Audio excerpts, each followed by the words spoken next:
Good afternoon, everyone, and welcome to this continued special meeting of the Budget and Finance Committee. I'm Paul Krikorian, Chair of the committee. I'm joined by Vice Chair Councilmember Mitch Englander, as well as Councilmember Bill Rosendahl. We are continuing our consideration of the Mayor's proposed budget for fiscal year 2012-2013, and on the agenda today, we will be receiving a presentation from the Coalition of Los Angeles City Unions, and then we will proceed to consideration of the unappropriated balance, the reserve fund, MICLA, the capital improvement expenditures, the TRAN, and then Exhibit H of the budget, which essentially is instructions to the City Attorney and the CAO for policy recommendations and ordinance drafting and that sort of thing, which we'll be discussing towards the end. So we've finished every meeting so far before 7 p.m. or at 7 p.m. We're going to try and keep that streak running. And what I'd like to do is hear public comment before we go to the coalition presentation. So if you haven't already filled out a speaker card and you'd like to be heard on the budget, please fill one of these out and bring it forward, and we'll be happy to have you come up and speak. By the way, we'll be taking all public comment now. For those of you who may be listening at home, want to come in later, aren't here now, I will try to accommodate you on particular topics as we're discussing them if you'd like to come and speak about one of those topics that I previously listed. But to the extent that you're all here and we can hear everybody now, I think that makes the most sense, and that's what I'd like to try to do. So let's go directly to public comment, and we will start first with John Stevenson, followed by Daniel Weissman. Mr. Stevenson, come on up. Welcome. Hello and thank you. Let's see, I'm a lifelong LA City resident. I'm a member of the Lake Balboa Neighborhood Council. I'm a stakeholder there. My parents before me. Understanding what's going on with the budget right now, I've never seen this city in such disarray in my life. When I drive down the roads, I think I'm in a third world country now. And I hate to do this, but I point the finger directly at the people that hold the purse strings, which would be the city council and the mayor. And I think most of the residents that I live with feel the same way. I heard that the mayor's talking about eliminating some more positions with the city. I think it's the wrong thing to do. Looking at the dismal condition of the city, not only in the infrastructure and everything else, that's the last thing that the city residents want. I pay a lot in property taxes. My road looks like it belongs somewhere in, I don't know, just like I said, a third world country. It's appalling. And I point the finger directly at the city council and the mayor that they need to be held accountable. You know, these people here bargain for a contract just like anybody else does in the private sector. And you guys are big boys and girls. You know how to add and subtract, and I hope balance your own checkbooks. The city needs to adopt a pay-as-you-go type of a policy the way we had during, say, for instance, the Clinton administration that brought us a balanced budget. You need to be able to prove you have the funds before you spend them. So that's about all I have to say, and I think most of the city residents would agree with me. And I'll tell you right now, if this doesn't get situated, you're going to have a huge blowback from the city residents. Thank you. Thank you. Our next speaker is Daniel Weissman, followed by Pamela Martin. Thank you, Mr. Chairman, members of the committee, all gathered and watching. I spoke the other day about your ties. I don't know if they can be seen what my tie looks like, but I've got Lucy on my tie. Lucy is the T-Rex that's at the American Museum of Natural History. Now, she's extinct, but she's not dead. And I'm going to ask Lucy to adopt all the neighborhood councils and be the spirit of the neighborhood councils. You've tried to kill them, sir.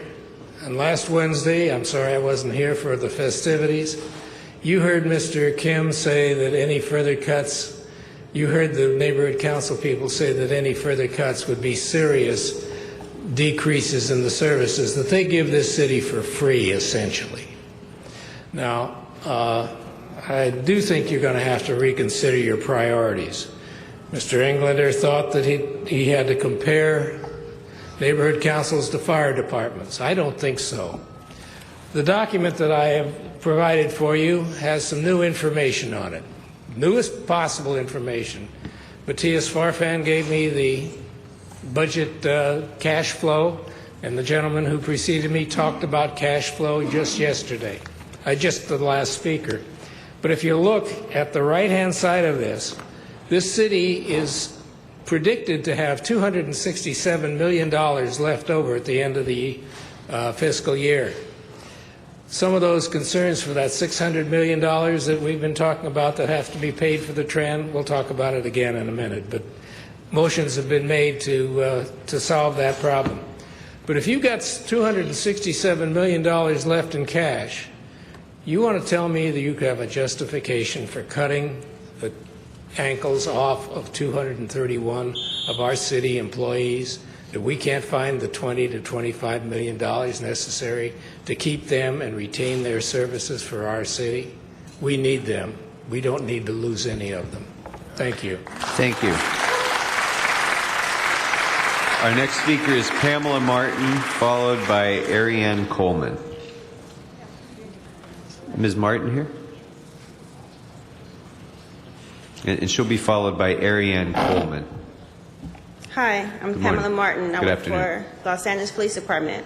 I'm a secretary, and I don't understand how they continue to come after our union to cut jobs within our union when we have officers that sit in the office doing nothing all day, every day, 10 hours a day, some 12 hours a day, and that's not being looked at as far as redirecting funds. You have the higher up positions, and they continue to come after us in the lower positions and take our salaries, take our retirement, cut our retirement, taking our monies from us and our families. And then you have backgrounds over at Personnel Department hiring background investigators, a civilian position, but we're laying off civilians. So how do you hire civilians and lay off civilians and bring them into the same room that we work in, or some of us may work in, and some of us are facing layoffs and furloughs, but you bring others in and pay them more than what we make. And that's being done continuously throughout the city. There's positions that are occupied currently by sworn personnel that civilians could occupy. You have sworn personnel in positions such as timekeeping. Why does somebody making $65,000, $70,000, $80,000 a year, because they're light duty, need to sit in a position to where a civilian can occupy that position and make $35,000, $40,000 a year? That's wasted money. And then we have the lateness of these meetings started. That's wasted money. We're sitting here on city time where some of us could be back at work, some of us who couldn't come to work today because we're facing layoffs or furloughs, but city council decides to start their meetings whenever they feel like. That's wasted money, wasted resources. Thank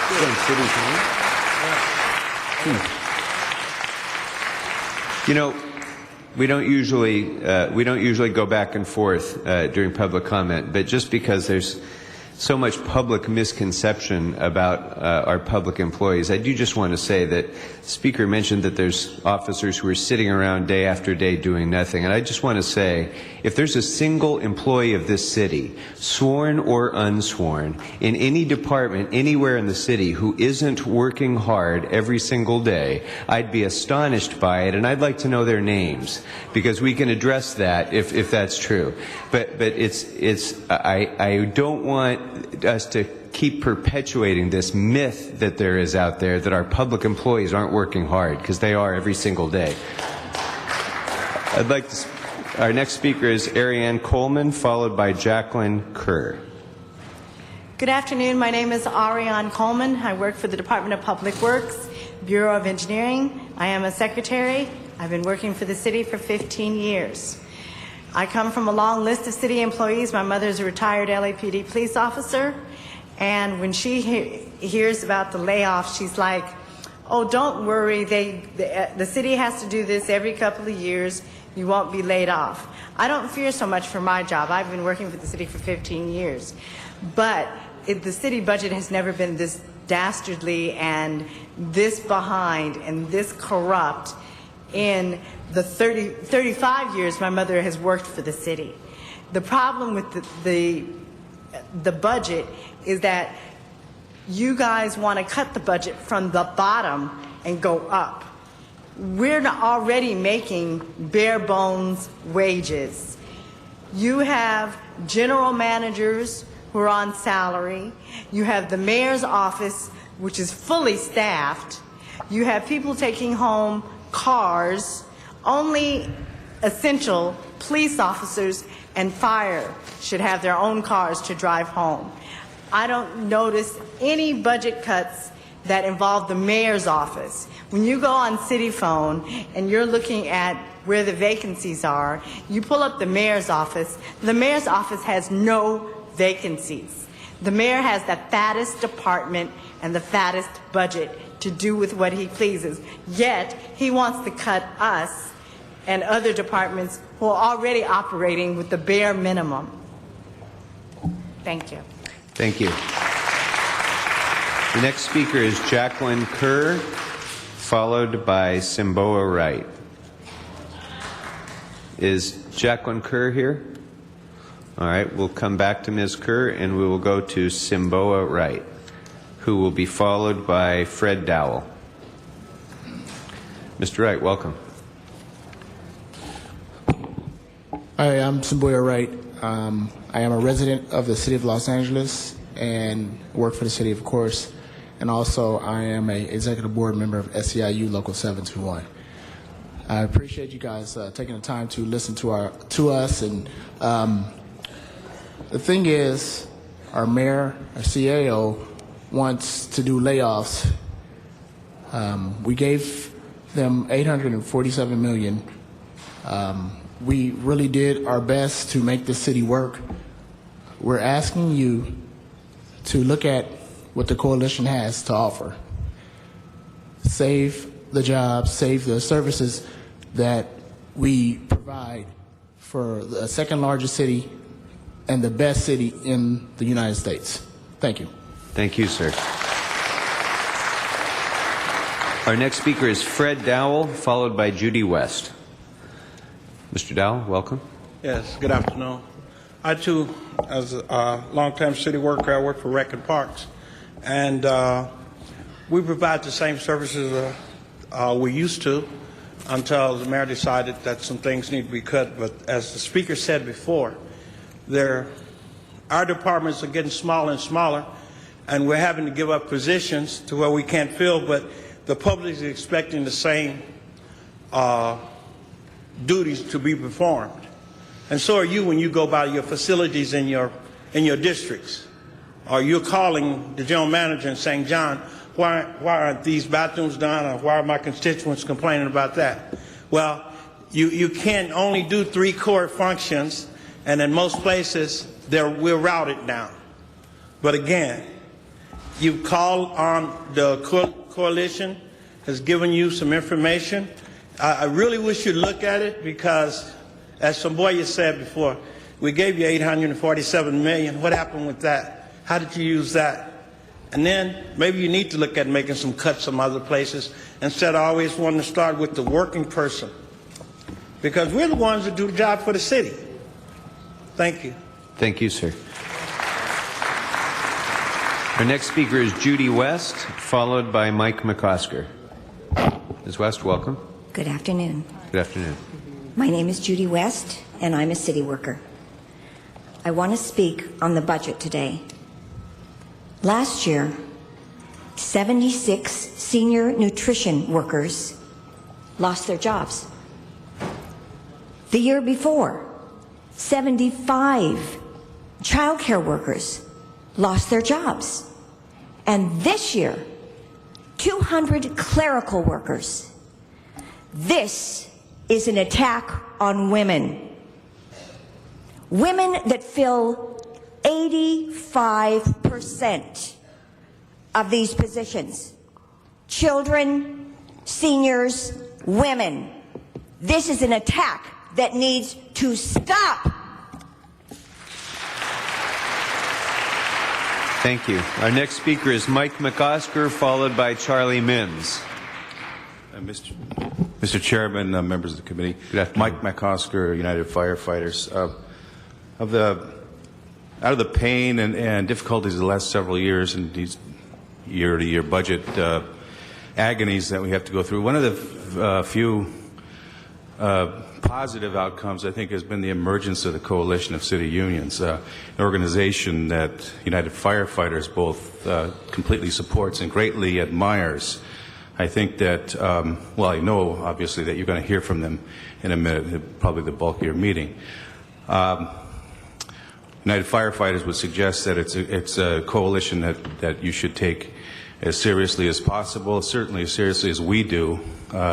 They offer advice to the better running of the city that's both practical and reliable. You're going to be given, and probably already have been given, a copy of the report. There's a couple items in there I think of particular interest to us. Firstly, you've heard of the right sizing of the reserve fund. I think that's an appropriate position for them to take.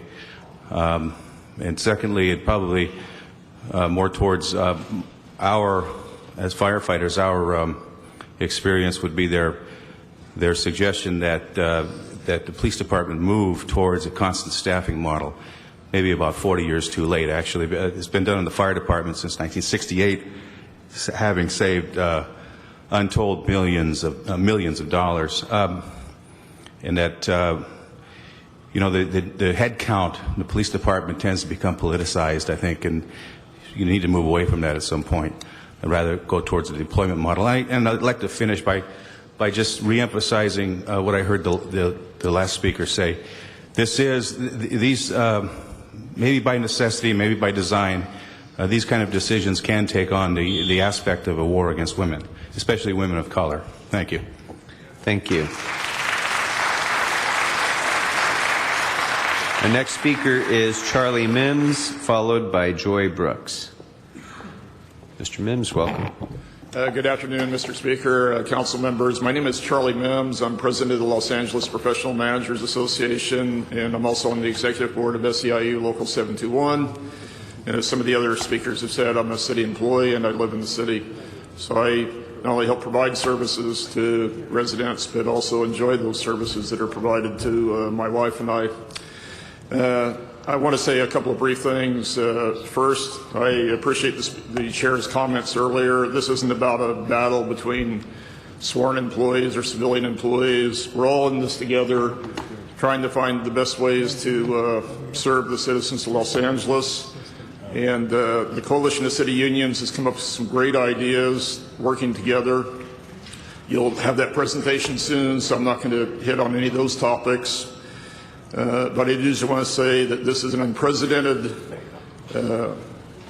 event where the Budget and Finance Committee has invited in city unions to help share our expertise in helping you to forge better recommendations to the City Council in order to help develop a budget that will better run the city. So for all the city employees, we'd just like to thank you for being open. Thank you. Thank you very much, Charlie. Our next speaker is Joy Brooks, followed by Kuljit Arora. Ms. Brooks, welcome. Good afternoon. I'm Joy Brooks. I was here on last week, and I'm just here to reiterate again.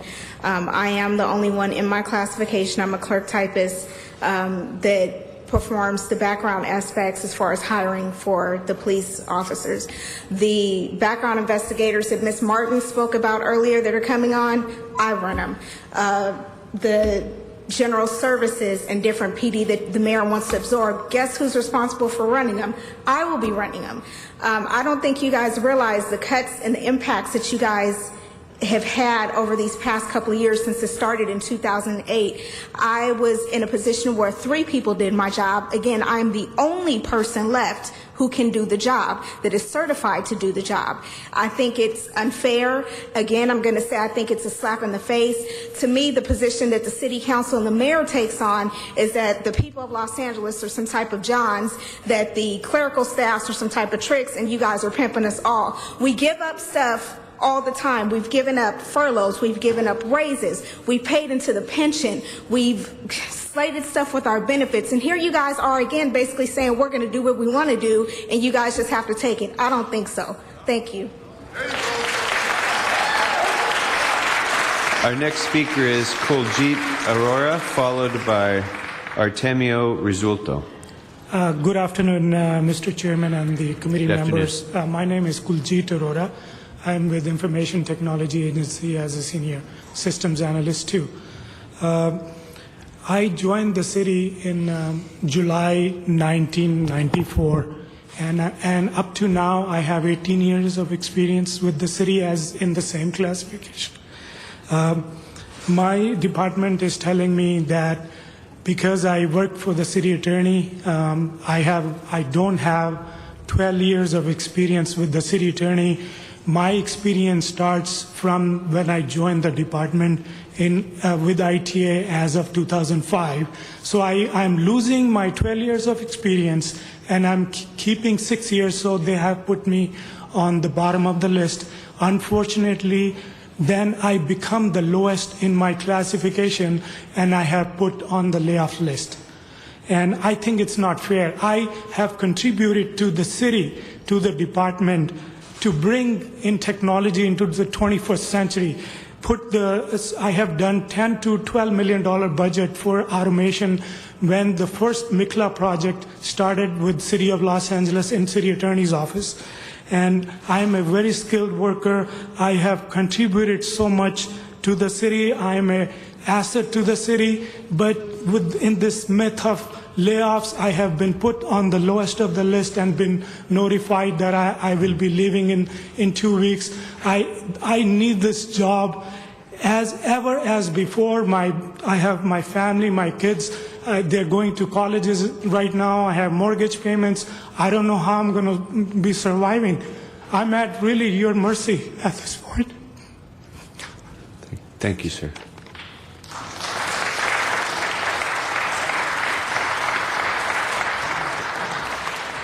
Our next speaker is Artemio Rizulto, followed by Yolanda Heron.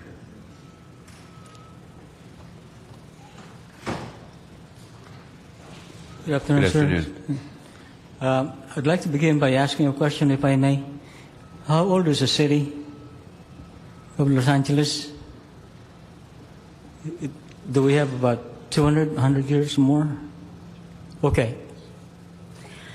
On that, I'd like to reintroduce to all of you the word that money or politics can never buy. It's called loyalty. In all the years that the city has existed, it has existed with the civilian workforce as a base. Okay. I work for the property division, LAPD, and I'm speaking on behalf of all civilians. There's no more to cut. We're bare bones. What are you going to do? Contract out our jobs? Lay those people up and contract out our jobs? I hope you see the difference between a contractor and a faithful civilian worker. Thank you very much. Thank you, sir. Our next speaker is Yolanda Heron, followed by Jacob Miller. Good afternoon. Good afternoon. I never thought I'd have to be in this position, but my position is on the line. I'm the supervising occupational health nurse for the city of Los Angeles, one and only. And I have processed thousands of LAPD officers to fulfill the mayor's desire to have 10,000. And for my position to be online, they hired a manager, a nurse manager, that's been there 4 months and want to lay my position off. She has no clue as to how to run my department, what needs to go on. We have an administrator who's new, who does not know my job, but yet I'm on the chopping board. I have processed so many, probably half of SEIU knows me because they've been through my clinic. And I think it's ridiculous, and I do honestly believe that this is an attack on minority women. I'm sorry, that's all it is. It's an attack on women. And you guys need to look at it. Look at the statistics. It's 85% of the people that are being laid off are females. You need to ask yourself why. You need to ask yourself why. This is not a coincidence. This is by design. And it needs to stop right here. We need to take control. You need to make, I can give you 2 names for your list that don't do any work. Vera Ragosa and the CAO, Santana.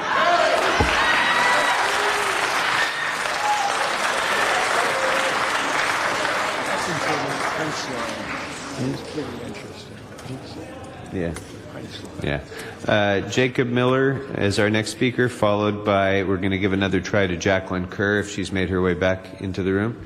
Mr. Miller, welcome back. Thank you. She beat me to it. I was going to say it was Vera Ragosa. You know, he's probably sitting on a plane right now going out to the Kentucky Derby this week.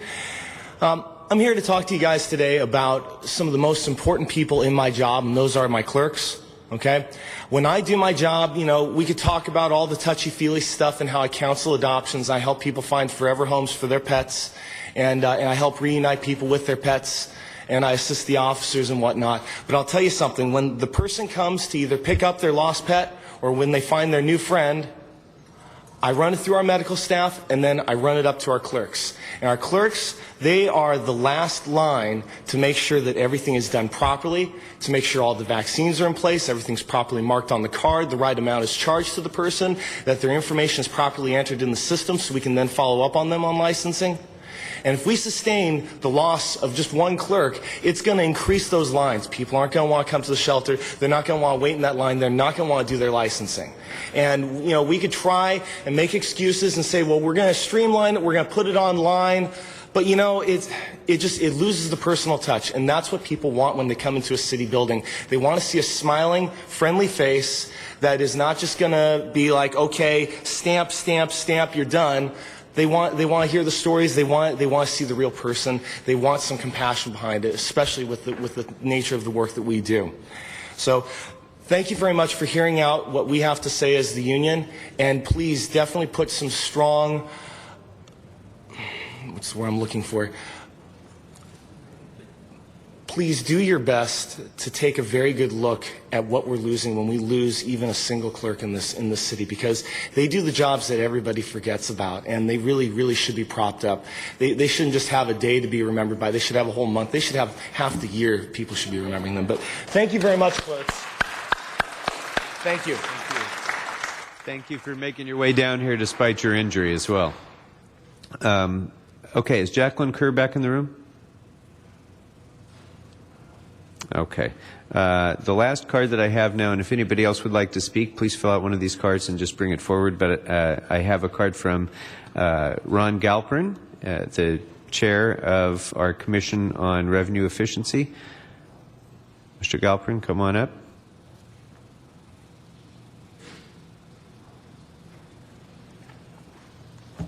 Good afternoon, Mr. Chair and council members and members of the committee. Wanted to thank you very much for the opportunity to just speak very briefly. I think you're going to hear a little bit from the coalition about the Commission on Revenue Efficiency reports. As I think you may know, the Commission issued its blueprint for reform of city collections about 1.5 years ago. Some of those recommendations have been implemented. Unfortunately, many of those have not been. And we actually came out with a follow-up report just before concluding our Commission's work, which was in March, came out with a follow-up report about exactly what it is that has and has not been done. Moreover, there are 7 additional reports that were issued by the Commission on Revenue Efficiency. This is approximately as of 6 weeks ago. Unfortunately, none of these have yet to come before the Council or before any of the Council's committees, and we're hoping for the opportunity to do so sometime in the very near future.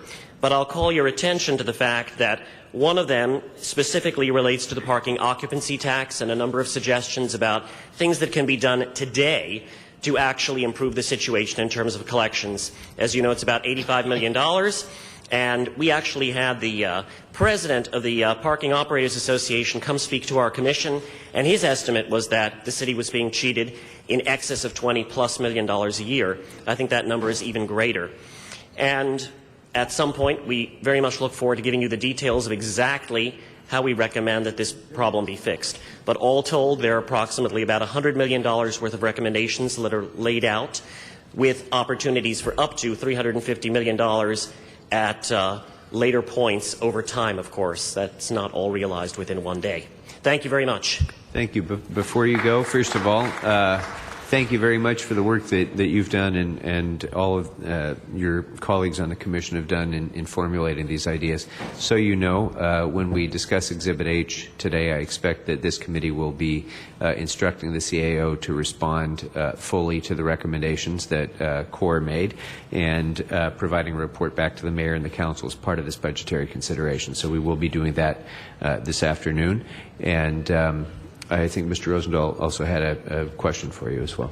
Thank you very much. What the chair just said, I look forward to your input as being part of the process. The commission is very important. Your work is stellar. It gives us insight and ways in which we could look at it. So I look forward to that part of the presentation, as well as your reports to be studied as we go through this process. Thank you very much, Councilman. Thank you very much. We have one more card, and that is from Jasmine Hernandez. If anybody else would like to speak at this point, please just jot down your name and bring it forward. I'm Jasmine Hernandez. I work for LAPD at one of the actual stations. It's not a war. It's not a war between sworn, civilian, or any of the other departments. But something that has been said in regards to cutting LAPD clerical is that it's not going to impact what's going on in the streets. And I have to say, as somebody who works directly in a station doing clerical, it will. We already have several positions that are clerical positions being held by officers that could go out onto the streets. So if you cut more people, what's going to happen is it's all going to shift. A sworn person, there are certain positions that cannot be kind of doled out. There are certain positions that are full-time positions. You'll have a sworn officer sitting behind the desk doing timekeeping. You'll have a sworn officer sitting behind the desk doing subpoena control. You'll have a sworn officer sitting behind the desk auto-clerking. And that's just on a station level. There's a lot of stuff that goes on to get these guys out to where they need to be. So in consideration of that, if you cut 200 clerk positions, senior, regular, and all the rest in between, then what's going to happen when you hire all of those other officers to hit that 10,000 number? Some of them are going to be shifted inside. So you're going to have somebody who's making considerably more money with a way better retirement plan doing what we can do. So that's all I had to say. Thank you. Thank you very much.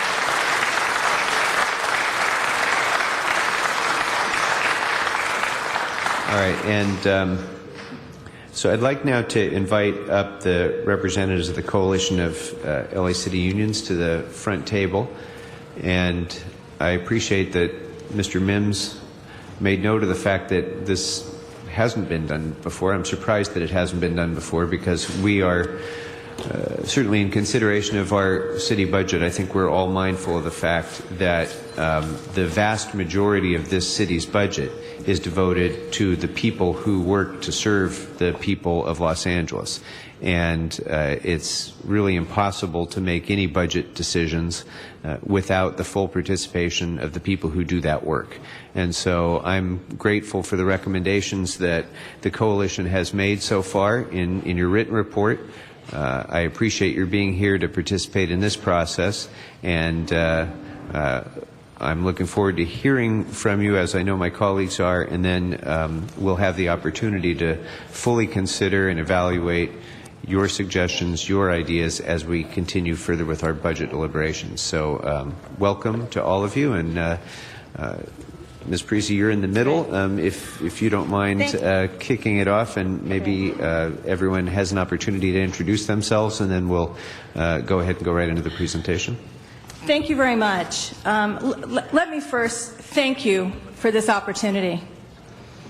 As you heard, the 22,000 men and women who form the Coalition of Labor LA City Unions work hard every day because they love this city and they care about its communities and they want to provide the best service possible. And they have directed their unions over the last several years to reopen contracts, to negotiate sacrifice, in an effort to keep everybody working, and most importantly, to keep services provided to our communities.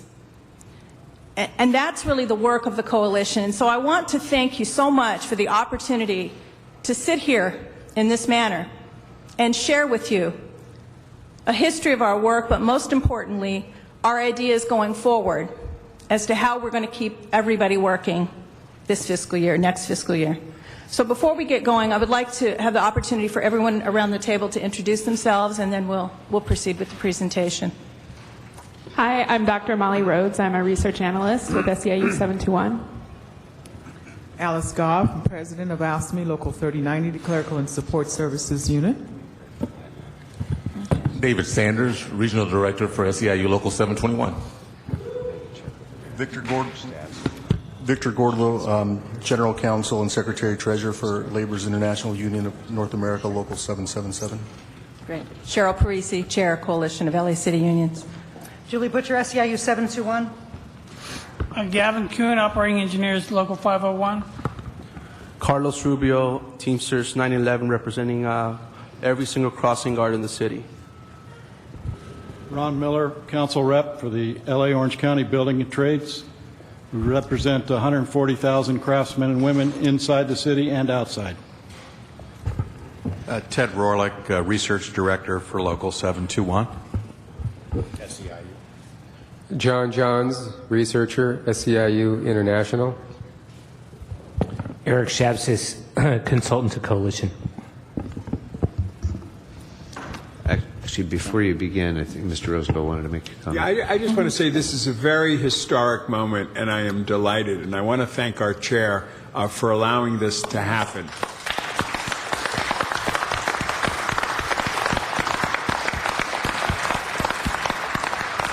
I truly believe that the unions and all of its membership are the family and are part of the city.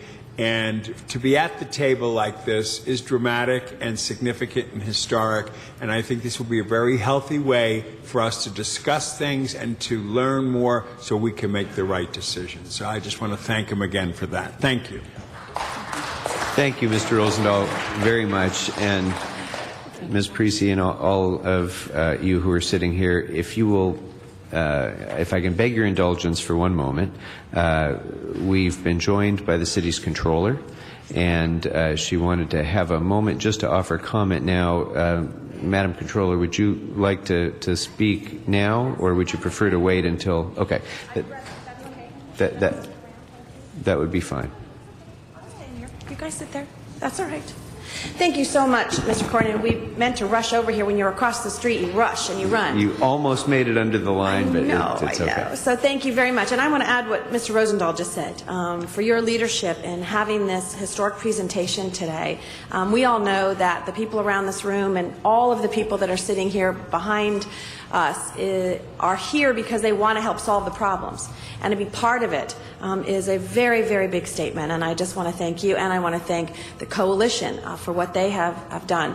We have met with them a lot in our offices. They've gotten to know our individuals, and Matthias sat down and kind of explained to them a lot of issues and things that we have in the controller's office about going forward in the budget. So I will be brief. I just have a brief statement. So good afternoon, and I'm here today because our budget is an expression of our values and our priorities in our city. While we work to move our city forward in these tough times, the people of Los Angeles deserve efficient delivery of city services and good value for their tax dollars. I'm here to say, as I did a week ago, that we can't afford more cuts to essential city services and we cannot afford more layoffs. Enough is enough. We've cut the fat and now we're cutting into the flesh and bone of our core services. The taxpayers of this great city deserve better, and our city workers who want to deliver the best to the people they serve deserve better. Mr. Corcoran, I think you mentioned that earlier today about the importance of our city employees and how hard they work. Our businesses who rely on basic city services to thrive and grow deserve better. The current budget before you proposes layoffs. While I respect the need to have all options on the table, more layoffs are not a real solution to the problems that plague our city. And let's be clear, layoffs mean reductions in our city services. Layoffs increase other liabilities, from jeopardizing response times and public safety to creating new multi-million-dollar line items in the city's budget for unemployment insurance. Layoffs may be an easy target, but that doesn't make it the right choice.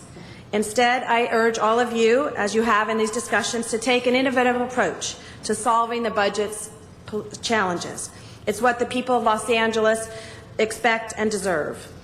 Since being elected controller, I have audited more than 50 audits, finding instances of waste, fraud, and abuse and inefficiencies. And some of those ideas for those audits came from the people sitting here in this room and at this table and behind me who said we can do better in Los Angeles.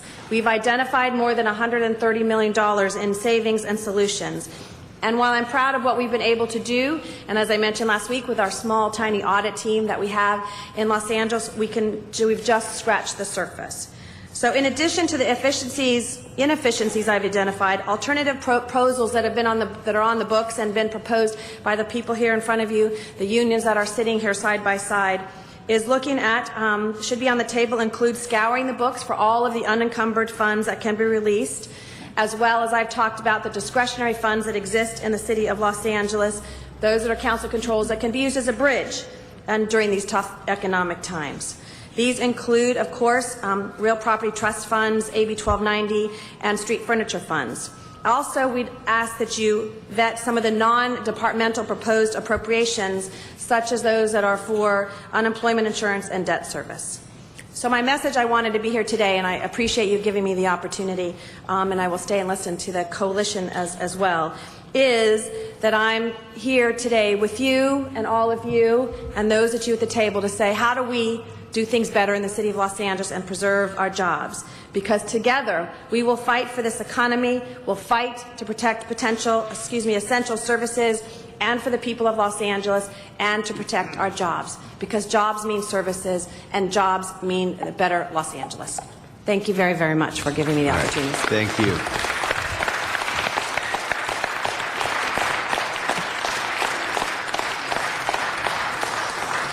Thank you, Ms. Parisi. I apologize for breaking the flow, but I appreciate your courtesy. Not at all.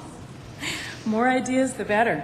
Let me just say, our task here today is to talk specifically about how do we stop the layoffs and offer concrete solutions. So first of all, what we want to do is offer a better way forward, specifically solving a $19.6 million problem, which is the layoffs. We have calculated, we've received numbers and lists from the CAO outlining positions to be laid off, and we've extrapolated from that their labor costs, including wages, pension costs, and health and welfare costs. It's important we note that 210 of the 231 positions slated for layoff are coalition, but our goal is to save all jobs, all 231. And so the number before you represents a 12-month cost. Typically, that's not the number in a layoff because it takes time to actually implement a layoff. But in the interest of being as conservative as possible, we thought that we should capture the fully loaded cost of retaining 231 city workers performing essential duties for the city every day. I now want to turn to Alice Goff, President of AFSCME Local 3090, our Clerical and Support Services Unit, and she's going to talk to you about the impact of these proposed layoffs. Thank you. So, as Ms. Parisi said, the 231 positions, filled positions that the mayor's budget proposed to eliminate, 194 of them come directly from the clerical and support services unit. As you know, a majority of these positions are women, many of them single parents and women of color, and 157 of them are in the police department alone. All of the positions, not just the positions in the clerical unit, but all of our positions provide direct service to the public or support police and fire. In the Department of Animal Services, the clerk typists there work the public counter, processing licenses and collecting fees. In the Office of Finance, the customer service specialists who are slated for layoff work the public counter and call centers, again processing permits, collecting taxes, clearly, important revenue generating positions. We've worked in the past with the Department of Finance to create as needed classifications to beef up the staffing during the peak tax collection seasons. But their work is year round, and they continue to use contracts to supplement staff. As to the police department, just to give you a flavor of the work that's done there, particularly in the records section, one of the members spoke to a little earlier, the work supports critical public safety. I'm going to talk just about Pacific Division alone. That records section supports airport police, as well as LAPD officers for their division, the beach patrols, and overflow from divisions within West Bureau, where the staffing in the record sections are just dangerously low levels. In West LA Division, they have one principal clerk, one senior clerk typist, and one clerk typist currently. The work cannot get done with that level of staffing. They are responsible for CompStat, that's the computer statistics that the department uses to determine how officers are deployed in order to keep crime down. Therefore, the record clerk's work is critical and very, very detailed. Some of it includes like coding information into the system, crime reports and suspects. They're tracking numbers and types of crime in a given area. The time lapse between the reporting of an incident when officer writes the report and it's finally approved by his supervisor, and then when it's entered into the system is critical. What I'm told is that if that process takes more than one day, then the system itself, puts off all of the red flags, because obviously that's a negative impact on the data that's needed to, again, determine just how to assign those officers and cars. So obviously then also the timely processing of reports impact the court filings that the officers do and the ability to continue to detain an arrestee. From the records section, citizens can get report numbers. They can't get a copy of a report. They have to call downtown to R&I for that. They now have to deal with the probation department, who calls at the records sections to request copies of the reports, with the decentralizing of all of that stuff going on in probation. So you see that all of the work is critical, all of it is priority, and at this point being performed by a skeleton staffing. So the challenge is who will perform those duties? We know that officers are already performing some traditionally civilian jobs, and try as he might, the chief, well-intended, will have really a challenge on his hands in not increasing the number of officers, which gives the downside then of taking those officers out of the streets. So we also find ourselves, our civilians, performing higher level jobs in the police department without actually being testing and promoting, because again, salary savings are being realized in that way. So as Ms. Parisi said, we really are here to provide alternative solutions that can help to balance our budget without the layoffs, especially from amongst the ranks of some of the most vulnerable and lowest paid employees. There really is no need for these jobs that are really middle class jobs to be cut in order to balance our budget. We just, again, just strongly believe that there are better ways to do it, and we appreciate your time in hearing us and in doing this, and really encourage you to reject the mayor's plan, and let's work together to come up with something that serves us all in a better way. Thanks. Thank you.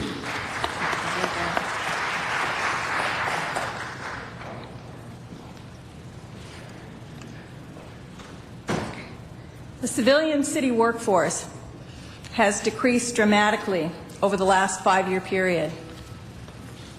In large part, ironically, because of the advocacy of the coalition of LA City Unions. When the financial crisis hit in October of '08, we knew that it was important to take action proactively in a way that could reduce the city workforce humanely and with the least impact to services. And so we proactively worked to achieve an early retirement program, which moved 2,400 employees off the payroll into secure retirement, and then created other opportunities for workers on the general fund to transfer to special funds. Over the last 5-year period, the civilian workforce has been decreased by 5,000 positions. So we are truly at a point now where we can say no more. Most importantly, in terms of structural savings, the diminution of the civilian workforce by 5,000 positions has achieved on a structural and annual basis, and this is a very conservative number. We costed it at an average of $60,000 per employee. We know that due to ERIP, higher paid employees left city service, so we're costing it at a conservative level. But the structural change represents $294 million annual reduction in civilian payroll costs for the city of Los Angeles.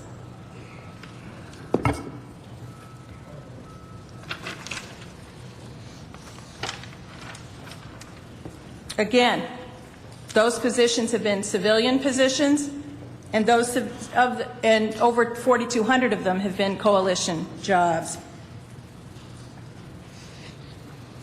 I now want to talk about several other areas where the coalition of LA City Unions has been proactive in achieving structural savings for the city of Los Angeles. First, in terms of job reduction, $294 million annually. Our benefits. Our civilian benefits are administered through a joint labor management committee that is a public committee, transparent, and works assiduously to make certain that we deliver benefits, the benefit package, to city workers in a way that is the most cost effective. Over the last several years, what this chart represents is that when the CAO in 2007-8 projected on the blue line that civilian benefit costs, it's the red line, excuse me, the red line, would come in at $326 million a year, and challenged the coalition to reduce that cost by approximately $25 million annualized. Instead, we have reduced that cost by $112 million. $53 million of that is due to the position reductions that we talked about, but fully $59 million a year is as a result of the hard bargaining with carriers. We expect providers to provide us the best cost possible. City workers have also sacrificed in terms of cost shifting, higher copays, higher deductibles, and we have driven down city benefits. Civilian city benefits are now the lowest cost plans in the city of Los Angeles. Civilians cost on an annual basis per employee average $10,800 a year. That is in comparison to sworn plans administered by their relief associations at $12,400 and $13,500 respectively. Retirement. There were those a few years ago, after the economic crisis, who were projecting pension costs in excess of $1 billion for the city of Los Angeles. We're here to tell another story, the story of the work of the partnership between the city and the Coalition of LA City Unions. As this chart shows, despite the financial crisis that hit our city and our country, pension costs for the Coalition of City Unions have remained stable. Our costs have not escalated. And most importantly, the story, due to the pension reform that was enacted last year, and as a result of city workers now paying 11% of their pay into their pension programs, the LACER's civilian pension plan has decreased in cost this year by this budget 13.1%, an overall $63 million savings. $53 million of that is directly attributable to the 4% additional contribution that civilians are now making to their pension plan.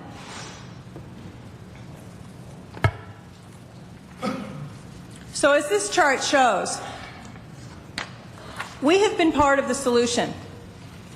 We have kept pension costs stable through serious sacrifice, partnership, and the advocacy of correct policies by our LACER's pension board. And as a result of all of these actions, you can see that civilian pension costs have remained stable throughout the last several years. The next chart shows an increase of over 65% of sworn pension costs over the same period.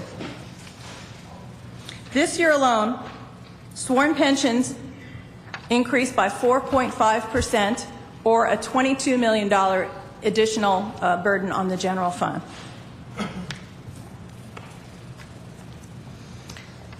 So we have shown through some of the main cost drivers, the workforce numbers, civilian health and welfare, and pension, that we have been an active participant in driving down costs, and in this fiscal year, achieving hard cost savings.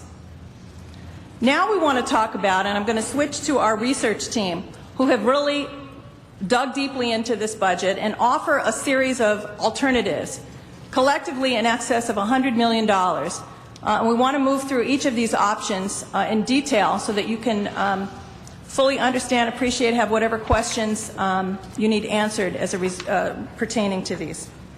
So, Ted? Hi, my name again is Ted Rorlick. I'm the Research Director for SEIU 721, which is a proud member of the Coalition. I'm going to beg your indulgence. The first of our recommendations is complex, and so I'm going to go into it in some detail. After that, you can relax a little bit. We'll kind of breeze through some of these other recommendations. We can handle complex. It's okay. Okay, terrific.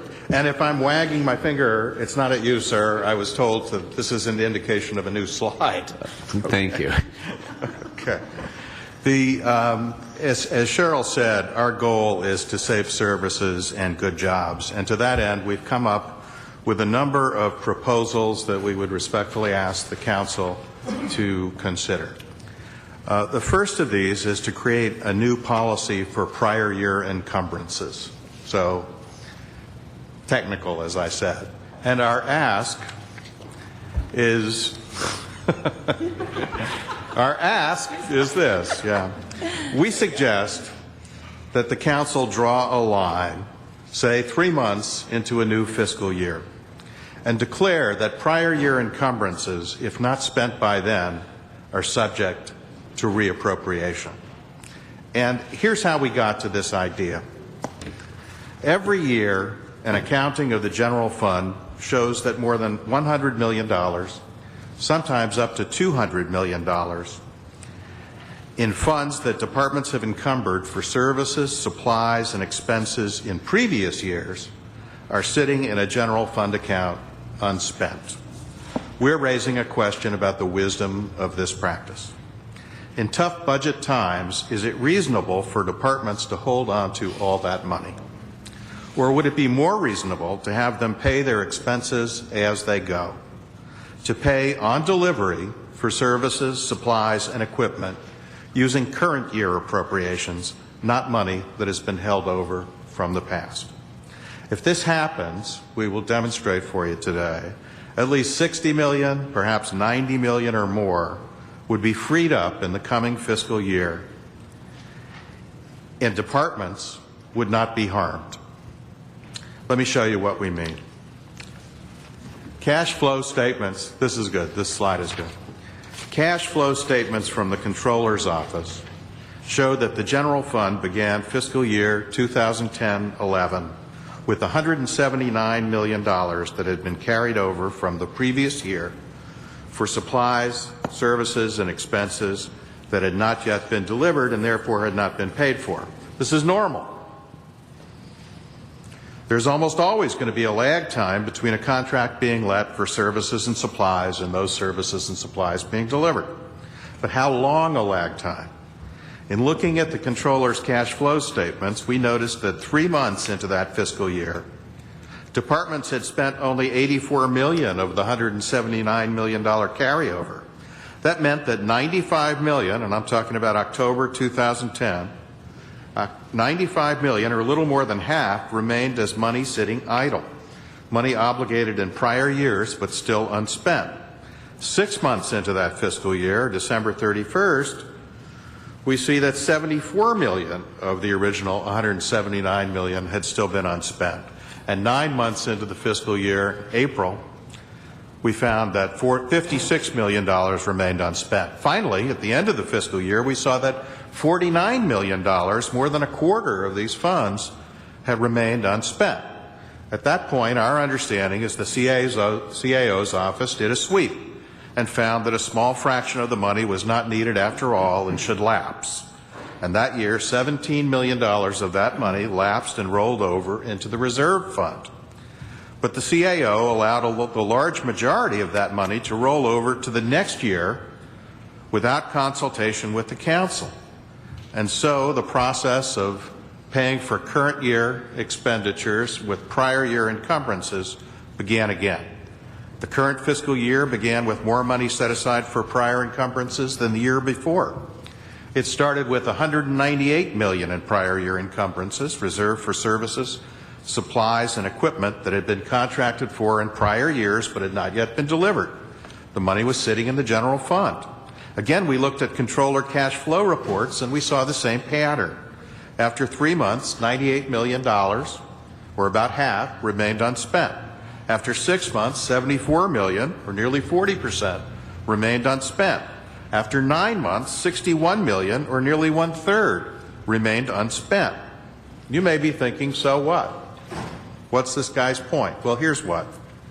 Those funds were unnecessary. They did not need to be sitting there because the city's departments had more than enough in unspent current year appropriations to pay for these encumbrances when they came due. Again, the Comptroller's cash flow reports tell the story. They showed that in fiscal year 2010-11, the Council appropriated $813 million for services and supplies to be paid for from general fund accounts. But this money wasn't spent. At the end of the year, only $567 million was spent. That left $246 million, almost $250 million, unspent. That would have been more than enough to have paid for the entirety of that year's carried over encumbrances. Now, we're not proposing anything quite that drastic. But before we get to the details of our proposal, I'd like to show you that the same circumstances hold true this year. This year, the Council appropriated $756 million for services, supplies, and equipment to be paid out of the general fund. 9 months into this year, only $444 million of that has been spent. Once again, that will likely leave more than enough to pay for the entirety of this year's carried over encumbrances with current year funds.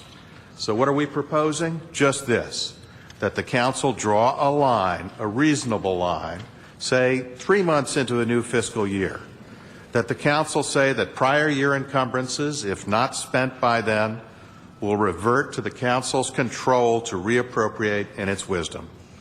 that the Council expects departments from that point on to use current year appropriations to pay for services, equipment, and supplies that are delivered in the current year. And there's nothing magic about 3 months, okay? We just picked that. The line could be drawn at 6 months. The line could even be drawn at 9 months. In fact, our published calculation in the report that you've seen was that the city could quickly save $60 million this year, and that was based on cash flow reports that showed $60 million in prior year encumbrances still sitting in this year's general fund accounts unspent as of April 4th, 9 months into the current fiscal year. But say the Council decides to wait until next fiscal year to implement our suggestion. Using past years as a guide, that would mean that in October, 3 months into the next fiscal year, the Council should have access to more than $90 million in unspent prior year encumbrances.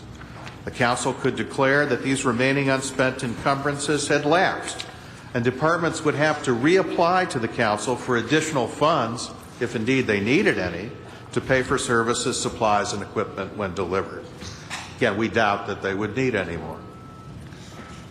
That would add elements of transparency and accountability to this part of the budgetary process. But general managers, we're aware, would no doubt squawk. There's no doubt that our proposal would be more inconvenient for them. It would take away some of their budgetary cushion. We went to the city's comprehensive annual financial reports to get an idea of how big that cushion is. These reports, and I'm sorry we were late getting this slide in, we missed your deadline, but we can get you the paperwork to support this point.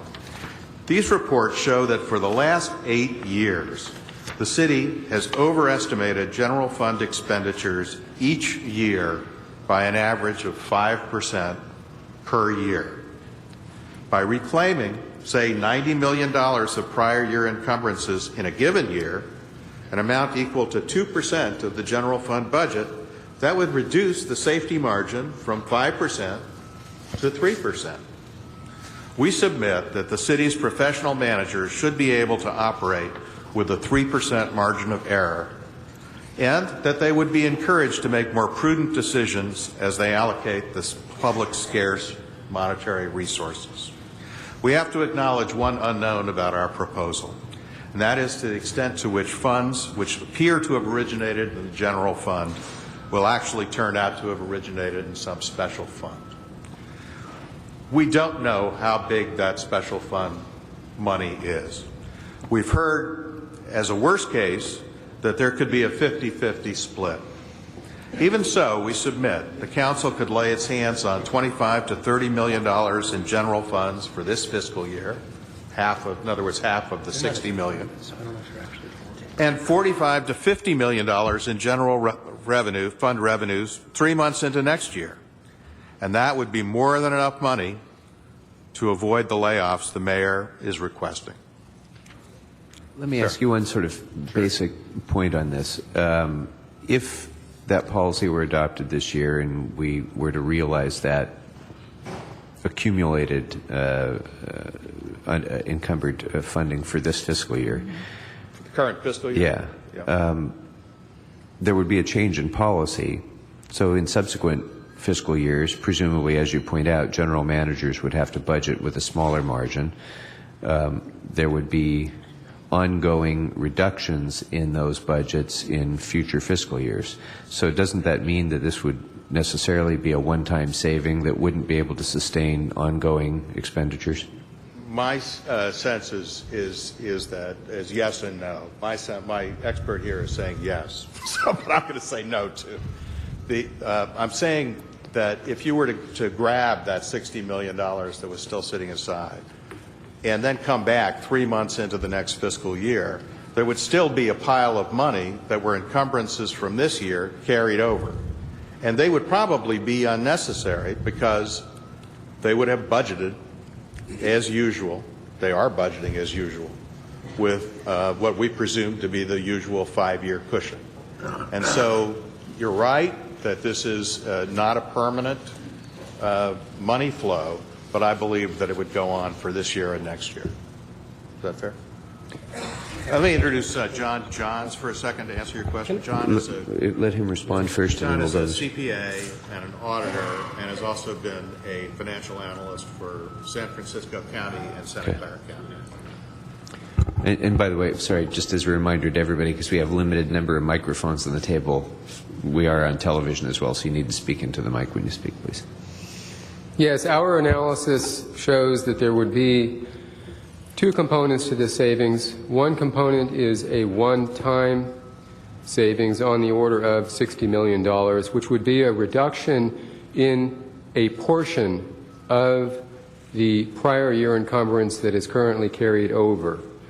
That one-time $60 million savings would be just that. However, there would be on the order of $130 million in the subsequent year, which would be winnowed down, so to speak. In other words, we have a budgetary cushion on the order of about 25% of the total appropriation for salaries and benefits for, services and supplies and equipment. That 25% margin would be reduced in subsequent years to the extent that encumbrances are lapsed and departments are asked, in effect, to reapply for that appropriation. So there would be a savings, which would be a winnowing down of that 25% cushion that exists in the current fiscal year until a much more reasonable level on the order of 3 months of appropriations, or about 14%, 10 to 14%. The ongoing savings would be more judicious use of what would become an increasingly scarce budgetary resource. We have reason to believe that managers would behave more economically. They would ration what is, quite frankly, not a scarce resource. We cannot predict what that budgetary savings would be, but we believe that in the City of Los Angeles' case, the law of large numbers applies, that in absolute terms, a very small fraction of a very large number can save a considerable amount of money, particularly when those savings could be applied to relatively low-wage jobs. Okay. Mr. England. First, I didn't have an opening, so I wanted to thank the chair for actually bringing you guys to the table for the first time. And as the newest member of the council and my first time going through the budget here in this position, it's refreshing to see that after all these years that this dialogue is now public and you're part of the process. And so I do appreciate all of you with these extraordinary ideas that should be, and I think there's a lot of merit to some of these that should be completely vetted. And on this one, particularly on the encumbrances, I find it fascinating. And though thinking 3-4 steps ahead, and the devil's always in the details. I get that. The savings, you mentioned the word savings, and I'm trying to figure out if it would be a savings, a real savings, or if it would be just a cash flow savings, and there's a difference. And the savings part of the component would be, in other words, if these were contracts for services or construction, and there could be good reason why they're still doing the work, we haven't been billed, it's not completed, there's oftentimes a 5% retention on that work until it's completed and signed off, and all kinds of other things. And if you cut the number in half, as you suggested, because it might be special funded, really getting into the idea of if you unencumbered them because you didn't acquire the product or goods or services, that would be the savings, the one-time savings that you're talking about. But going back to the devil in the details, have you, and I haven't seen it, my understanding is the controller puts out an annual report of the detail of what these actually are, because on one side of it, is if we look at the numbers and say, well, we've got X amount of millions of dollars encumbered, we can go ahead and use that money because we haven't been billed yet, and then we pay employees with it, and then we get a bill in from other employees. Now we've got a problem. So where are they coming from? Have we seen those reports? We have not. But I think not yet. Not yet. Okay. But where I think we're misunderstanding, I think we're actually having a misunderstanding, because we are not challenging the wisdom of any particular encumbrance, right? We're not even challenging the wisdom of the group of encumbrances. What we're challenging the wisdom of is this: the wisdom of allowing these prior year encumbrances to accumulate when current year appropriations are sufficient to take care of them. So what we're suggesting is that the city amend its process for a 1 or 2 times substantial savings and have departments with their legitimate encumbrances spend them, in the first 3 months, right, for reasonable lag times, and after that, live within your current year appropriations, come back to the council if you've got some 3-year project and your current year appropriations are not enough to pay for that, and ask for a reappropriation. Now, if you look at the chart that's still before you on the screen here, you'll see why we think that there's enough in the current year appropriations. If you'll recall, in this current year, we started with $198 million in encumbered expenses. I'm sorry, could you flash to the next chart, please? And we started this year with $756 million for current year appropriations for the same type of expenditures.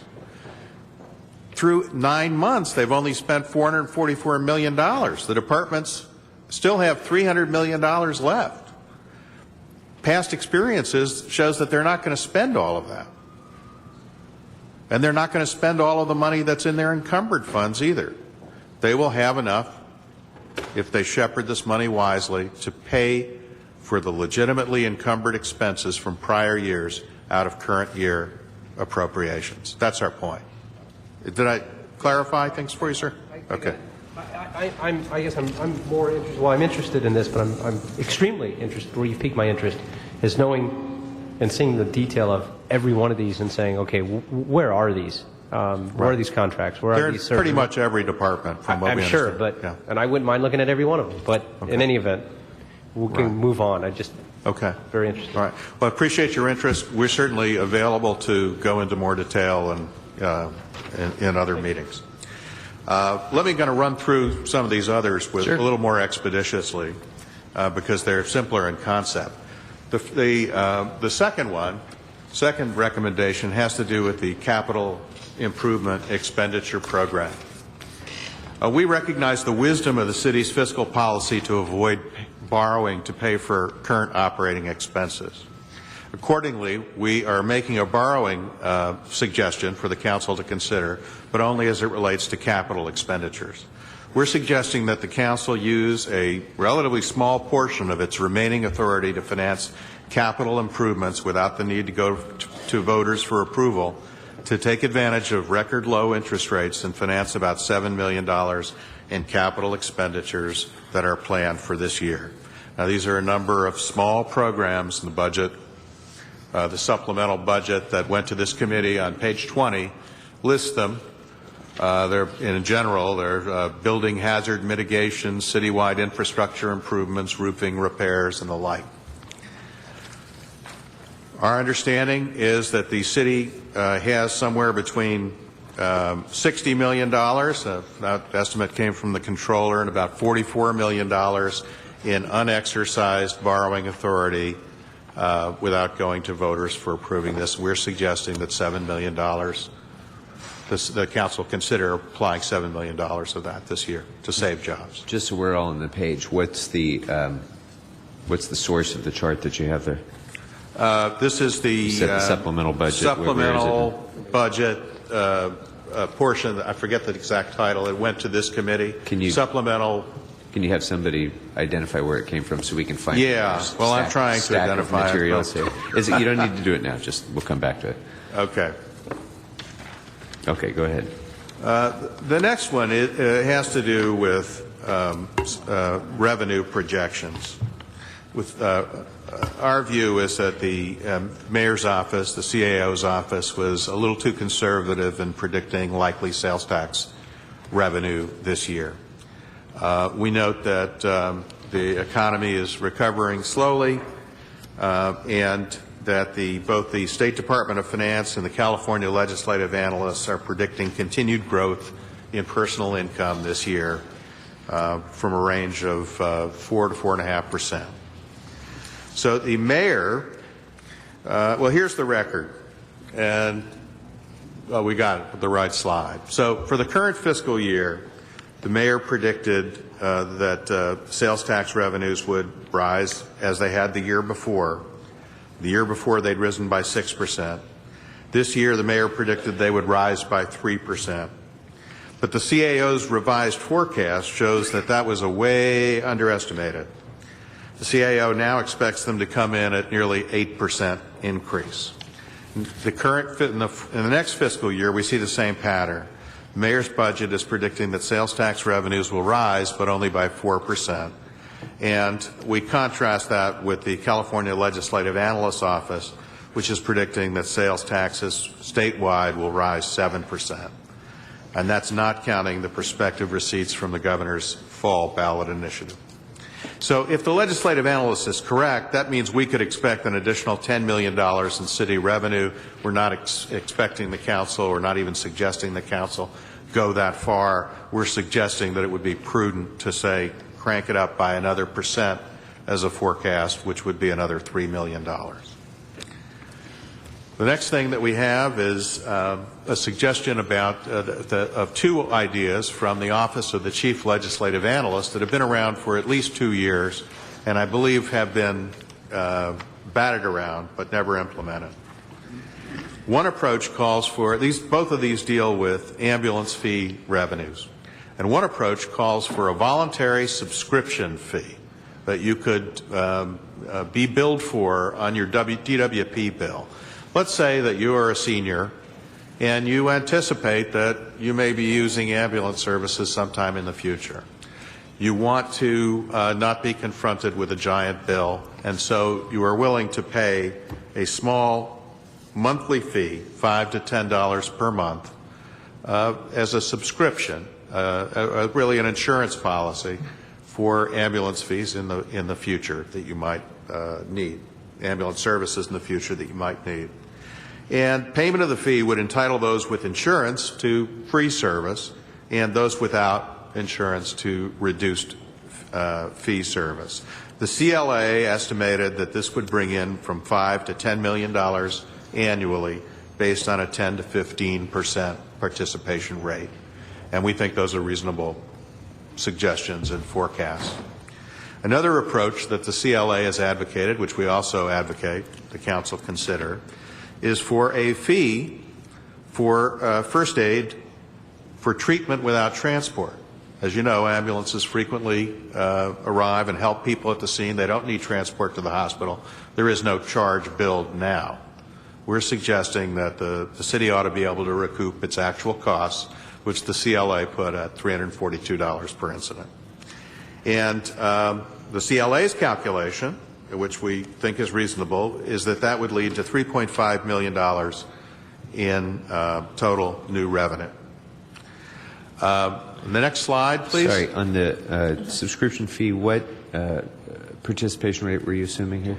They were assuming a 10 to 15% participation rate, and I believe that was based on their assessment of experiences in other cities that have tried this. This is not a pioneering effort. It's not news. Our neighboring city in Burbank has it. Right. I don't know about other neighboring cities, but this Exactly. is not a new idea. Right. Yeah. The next item deals with correctly estimating reimbursement for Medi-Cal patient, for the transportation, the ambulance transportation of Medi-Cal patients. And essentially, there's a difference in forecast. The mayor is estimating that the city is going to receive $23.6 million. The state administrator estimates that it's going to be $33.7 million, and we suggest respectfully that the Council consider in detail the State Administrator's research and adjust the budget revenue picture up by $10 million. Do you have any sense of these estimates, which you say 23.6 or 33.7, how quickly we get them when somebody in Medi-Cal uses this into our Treasury? I'm going to give the microphone to Eric Schaps. Eric Schaps. We've been in contact with Scott Clough, who is a statewide administrator who's been working with LAFD personnel. He's a battalion chief in Sacramento Fire. He has been the one that's interfacing with the federal government, and and he believes, given his negotiations on behalf of the state with the federal government, that this money will be coming in before December 2012. I know that this was an issue that was brought up in a meeting and conversation that we had with the chairman in his office, given his vast experience with the state and their potentially withholding funds. But this is something that has been raised. Incidentally, Sacramento Fire Department has budgeted their allotment for the current year. And then the one before, in recommendation 4, the ambulance transport subscription fee, and you're saying maybe $10 a month, or how much per person who wants to get into that kind of a program? The CLA was suggesting a subscription fee of $5 to $10 per month. And do we feel that would cover it if 15% got into that? We haven't done an independent study. We're relying on the CLA here. Because I can tell you in my district we have a lot of seniors, including myself, that would sign up for this. Me too. In a heartbeat. Okay. The range of forecast revenue is from 5 to 10 million. So if you infer, if the council decided on a $7.50 a month, it would be $7.5 million.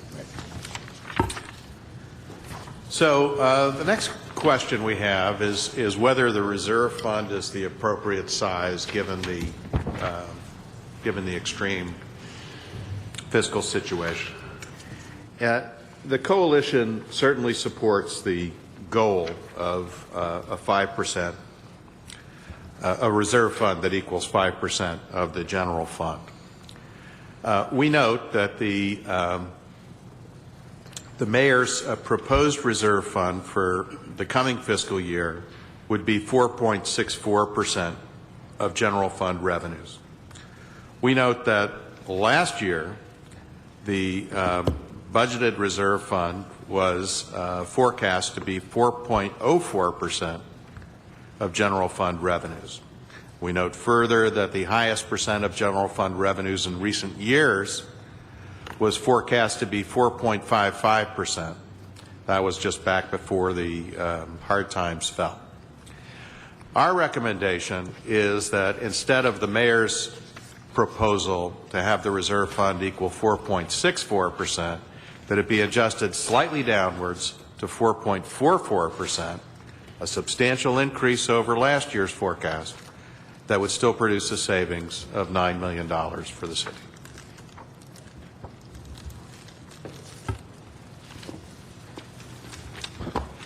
If there are no questions on that, we'll next turn to a brief statement on the core recommendations, or really on one of the core recommendations. The mayor's office has, well, first of all, we think that the council, and we're encouraged that you are going to hear from the Commission on Revenue Efficiency. We note that one of their ideas the mayor has embraced in part. The mayor's budget includes I believe it's a 3%, $3 million or 4% forecasted rise in parking occupancy taxes. And that's based on a new ordinance that we suggest should be fast-tracked that would require delinquent parking lot operators to install equipment that would take debit and credit cards and therefore take away the temptation in a cash business to easily cheat. As Ron Galprin said, the head of the Parking Lots Association testified that he believes that cheating is widespread. And the head of the Parking Lots Association has also said that he and his colleagues would support an ordinance that was broader than what the mayor is proposing, that would require all parking lot operators within the city to install such equipment. We would back that proposal.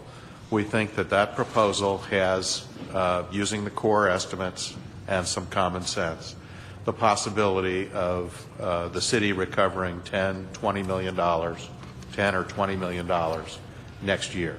It needs to, why do we say it needs to be fast-tracked? Because there's a delay in installing and ordering this equipment, and so we would urge the council respectfully to move this matter along.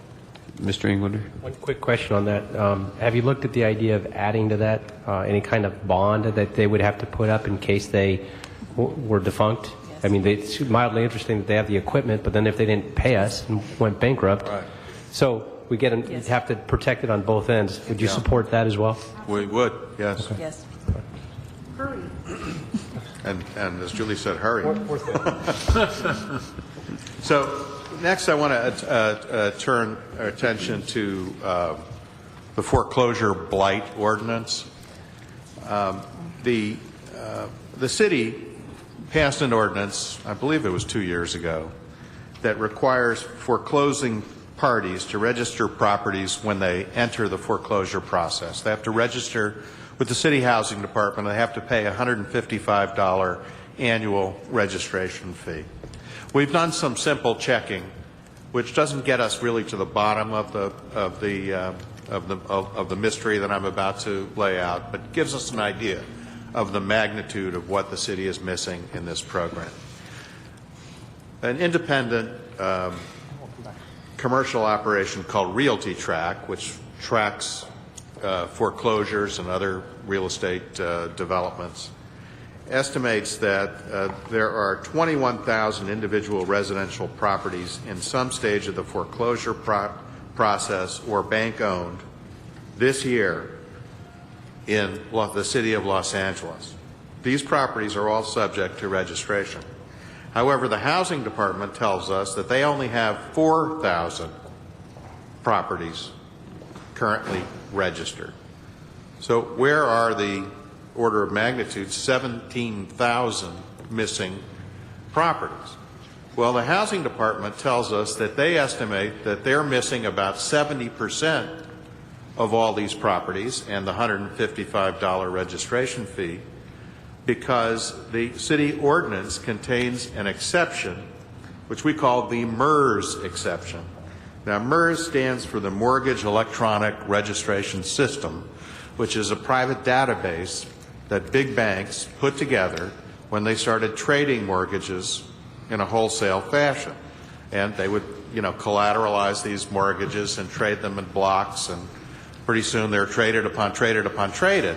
So rather than have to go to the trouble of registering these trades with local county recorder's office as real estate transactions, they decided that they would have a private database and keep track. The New York State Attorney General has estimated that they deprived counties all over the country through this practice of about $2 billion in recording fees. Well, they're also depriving the city of Los Angeles of registration fees for foreclosed properties. They're doing that with the city's consent, because the city accepted MERS properties from having to register. We don't know why that was, but we can see it in the ordinance. And we would strongly urge that the City Council reconsider that matter and withdraw the MERS exception. Do you see that in other states? Do you see that in other big cities or states? We haven't seen it in anywhere else. Nowhere else but here. Right. But, sir, I haven't looked. When you do homework on it, I'm sorry. Full disclosure. But he hasn't looked. So thank you for the full disclosure. Sir, I haven't. Full disclosure. I mean, I was shocked to see it here, but I don't understand why. I'd love to see if that compares with other parts of the country as well. I know that it does not exist in California. We've looked at a number of ordinances in California, which I'll allude to in a moment, because this gets us to the registration fee problem. Mr. Rosendahl, we'll ask that that be included in our report back of the analysis of this. And Mr. I had two Wood has additions on a that. couple of questions Okay. on this. My two were, and I've looked at this as well, and I agree. But my question is, number one, can we go retroactive to those existing properties or not legally? I don't know if it's only moving forward or not. I doubt it. Well, let's not doubt it yet. Okay. I'm with you. Really? Councilman. Don't doubt it. I'm sorry, I sound corrected. Let's go after them all. No, okay. So let's look and see if we can retroactive, if we can do it. But the other question, though, is can this be, if it's a city and not a recording document, can it be fee generating or can it only be cost neutral?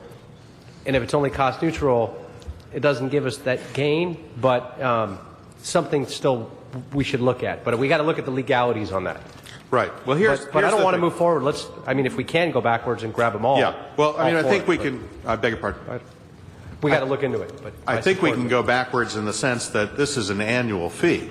See, there you go. Now here we are in May. But we'll have to look into the legalities. That's right. Okay. Now let's assume that the council revokes the MERS exception, and this money rolls in. We're talking about a roughly $2.5 million, $155 times 17,000 properties. $2.5 million. Now, who's going to enforce this ordinance? Because the ordinance does have some teeth. The ordinance puts $1,000 fines on banks that don't maintain their properties. And we actually have people who are out, and we'll be happy to share this with the committee as their reports come in, who are looking at some of these properties in high foreclosure areas. And we're seeing some dilapidated bank-owned homes that could be fined. However, we've also talked to the Department of Building and Safety, which has the responsibility for enforcing codes on single-family properties. And they say that they're practically out of the code enforcement business. They're down to 87 people to enforce codes on 1.2 million, I think, houses or buildings citywide. So if we choose to make this a priority, and we would urge this as a matter not only for fiscal justice, but for social justice, that it be a priority, that what if $1 million or $2 million of that additional $2.5 million were earmarked for enforcement and sent to the Department of Building and Safety? Well, they could hire about 8 inspectors for $1 million with benefits and all the expenses having to do with training in that office, and send them out on a more systematic basis. Right now they respond only to complaints, and they tell us that they are not even enforcing the more severe fines that this ordinance allows. They are enforcing using other ordinances that are less punitive. So we think that there's a substantial potential there for the city to get more money by enforcing this ordinance. We point to the city of Riverside. Enforcement program became self-sustaining within 2 or 3 months after its foreclosure ordinance went into effect. In fiscal year 2010-11, the city was projecting that it would earn around $3.5 million in revenues from its foreclosure program. We haven't gone back to check yet. The city of Chula Vista, which is obviously very small, has a foreclosure problem, became self-sustaining in its first year of their program.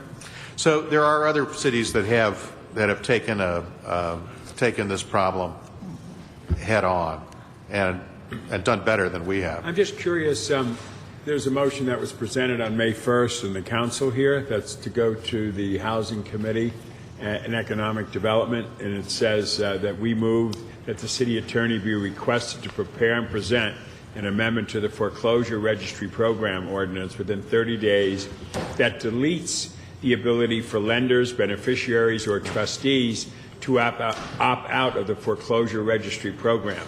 Registration requirement if they register with the mortgage electronic registration system. Does this meet our needs to get that information? Yes. This is exactly what we're saying. We're saying that that the council should consider amending the ordinance further to send some of that money for enforcement as a practical matter to earmark it for building and safety. Yeah. But, you know, that was presented on May 1st, basically in solidarity with unions across the nation and the world by my colleagues on this one. Oh. That's terrific. May 1st. That's right. The next matter is that we simply note that if the city heeds some of our suggestions and manages to avoid layoffs, that there's a hidden cost there, that because the city is self-insured for unemployment insurance, that $10 million would be saved right there. And we have some ideas that we would like you to consider that are more long-term. The first is pretty straightforward. It's to develop standard contract language that would allow the city to reopen services and supplies contracts in fiscal emergencies, like the one the council has declared. So our question is, could and should the city be able to forcefully press its services and supply contractors rather than just its employees to make sacrifices during fiscal emergencies? As employees, we think so. The city should be able to develop standard contract language that would explicitly allow it to reopen and renegotiate contracts during times of fiscal emergency. Our understanding is that in 2010, the city asked contractors voluntarily to reduce their prices by 10% because the city attorney advised that the city did not have the authority to demand reductions, and that some contractors agreed to reduce their prices, many others did not. We submit that the city could help itself in times of fiscal emergency by developing standardized contract language that would make it clear that in a fiscal emergency, the city has a right to cancel vendor contracts and seek to renegotiate them at discounts if it does not have enough money to pay full price. We've looked at various city contracts at random. Oh, sorry. Go ahead. I beg your pardon. I thought you were done with that point. Go ahead. I can be done. I'm almost done. We've looked at some various city contracts at random and found different boilerplate language on grounds for termination. None that we've seen have addressed this situation.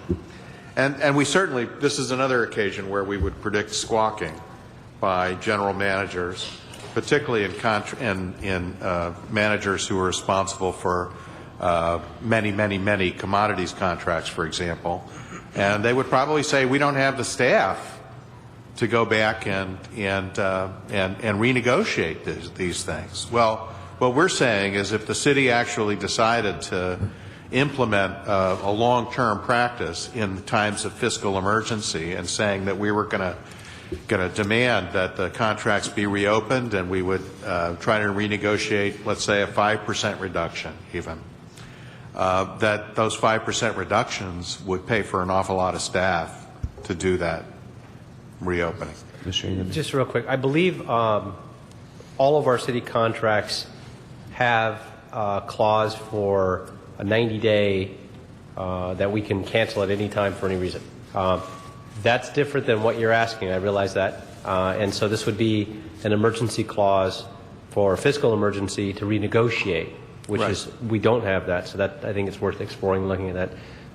And also wanted to bring to your attention a motion that is pending right now that I introduced, which was that we can commodity pricing, and at any time during any contract we can negotiate for, they have to meet the lowest price that we can find on the open market for the same or similar product, which we don't have. Which sounds is just great. insane, because I think every one of us, when we get home and we take off, the tie and the jacket and everything else, or the high heels, and we shop around for our own products and goods in our home, and yet we don't do it as a city.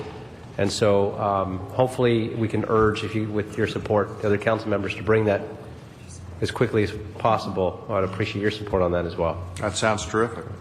So off the top of my head concern that I have about clauses like this is that smart business people who are contracting with the city then just figure that into the cost of doing business, and they escalate the price that we would be paying in the first place. So there has to be some economic analysis to determine whether or not that's going to realize a savings. But given what you just said about the 90-day termination clause for any reason, that's probably already discounted into the price anyway. So again, off the top of my head, I wouldn't think there would be a substantial discounting of that risk. And can we get clarification real quick on that? Can we ask the CAO, do we still have that in every contract?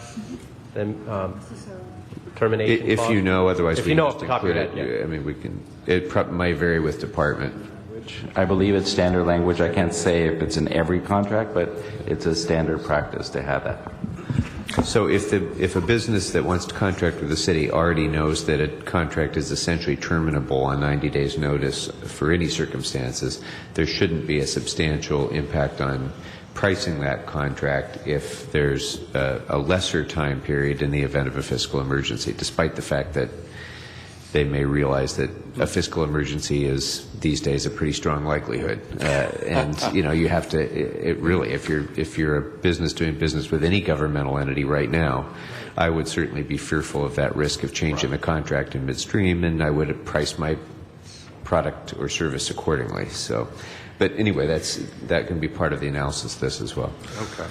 I have to say that all I did was to pull 4 contracts at random from the council management file, and I did not see consistent language. So, if I don't mean to put you to extra work on this, but if the coalition who has each of your member unions has national organizations that may have information relating to this. If you know of models of other cities in California that do this, it would be useful to know.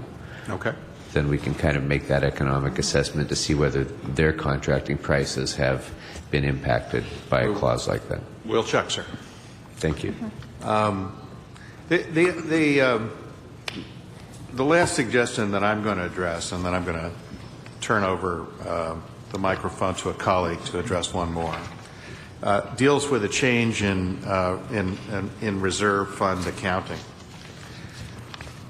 According to the mayor's budget, the city's reserve fund had a cash balance of about $217 million at the beginning of fiscal year 11-12. But when we looked at the city's comprehensive annual financial statement, the reserve fund had a balance of $256 million. I don't know if there's a slide on this. No? So 256 minus 217, $39 million difference is what we saw, and we were puzzled by this. Well, there turned out to be a pretty simple explanation. The difference was attributed to difference in measurement techniques applied for budgeting and financial reporting purposes. The city uses a modified cash basis for budgeting purposes and a modified accrual basis for financial reporting purposes. As a result, about $39 million in spending power is effectively lost in the translation between the different conventions used for budgeting and for financial reporting. In the interest of simplicity, some state and local governments have adopted a budgeting convention that's consistent with the measurement techniques applied for financial reporting purposes. These are the GAAP standards. The County of Los Angeles has done that. We believe it's useful to acknowledge that the city's use of a modified cash approach towards budgeting results in a more restrictive notion of resources that are available to finance current operations. In other words, the city is taking a more conservative approach. But we suggest that the city consider changing its budgeting convention to conform to the mode of accounting used for financial reporting purposes, used, to repeat the point, by the County of Los Angeles, so that it can gain access to that $39 million that has heretofore gone unrecognized by the CAO for budgeting purposes. The budgetary savings would be achieved on a one-time basis, but we believe would far exceed the cost of changing accounting systems. Okay. Is that okay? Thank you. I'm going to give I'm going to pass the microphone to Eric Shapsis for the final long-term recommendation. I am filling in for Pat McCosker, and you heard Mike McCosker speak about this very briefly, and I think that the coalition has mentioned this concept a couple of times in some of the meetings that we've had with individual council members. And I know that Pat has provided every office with a memorandum from the then City Administrative Officer Bill Fujioka dated December 9th, 2004, that really is, if you have not read it, a very easy memo to understand really what constant staffing is at the fire department and why it is financially beneficial, and the number of firefighters that are employed and how that affects the budget and constant staffing and the savings. But in an effort to save money, the City of Los Angeles implemented that constant staffing in the fire department, as Mike said, over 40 years ago under Mayor Sam Yorty. It was to create and fill fixed post positions in the field with both regular and overtime positions, ultimately allowing the city to hire fewer firefighters by filling field vacancies with existing firefighters working on an overtime basis. As the CAO report points out, this was a cost-saving measure because paying a firefighter on an overtime basis was less expensive than hiring additional firefighters due to the cost of sworn pensions and other employee benefits associated with each newly hired firefighter. As we looked at this and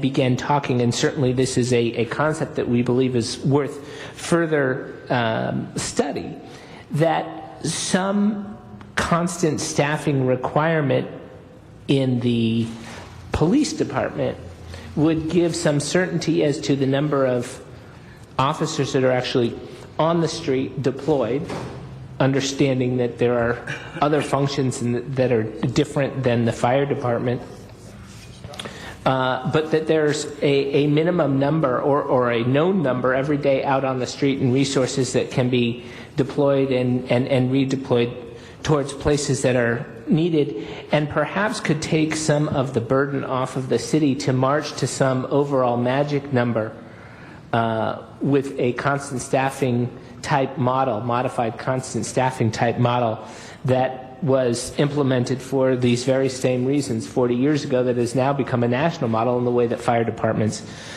staff themselves throughout the country. When you say that, obviously you're inferring or have suggested that the police department would be better off with a constant staffing model. Is that what you're going toward?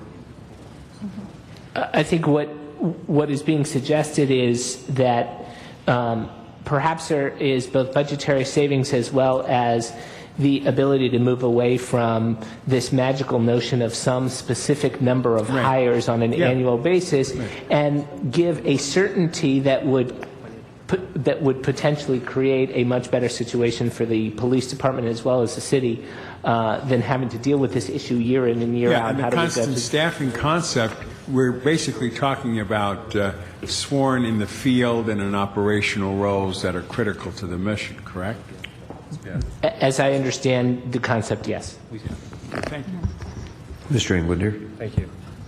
This was actually introduced a few years ago. There was $1 million study, I believe, on this that was presented, and we'll bring you the results of that. But they didn't equate to what everybody hoped. I'll start with that. But certainly worth revisiting, but not spending any more money on another study. But we can dust off the old one and pass it around and inform everybody of maybe there's some. Doesn't mean that in concept or what you're proposing. I don't believe in throwing the baby out with the bathwater. So maybe there are some things in there that we could revisit, or certainly a different financial time. Maybe there are things that are certainly worth revisiting and picking certain elements out of that could work without putting the city in any public safety jeopardy, and saving some money. So it might be worth looking at that study. Okay. Mr. Chair, members of the committee, it's my job to close our presentation and then open it up to questions if there are further questions. I'd like to, in closing, on behalf of the coalition, touch on three themes. The first is working together. The second is jobs. And then the third is credibility, our collective credibility towards building a greater Los Angeles. It's not too far in history that most of us in this room, if not all of us in this room, whether it was in a different capacity or not, we were in this room talking about litigation, talking about the benefits to the city of Los Angeles between certainty and uncertainty. And we made a joint commitment to work together. We made a joint commitment to walk away and turn our backs from uncertainty and walk towards the path of certainty. In doing that, we developed an ERIP program. We committed to reducing the city's workforce and the corresponding costs of this city's budget. 4,200 coalition members, approximately 5,000 city employees, were removed structurally from the city's budget. On flex benefits, when many threatened unilateral action, many said the way out of the city's budget crisis was to unilaterally act and diminish benefits to city employees, and we argued that wasn't the path. Instead, we worked together collectively and took that projected cost of $326 million on flex benefits and reduced it to $215 million under the 0809 number of $219 million. On pension reform, where some said unilateral action and advised this council unilateral action was the path out, we instead took a $1 billion projected number and made an 11% contribution of salary and reduced that number by 13%. The equivalent of 13%. The second theme, well, it's clear that working together has served this city well, has served this council well, and has served the city of Los Angeles well. The second theme, jobs. Controller Gruhl couldn't have said it better when she said earlier today that that jobs equal services, and that services equal a better Los Angeles, because services impact quality of life in neighborhoods and in the city of Los Angeles, but also in the business environment that is the economic engine for the city of Los Angeles.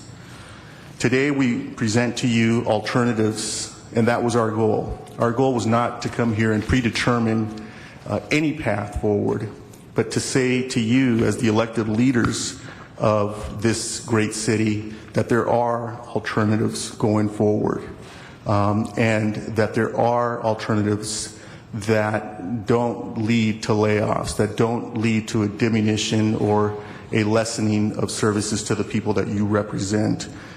Some of these alternatives, such as sales tax, the sales tax projections, the foreclosure MERS exception, the voluntary ambulance transport, very good ideas that should be considered, particularly in time of need. Others are just sound public policy. It took me a while to come around to the idea of the prior year encumbrances. I've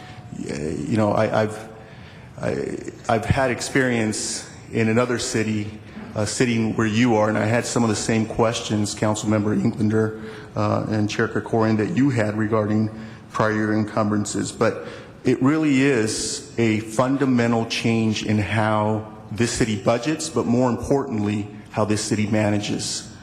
It really is about transparency and accountability. We have managed hiring in the city of Los Angeles.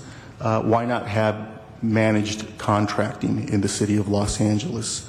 The 90-day contract language that you talked about, Councilmember Englander, 90 days at whose discretion is the cancellation? So you have a 3-year agreement, 90 days, the council approves a contract for 3 years, At that point, it leaves this chamber, it leaves the public eye, it leaves the public scrutiny, unless something happens that's extreme. What we're suggesting is don't allow that to happen. Bring it back year over year. Have departments justify why those expenditures are needed. They may very well be needed, but 90 days at the discretion of a department isn't sufficient to meet the standard of accountability and of transparency that the people of Los Angeles deserve. And bringing it back year over year would essentially put it in the public eye and bring forth accountability and allow people to weigh in and say, maybe we can do this better, maybe we can do this differently, maybe it's time to change contractors. And the final theme is credibility. And not just credibility with the employees of this city, because recall that it wasn't even a year ago that we stood with the mayor, with the CAO, and many other elected officials in this city, and we said not just to the people of Los Angeles, but to the entire country, that in the city of Los Angeles, collective bargaining works. In the city of Los Angeles, we know how to work together, and we know how to work together towards a greater Los Angeles. But each of us, in entering into the agreements that we entered into, also said to your constituents, each of you, and together with you, we said to your constituents that these agreements we were entering into would build a greater Los Angeles, would sustain a city that we could all be proud of, would build a city that would take its place rightfully, not just as the second largest city in the country, but one of the greatest cities in the world. A city that has the best services. Cutting jobs doesn't stand up to that standard. A city that builds and maintains the best infrastructure. Cutting jobs doesn't take us towards that goal. And finally, a city that we can all say that's great because it cares and sustains the same values that we all care about.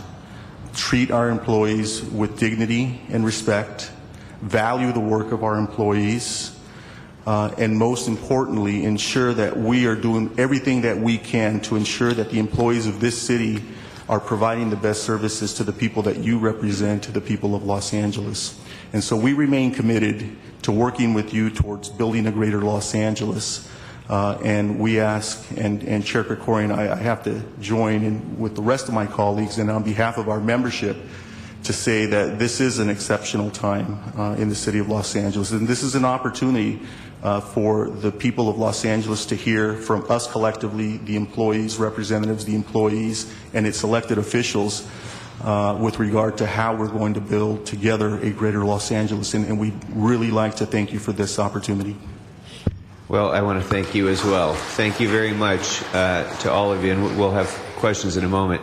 But I do really very sincerely want to compliment all of you on a very thorough, thoughtful, measured, reasonable approach in presenting these suggestions. And I think I can safely say, without objection from my colleagues, that it will be our view that we will call for a thorough analysis by the CAO and the mayor's budget team on these proposals, and that we will want to have a CAO report back on each of these proposals that you've put forth in the report of May 5th as well as the report of April 30th so that we can consider all of these in the broader context of our budget considerations. One thing that I want to note that I didn't see in your presentation is I didn't see the slide that shows the $220 million of waste, fraud, and abuse in our city.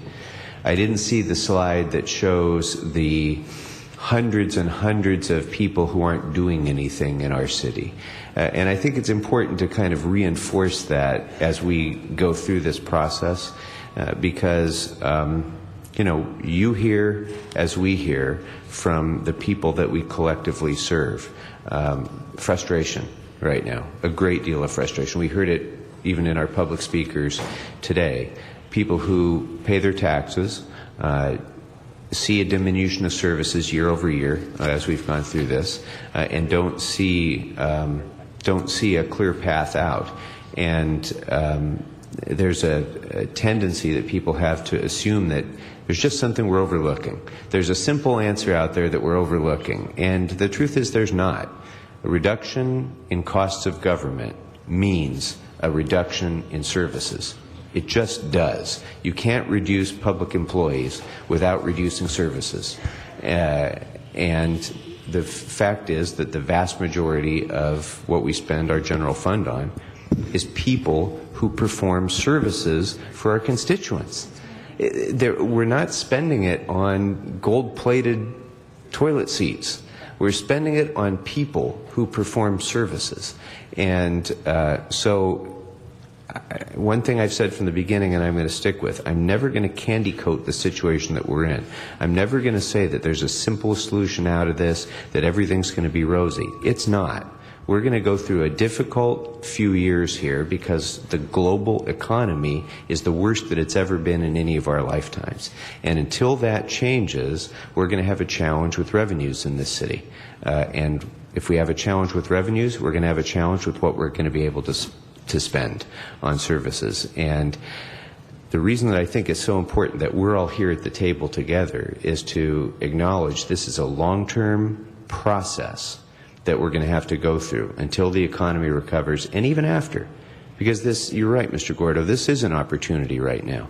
We can rethink the way we govern. We can rethink the way we deliver services. We can use the urgency of this moment as our opportunity to come together as not just as a city family within City Hall, but a city family with all of our constituents as well, in redefining what city government needs to be and how we deliver those services in the most cost-effective and effective way possible. That's the opportunity that's before us now, but we can only take advantage of that opportunity with productive, positive dialogue that you've offered us here today, and that I want to be sure that we continue over the course of the coming budget season and years following as well.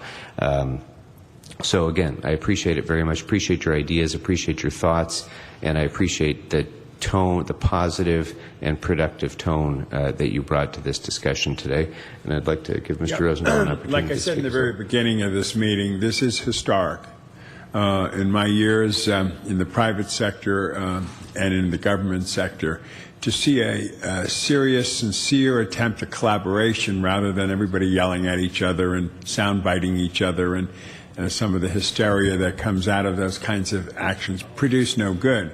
But here today, I personally was extremely impressed. I thought it was a brilliant presentation by everyone here. I think it set the tone for these negotiations this year. Obviously, I agree with the chair. I'm looking for the CAO and the CLA analyzing everything that you brought here and putting it right out front again, and for giving you an opportunity to react to it as well. I'd like to say to the lady that was talking about the police, I truly have asked this, though unfortunately when police and fire on Monday, I was on jury duty and couldn't be here. We had a ton of questions, of which we're all getting report backs on that my staff presented. But for me, the most serious issue of every one of the 231 jobs is clarity of what that job is. When I mentioned to certain constituents we might be getting rid of some more employees, they applaud. They don't understand what we do at the local level. They don't understand that we're a less of a workforce than any other time than 20 years ago when Tom Bradley was mayor, and our population has increased, our streets continue to deteriorate, our piping systems continues to need to be replaced, little trees have grown into big trees and are destroying sidewalks, and we have a tremendous amount of real responsibility. Another thing people don't understand, like one of the public comments was about I pay good property tax. Well, when Prop 13 came in, we only get 20 cents of every property dollar.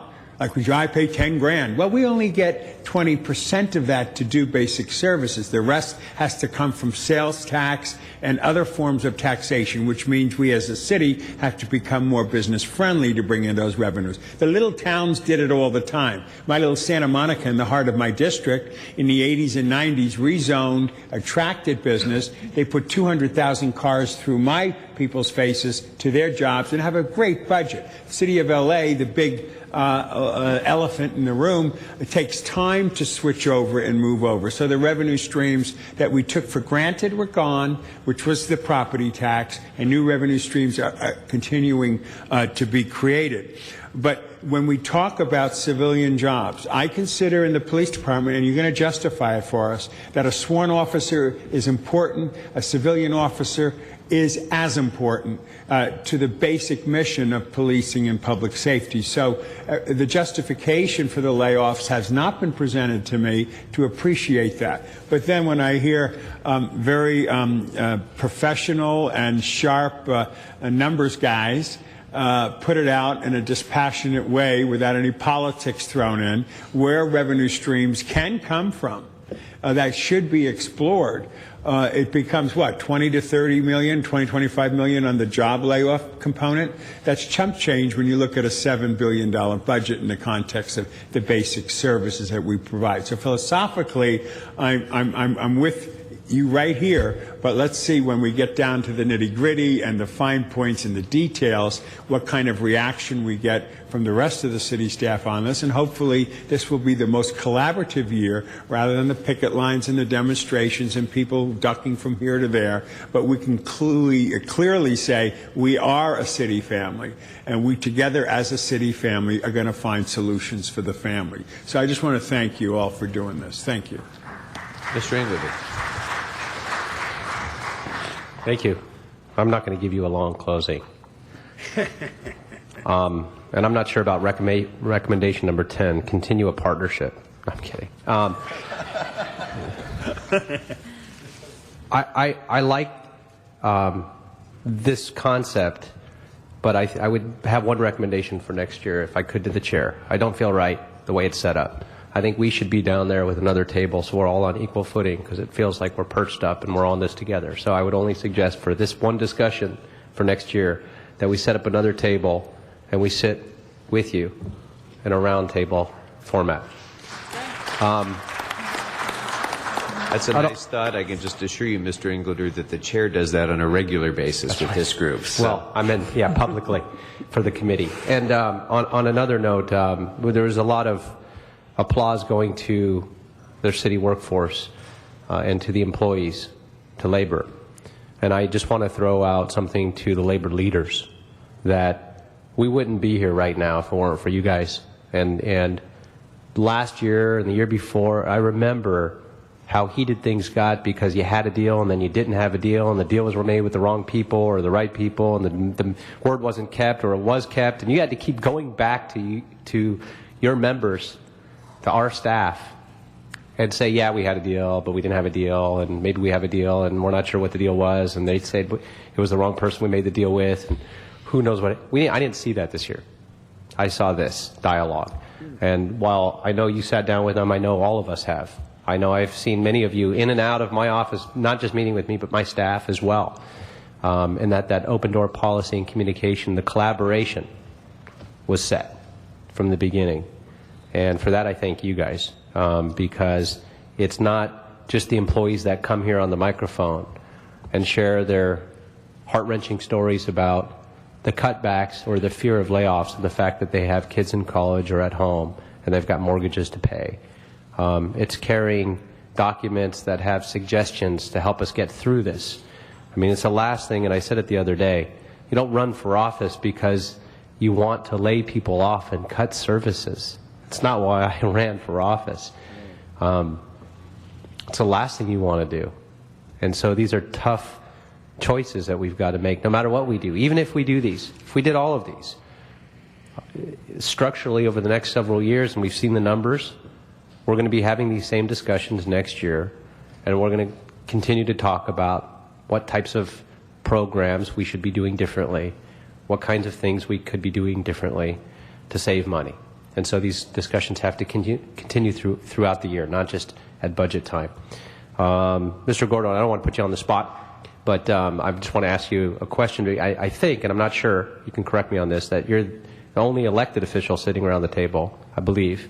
And so and you don't have to answer any of this now, but if you can get back to me and let me know if any of these recommendations, if your city has done any of these, done maybe all of them, and how those things are going. If you can, let me know how Pasadena is doing on all these as well, and if they've taken all these considerations and recommendations, that would be great. That would be helpful. I will get you a fuller report, but I can tell you that a number of these we've actually implemented, and a number more of them we discussed as early as this past Monday night.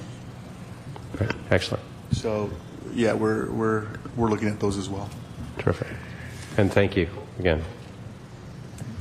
So thank you all very much for this discussion, and more importantly, thank you all for your continuing dialogue with us, and thank you and the members that you represent for your extraordinary service to our city in very difficult times. All right.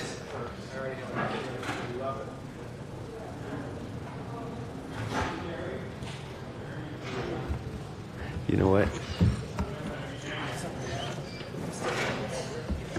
Yeah, no, something's right.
All right. Again, thank you all very much from the Coalition of City Unions. Appreciate your input very much.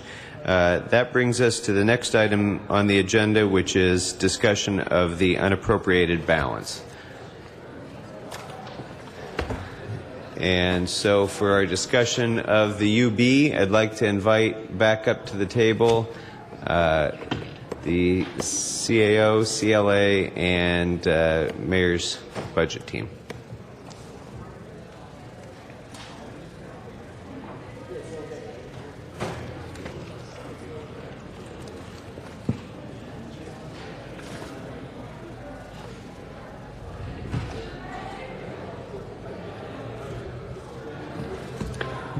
And folks, if you can, we've got to get back to work, so I'd appreciate you keeping the conversation down in the back of the chamber. Thank you. And who is going to present on the UB?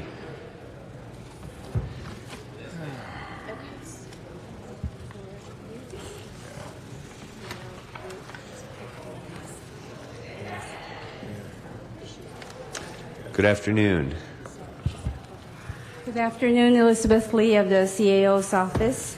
The 2012-13 proposed unappropriated balanced budget is approximately $19.7 million.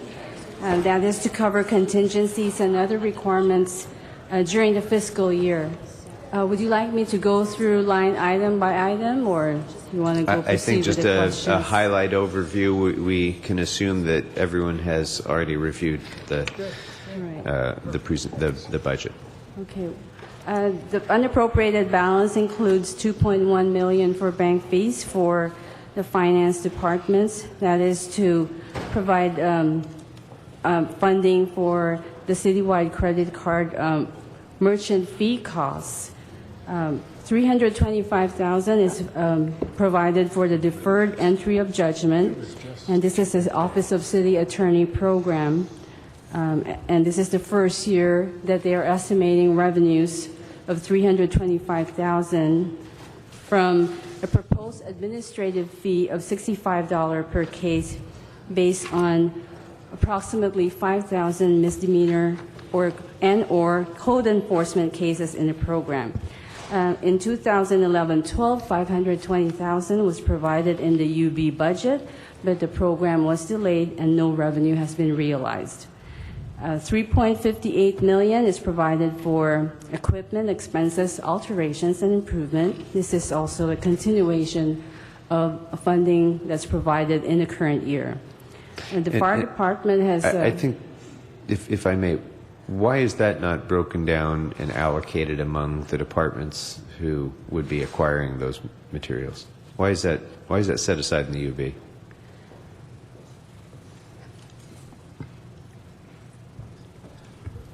Typically, these funds have been used to for unanticipated expenses that have occurred in council offices and the mayor's office. Okay. Okay, go ahead. Okay. Additionally, $750,000 is provided for the fire third-party review of resource deployment. This will analyze deployment of fire department's resources, which will include an analysis of platoon duty, special duty staffing levels, and constant staffing. An additional Sorry, Mr. England? Yeah, I've got something on that. On that, there's a number of things that, well, and I guess we're going to get to it in Exhibit H. That's going to discuss exactly what we're going to look for in those studies. Right. So, okay, I'll hold my thoughts on that till Exhibit H. Thank you. Okay. $250,000 is provided for the fire station alerting system consultant. This will provide for the technical specifications for the RFP that will be released to procure the new fire station alerting system, amongst other things. $9 million will be provided in the UB for next year for petroleum products. This is because of the extreme volatility in the petroleum products market. So, I'm sorry, that's essentially a cushion to account for the possible spiking in petroleum costs that aren't currently provided in GSD's budget. Yes, and it's also the same amount that's provided for this year. It's necessary this year for them to go through the whole year, the entire year. Again, I think we discussed this previously when we were talking to GSD. I'm unclear on what assumption is made for the price of petroleum products when GSD's budget is prepared. Is that based on a current price or on a projected price based on some national standard, or how do they? Because there is significant fluctuation, obviously, and I just wonder what the policy is and whether we diverge from a national standard in that assumption. I don't know exactly whether they prepare their estimates on a national standard, but what they do they look at an estimate of fuel usage for the following year, and they do build in or factor in some amount based price increase based on the market. We can follow up with GSC to find out whether there's any additional criteria that they look at as well. If I could, they also differentiate their projections based on diesel costs, as well as looking at the other fuels we use, the LNG and the CNG as well. Sure. The specific question that I have is not so much on usage or type of fuel, but on price per gallon or price per liter. Every government agency in America every business in America has to budget its petroleum use for the coming year. And so there must be some kind of national standard that is used, some kind of federal benchmark that's used as to what a projected price over the course of a year for a gallon of gas is in Southern California. That's what I'm getting at, and I just want to make sure that assuming that I'm correct that there is such a measurement, such a way to project likely increases, that we are in line with those sorts of standards, just to make sure that we're predicting that as accurately as we can, with the full understanding that it's going to be wrong, that there is going to be significant fluctuation, and we have to have some cushion to accommodate that fluctuation. That's a fair question. We'll go ahead and respond back to that. Thank you. $3 million is provided for city attorney's outside counsel funding. This has been recurring every year. In this fiscal year, we provided approximately $2.25 million. Next year, we're providing $3 million in the proposed budget. Did we not have an outside counsel line item in the city attorney's departmental budget as well? No, it's not. It's okay. Actually has to be appropriated. When they provide a report to the council committee, okay. so that it could be appropriated case by case during the fiscal year. $100,000 is provided in the unappropriated balance budget for the payroll study. This is to conduct a study of the city's payroll system, and it will evaluate the system and solicit recommendations on system enhancement and a potential system replacement. $500,000 is provided for the strategic advisor for technology services. This year, we provided $250,000 for an assessment of the ITA's infrastructure outsourcing study. And we would recommend that 250, the contract is in the process of being selected, that be carried over for the next year. With that, we have a total of $19.7 million in the unappropriated balance for the proposed fiscal year. Okay, and that represents a 9% decrease in the UB from last year?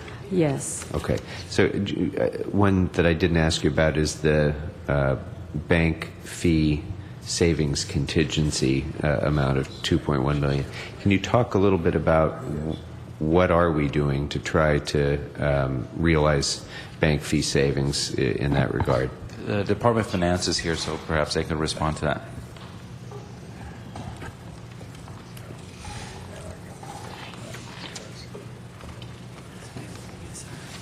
Good afternoon. Good afternoon. Jan Zatorsky, Assistant Director of Finance. Our budget request was $8.1 million, so we've been budgeted $6 million, and then $2.1 million has been placed in the unappropriated balance, so we're satisfied with the amount. What we're doing to reduce bank fees, this year we're spending approximately $13 million. It's an average of $1.1 million per month. Next year, we are having the proprietary departments, Los Angeles Airports and Department of Water and Power and Department of Transportation will be paying their bills directly. We currently get reimbursements from them now, but what we're asking them to do is pay their bills directly, so we're taking that amount off the general fund, which is how we've got from $13 million to $8 million. So are we now paying fees on the banking of what they're reimbursed? Let me state it differently. Is their reimbursement not capturing the cost of the bank fees currently? The city will not receive that reimbursement after they pay directly, but it will allow a lesser amount of the general fund to go to bank fees. Right, but currently, because there's a larger amount of the general fund going for which bank fees have to be paid, are the proprietary departments not reimbursing for the amount of the banking services as well? Currently, they reimburse for merchant card fees, which are their credit cards, and then they pay their actual bank fees, which is a lesser amount through a special CAO billing. They're paying. Okay. The proprietaries are paying in full. Okay. Yes. Then how are we realizing a savings by that? It's not necessarily a savings. It's just a matter of the general fund will now have to prepay, so to speak, on these bank fees and wait for the reimbursements to come sometime during the fiscal year. So it's a matter of just making it more efficient in terms of the proprietary departments paying directly and not burdening the general fund with having to pay these costs ahead of the reimbursements. Okay, so it makes sense for cash flow. It doesn't really reduce the budget. Exactly. Okay. But the Office of Finance is taking some actions. We're developing a credit card policy to share with all departments to find ways to reduce credit card charges. That's really been the major factor of the increase. And we're working, we have the banking relationship with Wells Fargo, and we're working with them on ways to reduce costs and just looking for efficiencies and how we use our armored car services and a lot of the banking services that we use in finding ways to reduce those. So in addition to reducing the costs, have we taken steps broadly across departments to ensure that where the city is receiving credit card payments from people who are doing business with the city, that we are at least including a convenience fee that helps to at least partly, if not fully, offset the cost that we're paying for credit card services? In areas that we can do it, we are. For tax payments, our credit card processor collects a convenience fee and it covers all of that costs. There are NACHA rules that we have to follow, and one of them is you cannot charge a convenience fee if you collect funds in a face-to-face manner. So when we collect funds over the public counters, we can't add the fee. If we put it online, certain services, if you put them online exclusively, you can charge the fee. So it is part of a whole analysis that we are trying to work on, but it takes a lot of analysis because each department has so many different services and different ways of collecting their funds. Okay. Thank you. Mr. Rosendahl. So what is the convenience fee? Explain that. A convenience fee is allowed. Department of Transportation actually has a $2 convenience fee on parking tickets. If you pay your service online, they charge a $2 convenience fee. So there are different rules, and there's rules that Visa and MasterCard enforce, so we're governed by most of those rules. But there are certain times you can charge it, and then certain times you can't. Thank you. I appreciated the chair's comments about the bank fees. I just have three questions. The fire station, item number 4, third-party review of resource deployment, the $750,000. From my perspective, we have the ADAM program, which is a software program. I understand this also includes a study on the constant staffing overtime model. The CAO did a study in 2004, as the coalition mentioned. Why can't the CAO provide an update report on their own? Why do we have to come up with that kind of money and do that? Mr. Englander raised the same question, and I think it was suggested we discuss that issue on Exhibit H. Great. So I look forward to that response as well. Then I see something that's just a couple of things disturbing, but workman's comp, you budgeted $3 million for that. That includes, outside counsel and workman's comp. Can we somehow take some of that in-house? We know how workman's comp works, and we know what the rules are. Do we need outside counsel to do that? I mean, could we find a saving in there that could help us with the outside counsel? I mean, we deal with workman's comp all the time, and we pretty well know the rules of it. What's the deal with an outside support? Good afternoon, sir. With regards to the outside counsel fund, this is the general amount for outside counsel. Workers' comp is just one of the items that the outside counsel is used for. And city attorney uses outside counsel when there's specialized or technical legal assistance that's required where they don't already have that within the existing city attorney staffing. The outside counsel amount has fluctuated greatly over the last 10 years, I would say. It's really at a low level.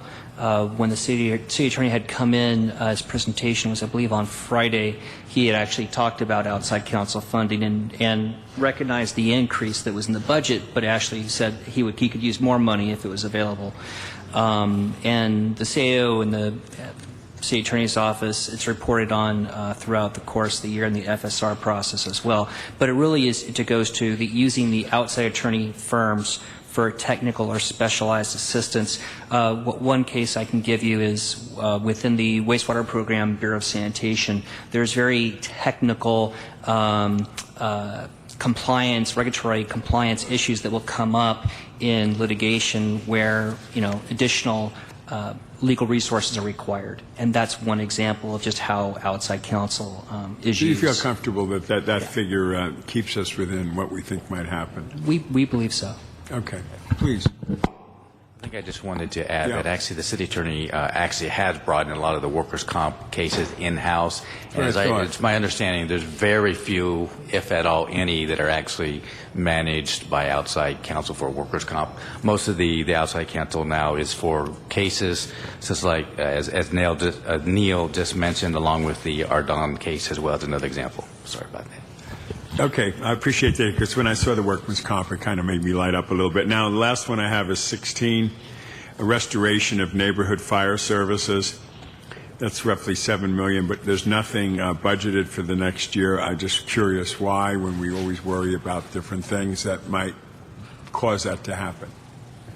Ben South, CAO. If you recall, the development of this current fiscal year's budget, there was an action taken by the council to move dollars out of the fire department's budget and be placed in the unappropriated balance, with the intent of adding those dollars back to the fire department if and when there was additional revenue identified during the fiscal year.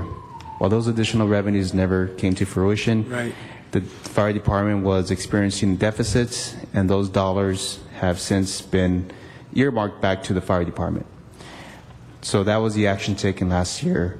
The UB is more of a zero-based type of account in the budget, and so with that in mind, there's no action unless council decides to do something similar this year. There isn't any amount dedicated for any of that. Okay, but in a realistic sense, we might have to use some money to do that, just to keep our act together, like we have in previous years. Well, the unappropriated balance is typically used throughout the fiscal year to help us mitigate any shortfalls that come up during the fiscal year. But at this point, because we are developing a balanced budget, there isn't a need, we feel, to do any of that for now. Time. Okay, and thank Councilman, I believe that was just done this 1 year. It's wasn't necessarily an ongoing item. That was something that the council added as part of the budget deliberations at the full council level.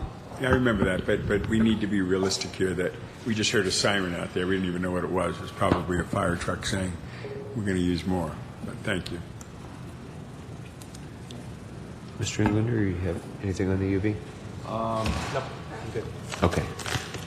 Thank you very much. And by the way, just as an alert to the public who's here, because I've gotten a few cards, what we're dealing with today are many miscellaneous matters that were, combined together, and they're continuing over today. So I'm not going to call up individual commenters on each of these individual issues. We'll take additional public comment at the end of today's agenda if you wish to stick around for that. All right. Thank you. So that brings us to Mikla. Thanks, Joy. I don't need to worry about it. No, I'm sorry. We skipped over the reserve fund. Next is the reserve fund. Elizabeth Lee again of the CAO's office. The 2012-13 proposed reserve fund budget is approximately estimated at 4.64% of the general fund budget. We expect to start the fiscal year with $210.5 million, with $124.8 in emergency account and $85.7 in the contingency account.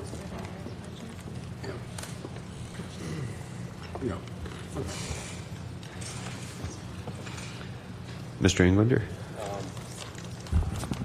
I think on the reserve fund at 4.64%, and the goal being 5%, and the conversations that have led up to any possible reduction of less than 4.64. I know there were several questions leading into those discussions on what that could or could not do to affect ratings. I don't know if any of that information has come back yet. My office is currently preparing a separate report. There was a request by the chair that we specifically look at ratings. That report should be done probably within the hour. So my recommendation is if you want to continue having the discussion of the reserve fund, maybe we go to a different item, and then I'll have the copies of the report brought down. Or if I could, so we have time to actually review the report, can we make that as part of the reports back? So we'll have it and not have it on the fly? And then we can finish with reserve fund but bring it back as that memo? Or however the chair wishes to proceed. It was his request. If you think it would be advantageous to your questioning to have that before you now, we can. It's not exclusive of also continuing it when we have the reports back. We will certainly have a more robust discussion when we get the reports back and we have to decide exactly where to peg this. I didn't have any other questions on the reserve. Okay. I just have one, which was reference to earlier by the coalition, as they sat here, which was Coalition of Unions thinks that we should reduce the reserve fund amount by just a bit, making it 444 instead of 464, in order to avoid some layoffs and maintain city services. I'd like to ask both the CAO and the mayor's office to comment, if you can, on that at this point. We can certainly comment now, but again, that's report back. We may want to do it when we report back because our report is fairly comprehensive.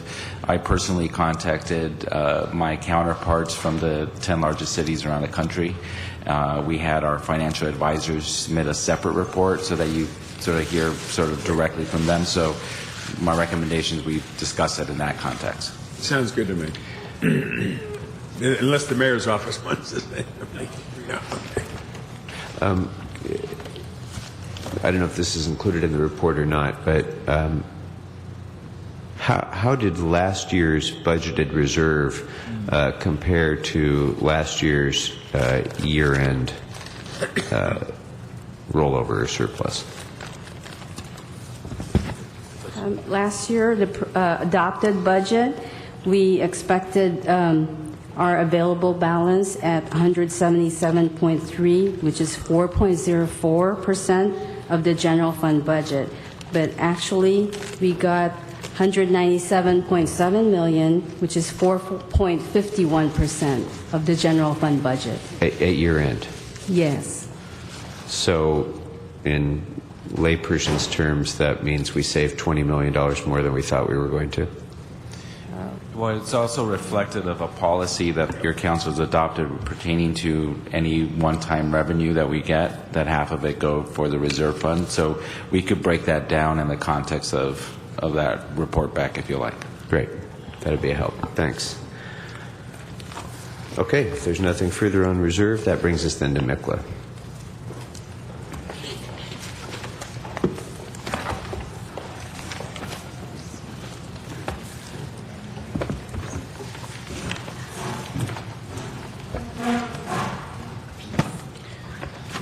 Mario Vasquez with the City Administrative Officer. The Capital Finance Administration Fund budget and MICLA begins on page 681 of the supplemental to the proposed budget. The budget totals approximately $213 million, a 5% increase from the current fiscal year. How many? And this amount does reflect savings from the refinancing of 4 MICLA bond issuances and an $11 million increase in debt service to the police headquarters facility. The budget also includes approximately $65 million in proposed MICLA capital acquisitions, including $12 million for the fire computer-aided dispatch system, $50 million for fire vehicles, and $50 million for GSD city fleet.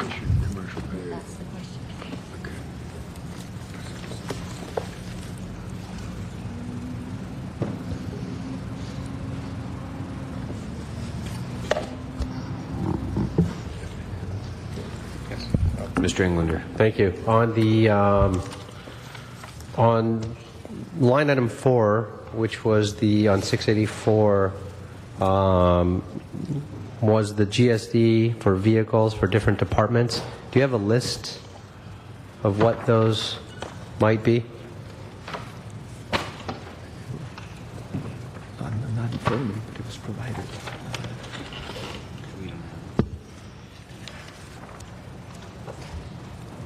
No, I don't have it on. Yeah. It just says GSD vehicle replacement at 15 million, and I didn't see a list. Yes, we could provide you that list. Okay, please, thank you. On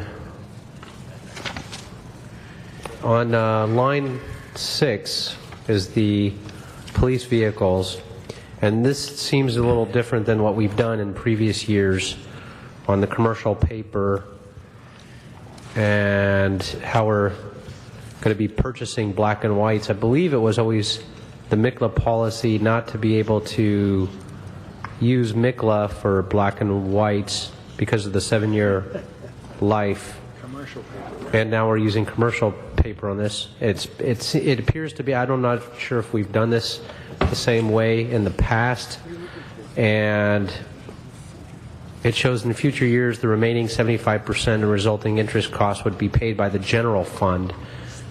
And I am not quite sure the policy that has been done historically on this, knowing full well that we're going to continue to purchase in future years additional vehicles. If you can walk me through the thinking on this. I'll have Mario go through the specifics, but in general, you're right. I mean, the preference is always to purchase vehicles with cash, and our policy speaks to that. Obviously, this year, given our fiscal situation and demands on the department, it is recommending that MICLA be used in part because the rates are so low.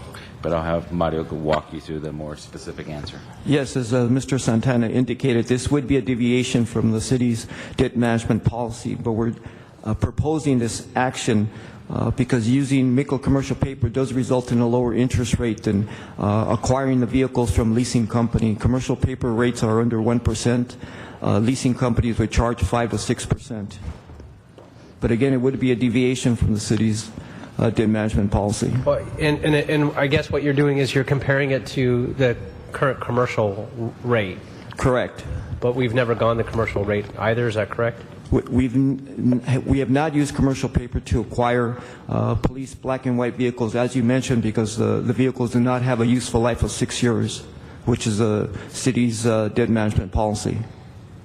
So, being a deviation from the policy, would we need a policy exemption for this? And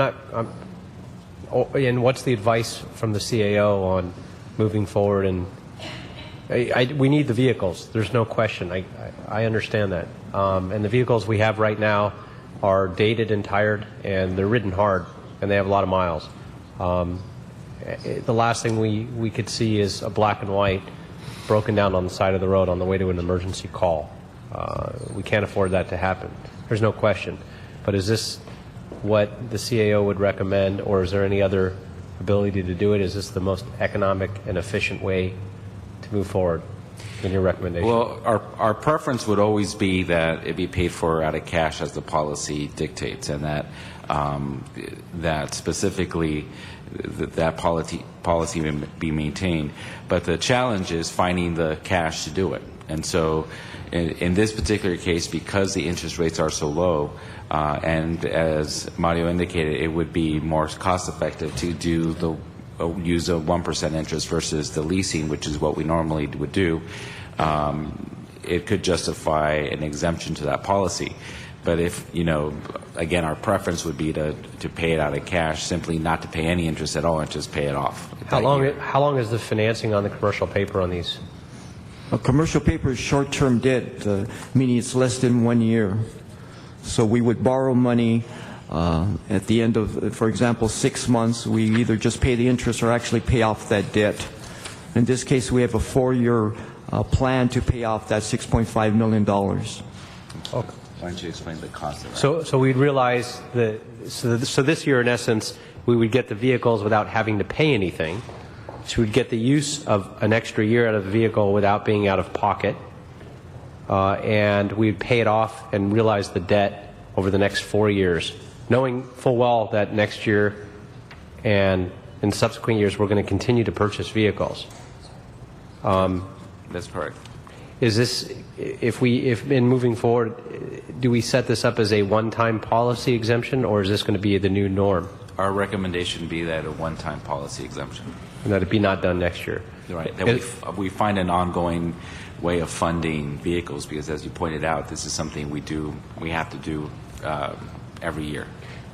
Can we make a note somewhere, and I'm not sure how we would note this as a budget instruction for a policy, that it only be done, so when we visit this next year and it comes up again, that we've actually, when we approve this budget, that the budget policy is that this was a one-time exemption or exception?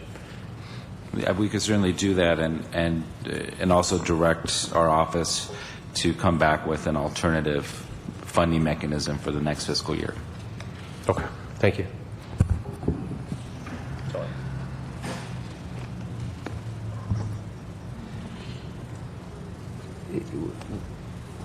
Would one of the sources for purchases of police vehicles typically be the forfeited assets trust fund? Has that been used in the That could be a past? source, correct. And there's, as I see it, an unexpended appropriation from last year of $8.5 million in that trust fund. Is that right? Yes, that question has come up, and we've been working with the CLA to actually identify some of those prior year encumbrances and find out whether any of those can be released. And perhaps working with the mayor's office, the department, and CLA, we might be able to come up with an alternative solution for funding the black and whites. Okay, great. Well, then if you could make that part of your report back on this as well. And as you noted, the source of funds for one of the sources of funds for next year to pay for that, Mikla, is the Forfeited Assets Trust Fund, about $1.7 million. So. Okay. Okay. Mr. Osdahl, anything further? Mr. Englinger asked the one I was going to do, so I'm fine. Thank you. 1 second.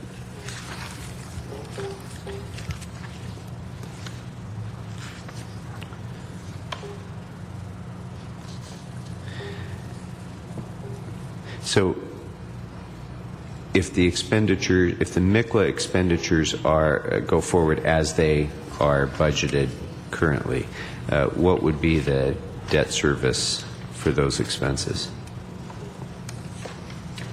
And how does it compare to what the current debt service would be in this fiscal year? Well, these expenditures would be initially acquired through commercial paper, which has an interest rate of under 1%. We can do the calculation for you, assuming that the interest rates do not change. If you could include that in your report back as well, so we can kind of quantify current year impact, that would be helpful.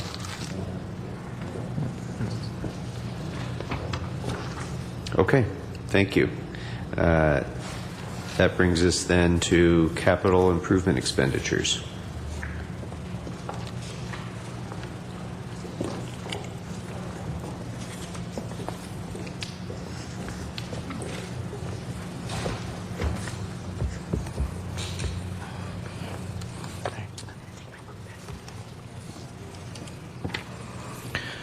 Good afternoon, sir. I'm David Romano with the Office of CAO. The Capital Improvement Expenditure Program can be found on page 202 of the proposed budget and page 699 of the Blue Book.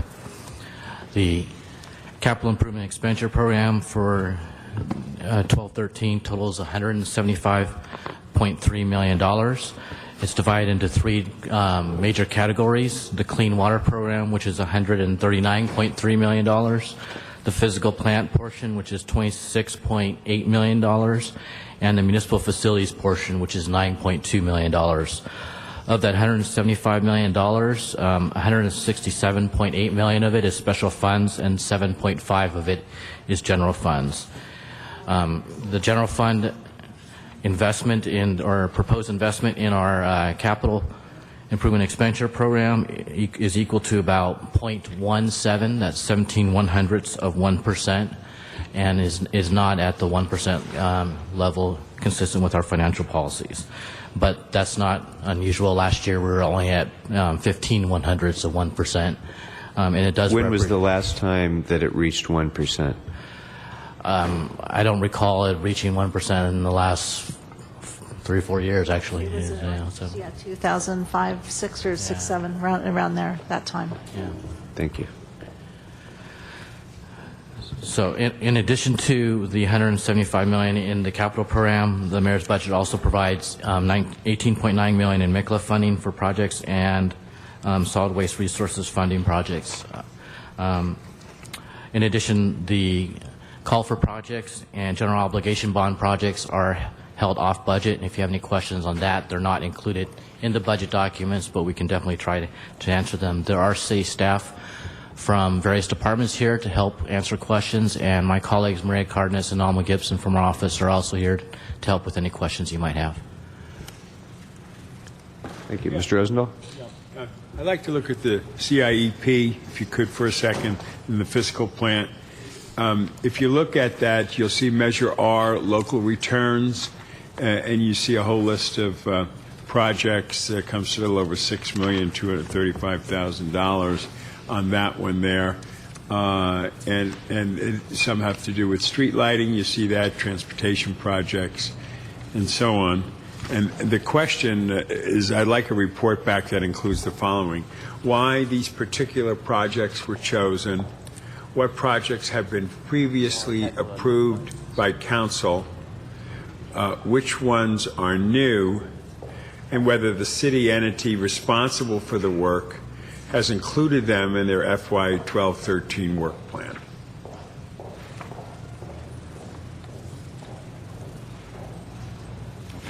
Okay. Okay. Thank you. Definitely provide that. Thank you. Mr. Englander? Thank you. I actually had another question I forgot on MICLA, if I could. It's fine. Thank you. Has the council actually approved all of these purchases in what might be out for RFP now on any of the MICLA acquisitions, or is that just going to be part of the budget process? Let me turn to one specifically. It's the in-car video system for police, item 36 on page 692. I don't even know that was even reviewed yet by committee or council, but the question on that is there was a previous question when ITA came to the table on that with the data storage and cost of storage and what type of information we store and for how long and the potential cost savings.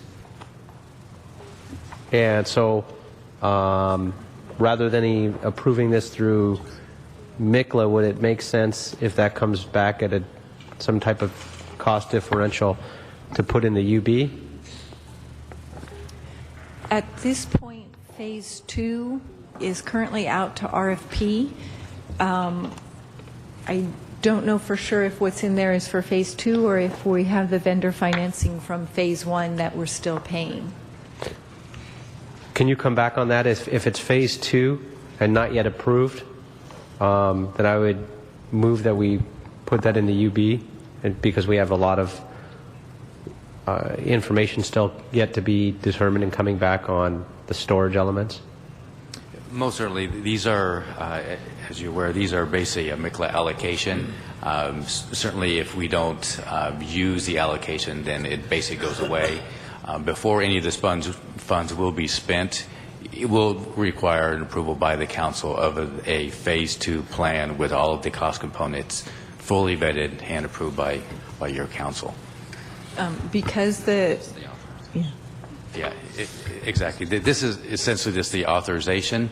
You could make a footnote and say before any of this authorization is used, like I said, the Phase 2 that has to be fully vetted, all the cost components fully analyzed, have to be approved by your council before the actual funds are used. If we could add that footnote, then thank you. Okay. This is probably a very basic question, so excuse me, but I'm new here. Are we on MICLA or? So if we look at the budgeted total for the CIEP for last year, the current year, it's 150.1 million. And the estimated actuals are 122.3. So is the difference there an encumbered unexpended amount, or is it an amount that was over budgeted that can be carried forward into the next year? Maria Cardenas with the CAO's office. For capital projects, expenditures are rarely one-year expenditures. It's usually a 3 to 4 year process, beginning with design, construction, post-construction, and use of the facility. These monies are not part of expense and equipment items that were referred to during the coalition presentation. No, I understand. I'm saying something different, I guess. The budget for this year was $150 million. The estimated 2011-2012 actuals are $122 million. So does that just mean that there's $28 million that was unexpended, but it is it's already encumbered for a particular project? Yes. And if so, how will we be able to determine whether or not it will in fact be spent, or if those projects are not going forward, or if those projects have had cost savings, if they've come in under budget and are completed? How will we be able to assess what if any, of that $28 million difference that is not being spent, that was in the budget, will be available to carry forward into the next fiscal year? I'll have David respond on the physical plant special funds, because I believe that there's a analysis that occurs every year. For the general fund for municipal facilities, those are basically for ongoing projects for the 800 city facilities that we have, and the monies get spent. Thank you. Councilman, I think Ms. Cardenas actually hit the nail on the head with her first comment. Almost all these projects are not completed in one fiscal year. So at any given point in time, we have 2, 3, 4 years worth of appropriations from which departments are spending. So the column where you're looking at says estimated expenditures. That could represent estimated expenditures not only from this year's budget, but from prior year's budgets as well. So these two columns don't relate as nicely and succinctly as you may want. If you want to find out how projects are doing and whether they're moving ahead, we need to talk to project managers and get you a report back on some of them. Some of the projects also are overseen by oversight committees, and the oversight committees routinely monitor the progress of those projects and get reports back. And so we could also talk to those oversight committees and get a status for you as well. But if there's a particular one or a particular set of projects you'd like status on, if you could let us know, we can definitely provide that. Thank you. There's not at the moment. It's just that as a process matter, there needs to be some kind of a process by which the council checks back in to make sure that the projects for which there have been appropriations are in fact expending the amount appropriated. If they're coming in under budget, for example, that's great. That's more that we can spend on something else. But we have to know that at some point. One of the mechanisms that we use is what we call our reappropriations report, which you'll see late summer. And our staff work with the different departments to go through all those projects. And the ones that are completed and that have savings left over, we let the monies revert back to their appropriate funds. And then we reappropriate funds into projects that are still continuing and that still need money. And so that's one of the mechanisms that we use to help monitor that. And you will see that come through in a couple months. Okay, great. Thank you.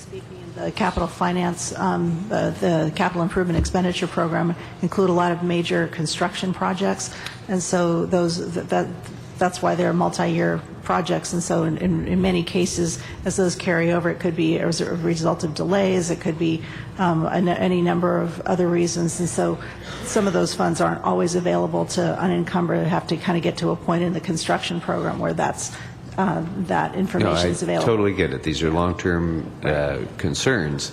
but at some point in the process, there has to be that evaluation has to be made with regard to each capital project. That's correct. Okay. Yes. And my office produces quarterly reports on the general fund backed capital projects that go actually to your committee. Okay. Very good. Thank you. One Mr. other thing Rosendahl. I'd like to say is that, the coordination has been terrific, CAO, with the Street and Transportation Project Oversight Committee, where the CAO, you kind of chair it, and BOE, and Street Services, Transportation, a whole lot get in the room, including my great deputy, Laura McClellan, and we help figure out what we're going to do or what's new and what's coming in. That coordination is excellent, and I want to thank you all for that.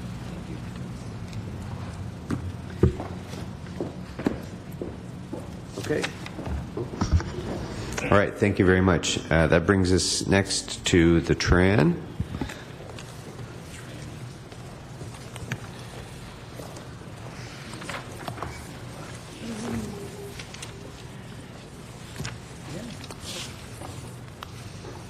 Good afternoon.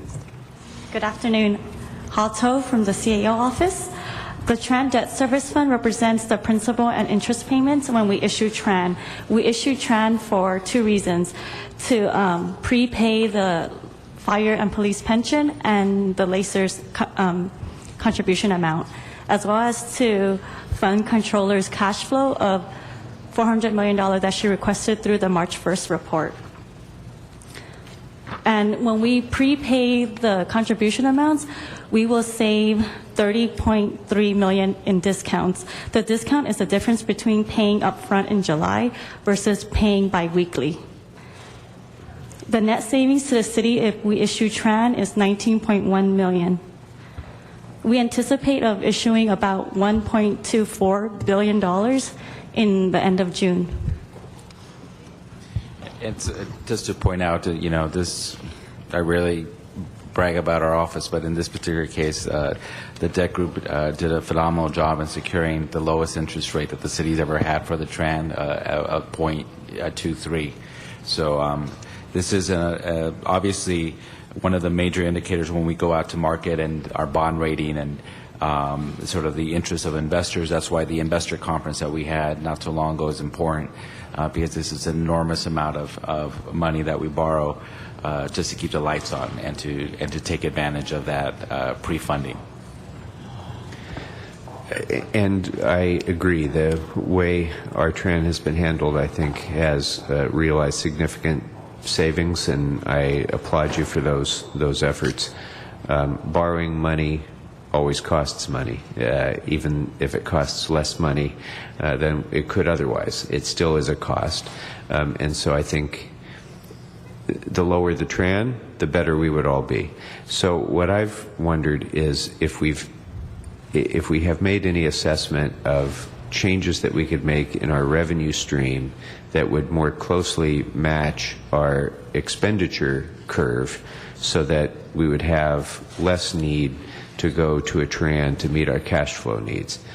For example, with the power revenue transfer, the business tax, which we get in a fairly lump sum, and I know many small businesses have asked me, they would think that it would be more convenient for them if they could pay on a quarterly basis or on a semi-annual basis or something, which might help us meet our cash flow needs as well and have less need to go out and borrow the money through the TRAN. Has there ever been any analysis made of kind of changing those streams to more closely match the expenditure needs we have throughout the year? Sure. We have taken a look at that. I know there's been a number of proposals that have been offered over the years. Certainly, I think you have a good suggestion on the business tax as far as perhaps making more of a quarterly type payment system. The difficulty we have with that is, as of now, that revenue or those fees are basically due come January 1st. So as we go through the year, businesses are actually prepaying, this come July, and for the following, basically for the year. And so if we were to go to some sort of a quarterly payment, we would actually, on a cash flow basis, could get ourselves in sort of a difficult spot, because as we then transfer that money, we wouldn't get all of it up front, that it would then fall into the following fiscal year. So in essence, we would be behind. There's also been suggestions on the DDP transfer. We normally get about 50%, sometimes a little bit more, usually in January or February of the year, of the fiscal year. There's been discussion perhaps bringing that up, moving that up earlier in the fiscal year once the books close with DWP. That certainly is a possibility if we can get them to close the books earlier. That would, if we could get a sizable portion of that transfer in, say, October or November, that actually would really help with our cash flow, because we tend to go into a deficit come October, November, and early December until we get the big property tax payment. So we can continue to work with Department of Water Power to find out whether there's an option or available to basically speed up their transfer payment. That might be an opportunity to sort of help out on cash flow. So, thank you. I like that. Mr. Rosendahl? And just to do the old TV guy I used to be, for those out there that eyes are going over here, the TRANS is a financial mechanism to borrow funds and to pay debt service on notes issued to the fund, the city's contribution to both fire and police pension funds, and to the LACER retirement system. The TRANS is issued to pay the city's contribution to fire and police pension fund, pay the city's contribution to LACER fund, and alleviate the short-term cash flow deficits occurring early in the fiscal year when certain taxes and revenues have not been received, as you just mentioned. So the question really is, how many times per year do we issue a TRANS? And obviously your comment before about what benefit it provides to the general fund. We issue once a year, and we issue towards the end of June and maybe at the beginning of July, depending when the budget's adopted. Mm-hmm. And of course, its benefits to the general fund? $30 million of savings. There you go. Very good. Thank you.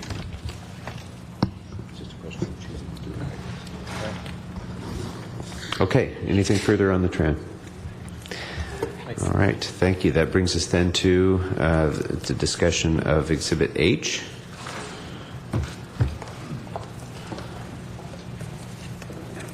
And again, thank you, Mr. Rosendahl, for the reminder that folks who are watching on television may not know what some of these references are. Exhibit H is a list in the budget of required ordinance changes and other budgetary actions that need to be ordered by the council as part of implementing the budget. And so they deal with a variety of different areas, ordinance changes and other actions dealing with most of the categories that we've been discussing over the last few days.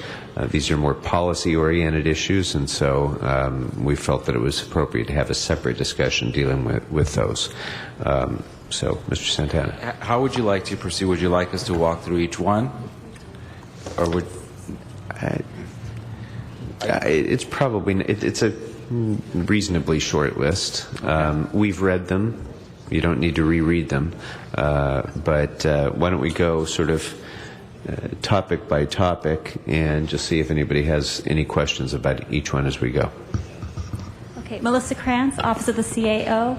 Exhibit H begins on page 49 in the proposed book. And it starts off with a request that we have every year. It authorizes the issuance of up to $1.4 billion in TRAN. As you discussed already, the TRAN is for cash flow purposes as well as providing full contribution for the LACERS and fire and police pension system. We have a request to the city attorney to prepare all revenue-generating ordinances as soon as possible or at a minimum within 60 days after a budget adoption. We have a request for the city attorney to prepare an ordinance to amend the administrative code and municipal code to... One moment, please, on the city attorney issue. Just a real quick question on the city attorney issue. It was stated when the city attorney was here that he didn't. There may not be time because of the budget cuts for him to prepare ordinances with staff, and so I don't know if there's another ability to get ordinances if they hit a certain time frame and we're requiring those.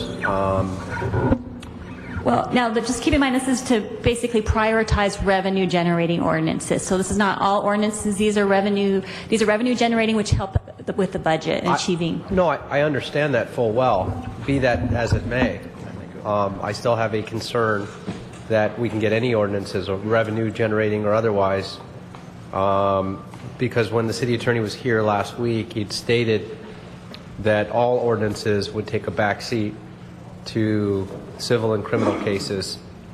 And my question is, what can we do if we hit the 60 days and don't have those?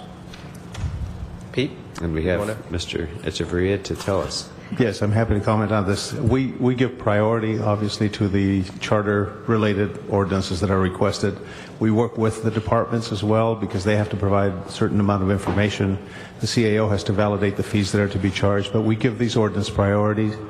I've already assigned attorneys to work on several of these ordinances. We've started the process, so I don't expect there to be a problem with the timing. Can you define revenue then generating? A revenue generating ordinance, because Well, I'm speaking right now about the Exhibit H ordinances. Okay. So those are all of those. So this only has to do with revenue generating ordinances on Exhibit H. Is These that would correct? be ordinances that would like increase fees or something that Correct. would benefit the city. Not just year-round revenue generating ordinances, only as they relate to the budget? There are other ordinances that come up throughout the year that council requests separate and apart from the budget, and we give those priorities as we can as well. Well, I know, I appreciate that. And the reason I bring this up is there are ordinances that are sitting, and I want to give examples, but there are that have been well beyond 60 days that could be viewed as revenue generating, in fact are, that have gone beyond that. Well, the language in this exhibit refers to only those within Exhibit H because it says after final budget adoption. That's why I was asking if they were only having to do with Exhibit H. I mean, there are certainly those that are revenue generating. There's others that provide cost avoidance. For example, there's an ordinance specifically to SPRF and the repayment as a loan. I would hope that would also be included as a priority item, because if that isn't done, then we obviously have to repay that. And we treat all the Exhibit H ordinances in the same manner. That is, we give them the highest priority that we possibly can.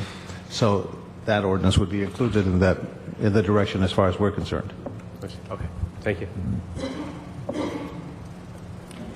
Okay, the next one's for engineering. It's a request to the city attorney to prepare ordinances to amend the municipal and administrative codes to increase fees and permits for special services provided by or collected by engineering, and to codify those to make them more user-friendly. We have a request to the city attorney to prepare an ordinance stating that any auto park that has delinquent taxes or any unregistered or non-permitted auto park be required to install permanent revenue control equipment.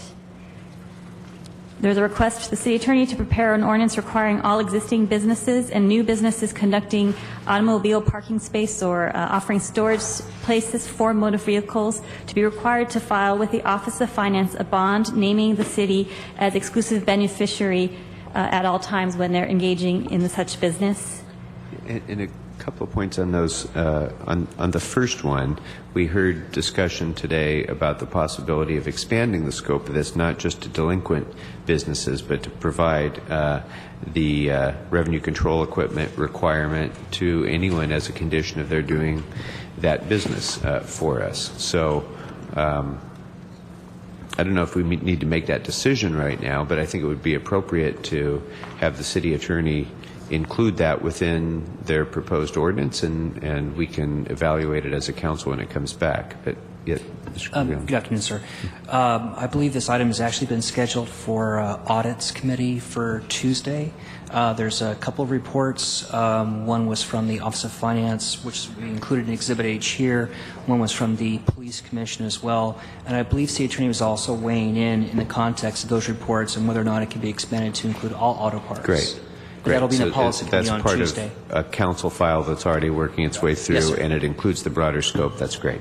Now, on the second point regarding the bonding, there's very broad language in this. that it applies to businesses that make a charge directly or indirectly and so forth. It seems to me that they should be more sharply defined to businesses that are in fact collecting and submitting the parking tax. That's what we're trying to address here. But we have very broad language trying to redefine what parking and storage of a vehicle is, which could encompass many businesses that aren't paying a parking tax. It could include, you know, I don't know, a restaurant or something that it could include a number of things that aren't necessarily where there isn't a direct payment for parking. So I think that's the intent of this. The intent of this is to go to those businesses that are collecting parking tax. Correct? Yes, sir. And this is also part of the committee discussion for Tuesday. Okay. This is language we had actually taken from the reports. Okay. So from my perspective, the language here is overly broad, and it should be defined as those businesses that are paying the parking tax. Okay, for planning, there's a request for an ordinance establishing full cost recovery for the case management services, and a request for an ordinance establishing a temporary increase to the general plan maintenance fee to support the zoning code rewrite project. Mr. Englander? Yeah, I'd like to explore the idea of full cost recovery on appeals as well, unless perhaps there's findings or they're outside of a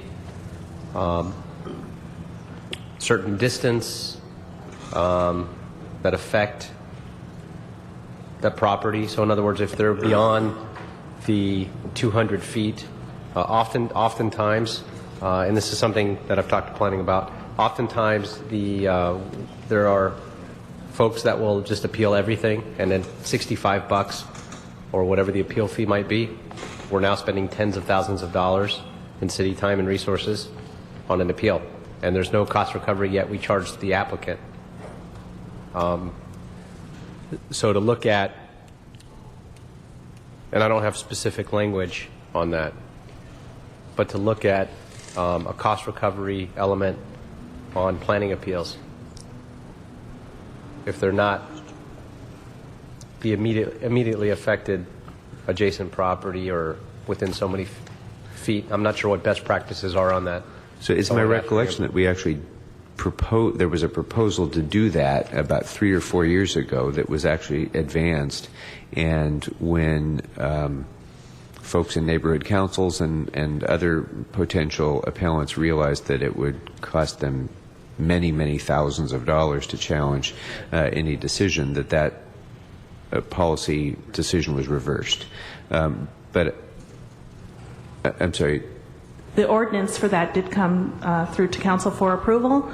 The council did not approve that item, so we can certainly go back and pull that item to see what the cost was. But it was full cost recovery for appeals, and the cost was, I don't remember the actual amount for that. It was a lot. But let's pull that out and make a report back that analyzes that, the cost elements, you know, how would that affect appeals, and maybe. And then again, looking at the issue on that one, though, is that if the folks are within so many feet, and I'm not sure that was part of the original or what came to council last time, that they not have to pay that, so they wouldn't be. I think that was the issue, is that if they're impacted or they're affected, then they shouldn't have to pay those fees.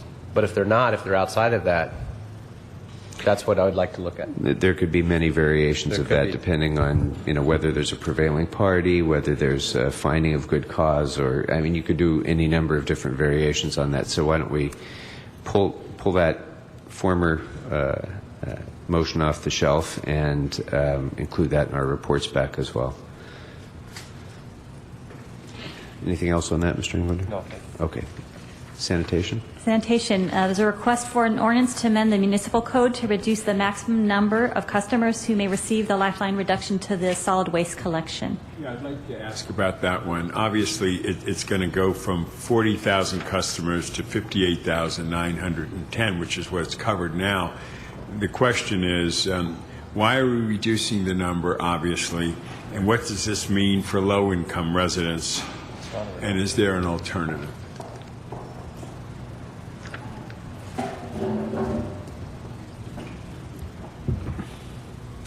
Good afternoon, Lisa Mowry, Sanitation.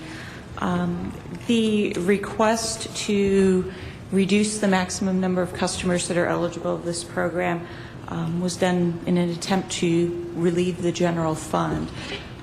Currently, we've got a little over 11,000 customers that are on the waiting list who we won't be able to add to the program. And it doesn't help me, though. 40,000 versus 58,000 means that there are people in struggling financial situations. Obviously, this year, last year, the year before, things have not picked up. They're not improving right now enough. What are we supposed to do about that, and why can't we find a way to continue to keep them on the roll? Mr. Rosso, can I ask the same question but a different way?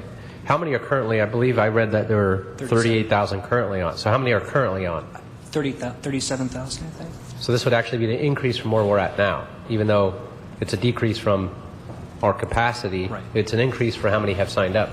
That is correct, sir. Participate. I understand, but where did we then come with the 58,910 to begin with as a benchmark?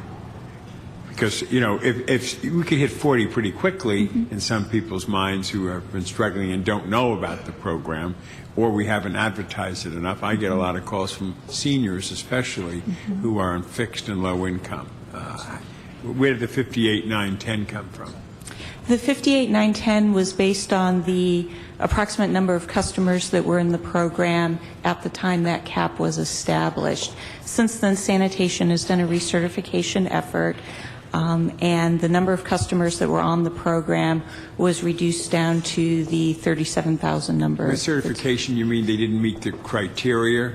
Correct. They did not meet the criteria. And so the 58,000 in that group were X numbers that didn't meet that requirement and brought it down. Correct. A little over. How did they get in it to begin with?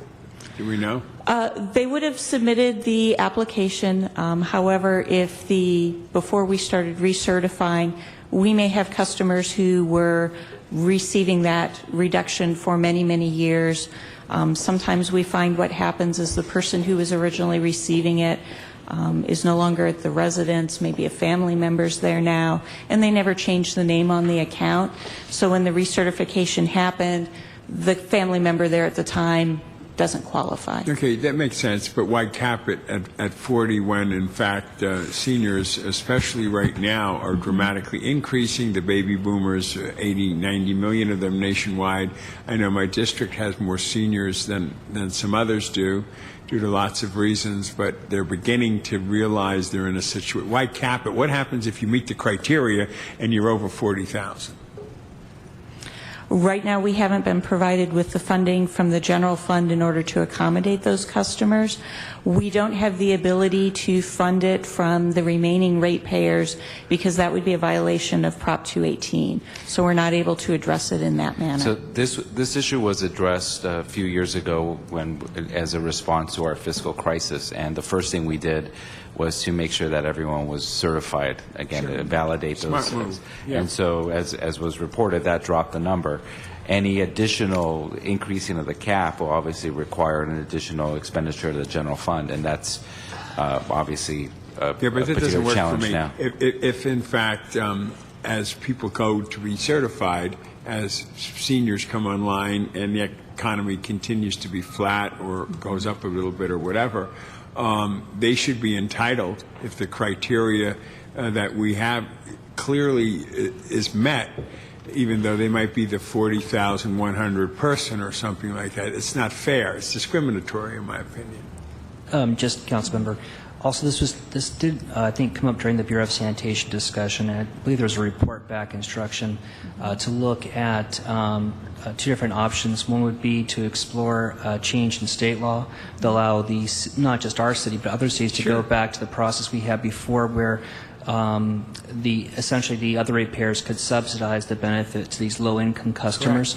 The other would be for the city to explore more local options, say such as a March 13 ballot measure, where we could put it before the voters and have them agree to allow to pay the subsidy for these low-income participants in the program. What that would do is relieve the general fund of that ongoing burden as well. I do believe that did come up on the discussion with Bureau of Sanitation. So that report back will be coming to you on Monday as well. Okay, and with that report back, I would appreciate flexibility on that notion because, maybe state legislation or a ballot measure might be impractical, more difficult, and yet the numbers are real, over 40,000. And I think we need to have that option in there as well. Just to clarify on that, though, right now, I mean, to put it plainly, the situation is that we've over-appropriated for a program that's undersubscribed, right? So the idea is because we're undersubscribed, given after the following recertification process, we don't have enough participants to hit the cap that we've currently appropriated for. Well, Is that right? Right now, yes. The cap is being proposed to be set at 40,000, and we're slightly under that now at 37. However, if you go above the cap, there would then be a general fund contribution, additional contribution that would be needed to subsidize the program. Right. And so I think the recertification decision was obviously a very sound one that probably should have been in place in the policy when it first began. But given the number of accounts that dropped off of the program as a result of recertification, by the way, when did that process take place? The process was completed last year around August. I mean, I don't mean to sound too draconian about this, but of those many thousands of cases that fell off of the rolls, some significant portion of them had to have been people who, frankly, were knowingly stealing from the people of Los Angeles by keeping their late grandmother's name on the account, knowing that their late grandmother no longer lived at that address. And to me, that is a criminal fraud against the taxpayers of Los Angeles. And I wonder if it's not appropriate to have an examination of whether fraud was committed among those who have dropped off, and try to have some of those subsidies recovered from those who knowingly took advantage of that system. We could work with the city attorney and see if there's a way of doing that. I suppose whether it makes sense from a cost effectiveness standpoint will depend upon the number of cases and how they might expeditiously be able to pursue those. But starting with a letter might help. That doesn't cost that much. And, sir, also I believe there's a every 2 years recertification that was kind of the direction from the council previously. So sanitation will be going through this process again in the coming Next year. and then every 2 years. And I assume the second time around you'll have a lot lower drop-off rate because you already will have cleared off, the backlog of deadbeats. We absolutely expect that to be true. Thank you. Mr. Englander. Just real quick on the question on this, on the 38,000, do we get any grant funding for this, or is this all general fund subsidized? General fund. Thank you. Okay, next one's Special Parking Revenue Fund. There's a request for an ordinance to amend the admin code to eliminate all Special Parking Revenue Fund loan repayment requirements. Okay, I'd like to comment on that or get your thought on this.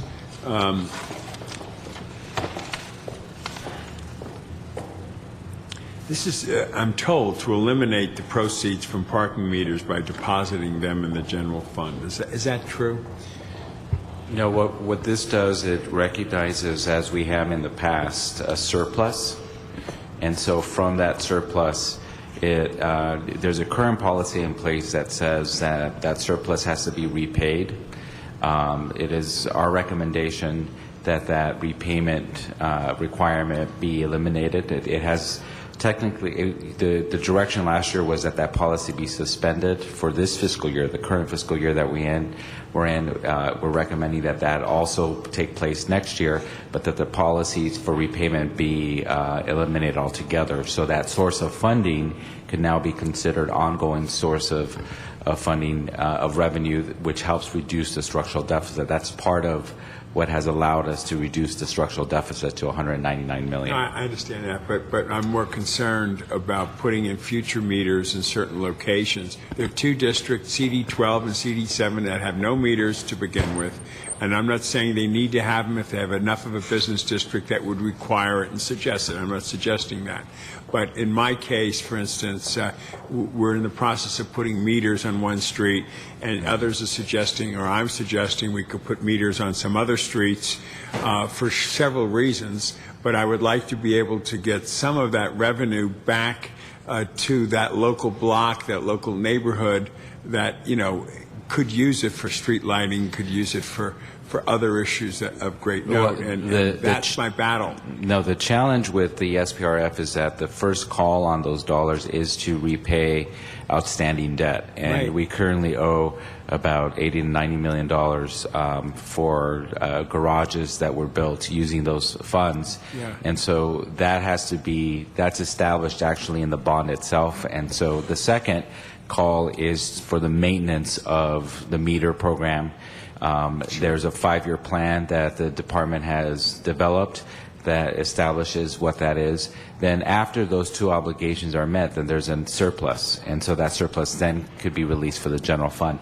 Until that debt service is paid full in full, which there's also a second item to have us explore options to do that, we're still obligated to tie those dollars to the SPRF. I understand that, but I just want to make it clear that the funds that go in there from meters, I need to incent certain communities where I'd like to put meters in, they would get some of that back some way or another. This first item is just referring to the loan repayment requirements. There's an item on page 53 that talks about using the SPR fund for other purposes aside from meters. So I don't know if you want to go to that item right now or just wait till we get there. Just in that context, like for instance in the Palisades, for many, many, many years, substantial monies have been collected, and they've been wanting to make a parking structure. We wanted to do a study for the parking structure. We have locations in mind, and we wanted to do one. But then the funds never came back for us to do it for general revenue needs and so on and so forth. There's a couple of other areas I want to create parking opportunities where there are no parking opportunities and businesses exist. Grandfathered situations which make no sense have existed, and we have tremendous congestion issues. One of them is Abbott Kinney, just as another minor example. I want to be able to have some comfort that some of those monies could go back to help us within those neighborhoods. And once those funds are freed up, then that becomes a policy decision that your council makes as to how they're redirected. So part of the ultimate recommendation is that we defease that debt so that all of that revenue, after we pay for the operations of the meters, be available for the general fund. And then at that point, the council could establish a policy as to how those revenues should be spent throughout the system, whether they're redirected to specific communities, whether they're or go to pay for law enforcement or other general fund obligations. I understand that, but my problem tends to be that the parking structures have never been built in my district that people felt were going to be built. Other districts, they have been built, and now you're paying off their debts. And so how do I go forward with encouraging, because parking is a big problem, especially in Venice and some other places like in the Palisades and even on San Vicente. We have a lot of those issues, and I want to be able to come up with solutions to the parking problems that we have by being able to generate some revenue that allows that to happen. And I just need to come up with some ideas and options that we can do this if we can. Councilman, just on this item, this would represent a departure from the council's current policy. I know that. One of the reasons why the loan repayment was put in there was initially was to ensure that funds would come back to the fund for the purposes I that know. you're describing. Right, and then you're going to get rid of that, and so I just begin to lose more and more faith that we'll ever be able to build those parking lots, put in meters to somewhat mediate people who stay in a spot longer than what we would want them to, and those kinds of things. I just need ways to make that happen, and if you take away any tools I have to do that, it continues to become a real problem. Like, for instance, lots of restaurants were grandfathered in with alleged parking. You didn't have the parking. So what do? I need to create parking structures. I need to create revenue to pay those parking structures. And we do have people willing to pay for these things. It's just that we never get our hands back on that money. It goes back to the general fund, which I know the general fund has needs, but we also need to satisfy the needs of creating that parking.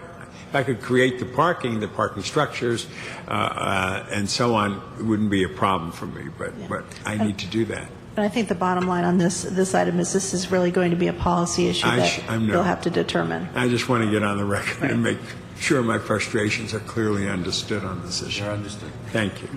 The next item under SPRF is a request for an ordinance to amend the admin code to eliminate funding for the Central Library Validation Program. The library would be covering that cost.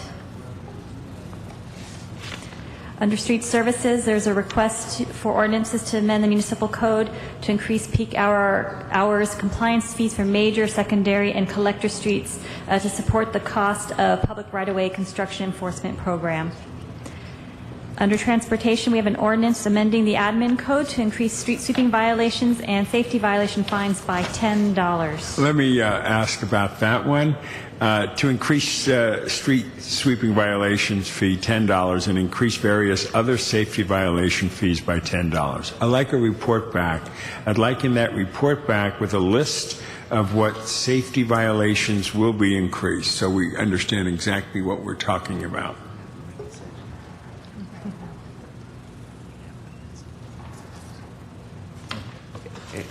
The next item is under... Before we move off of that one, as long as we're doing that report, it would be helpful to know how the determination was made as to which should be increased and which not increased, and how we pegged that amount. There's some economic analysis that you have to do there in terms of collectability and so on. If it goes too high, of course, our compliance rate is going to go down. So I just want to hear further what the thinking was in picking $10 as the amount, and maybe it's appropriate to have a differential amount, depending on the violations. We'll work with the Department of Transportation and their response. Thank you. Okay, for the zoo, there's a request for an ordinance to amend the admin code to increase the zoo general admission by $1. There's also a commensurate request for the city to work with GLAZA, increasing their membership fee to an equal level. And I think I asked this when the zoo was here, but in case I didn't, there was a recent ticket increase, and John Lewis, I think, said that didn't impact participation. It didn't impact attendance. That revenue went up, and visitors also went up. So again, I'd like to see what thinking has gone into picking that number, $1 increase. What impact is that likely to have?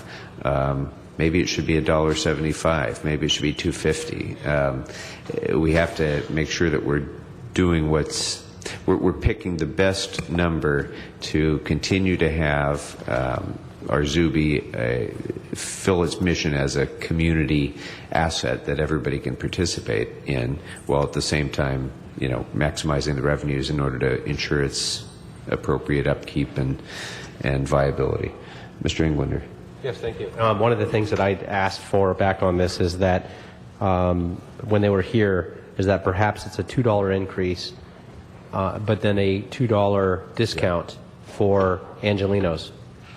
They came back and said that they didn't really know exactly how they would implement that. And since then I've looked into it, and that, not that the zoo's an amusement park, but for comparative purposes, Knott's, Six Flags, and Disney all have different times of the year that they have local discounts.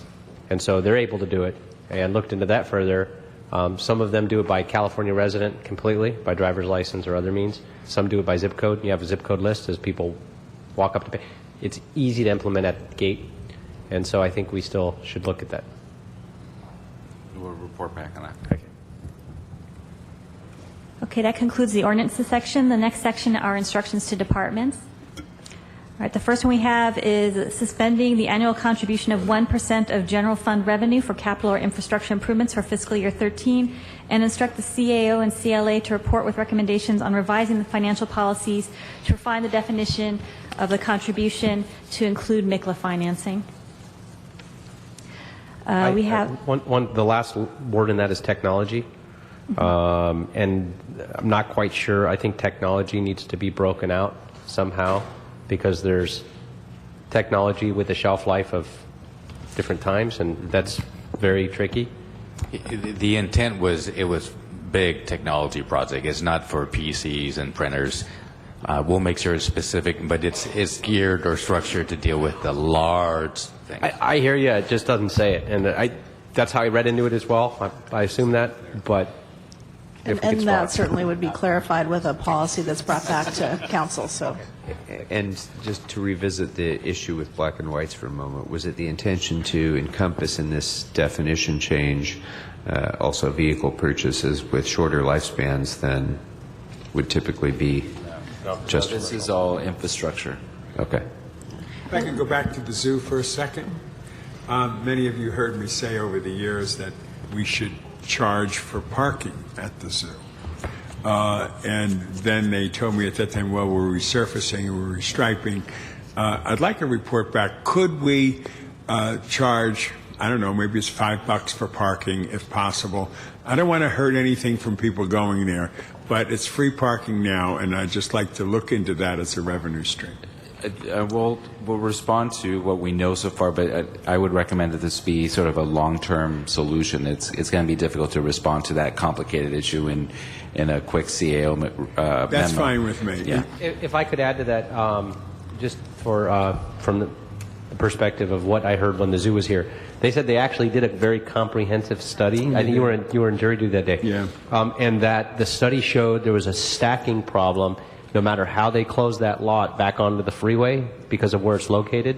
And the study also showed that the most difficult element that they shared with us in that study was that it's very difficult to even get people off the freeway into the parking lot and into the zoo, that this would deter people from even coming in, and they studied it extensively. So my suggestion might be, if you want to go meet with, I believe it was John Lewis that was here, right, and he spelled out that they actually did put a lot of time and effort and money into the study. Great. Well, I just like to see I just wanted to share that, so you were okay. We'll follow up with. and actually, as part of the ongoing discussion with the zoo, with the working group, which includes some of the union representatives, there have been some options discussed, and those will be coming forward when the zoo RFP and that report are prepared. Great, thanks. Okay, to the under CAO, we have an instruction to the CAO to prepare a recommendation by July 1st to create a substantial pension, sustainable pension tier for new civilian non-swarm employees. This includes increasing the retirement age to 67, reducing the retirement factor, capping the maximum retirement allowance, restructuring how financial compensation is calculated to prevent pension spiking, reduce pension COLAs, obtain better control over retiree health costs, ensuring cost neutrality for the government BIPAC program, and sharing the risk of future retirement cost increases with employees. I know that's a good idea to look at all those aspects, but one thing that has been brought to my attention, look, I'm going to be 67 in May, and I'm not heavy lifting around here stuff, but some city employees physically wear out from the hard work that they do, not that they're not productive, but to kind of make that for all employees, should it not be determined by the kinds of jobs they have and situations they have and the status of those particular aspects of a job? not that I have a desk job, I'm running around a lot, but I'm not doing any heavy lifting or any of those particular job assignments. Well, this item will be considered as a separate policy matter. Okay. It's the first stop would be at ERC. We've already gotten some initial direction. We're doing an actuarial analysis. Okay. And then it'll come back to your council, obviously, for final consideration. Okay. Okay, the next item is for the CAO to prepare a report on potential ballot measures to provide additional funding for public safety. I'm sorry. Before we move on to that, if we could just go back a moment to the pension issue.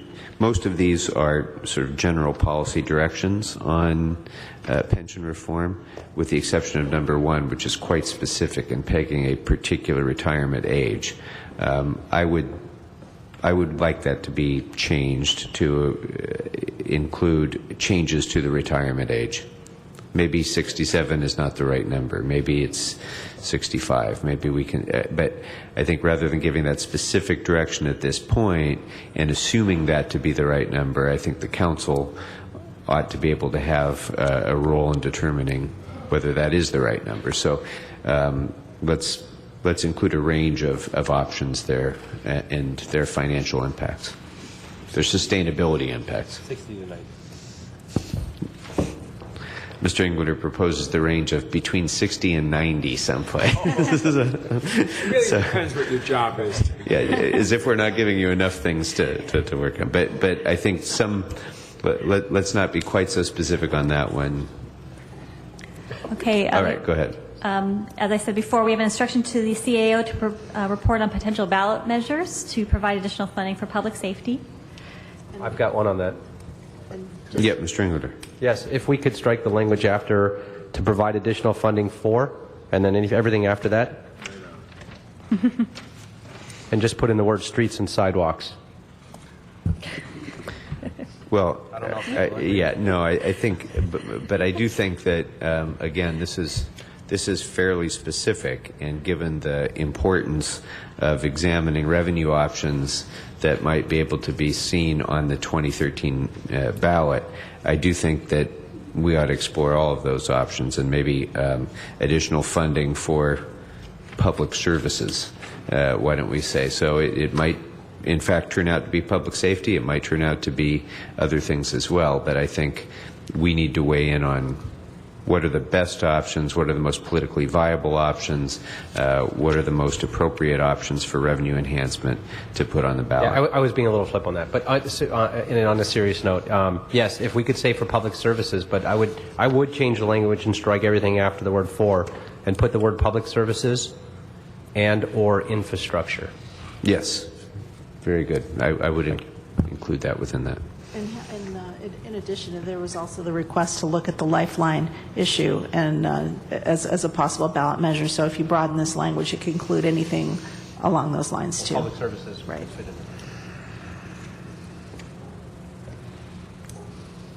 All right, we have an instruction to the CAO to report on with a proposal for instituting a comprehensive citywide long-term capital plan. An instruction to the CAO to report with a proposal to allocate liability costs to responsible departments. An instruction to the CAO to coordinate and update departmental performance metrics, to begin regular reporting on department progress, and to continue the transition to a performance-based budgeting process. We have an instruction to the CAO to collect citywide departmental strategic planning elements and incorporate it into the budget. An instruction to the CAO to prepare a response to the Neighborhood Council White Paper, A Culture of Excellence, Recommendations for a Sustainable Future. Next page.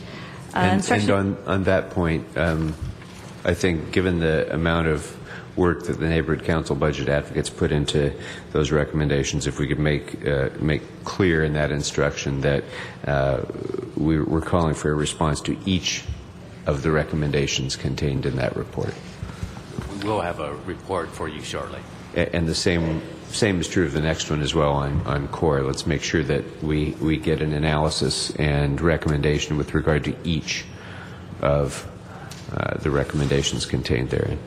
Yeah, on the neighborhood councils, again, I don't see it exactly here, but in the discussions, the neighborhood councils were historically given $50,000, correct? Then it went to $45,000, and now it's being proposed to go to what, 37,500?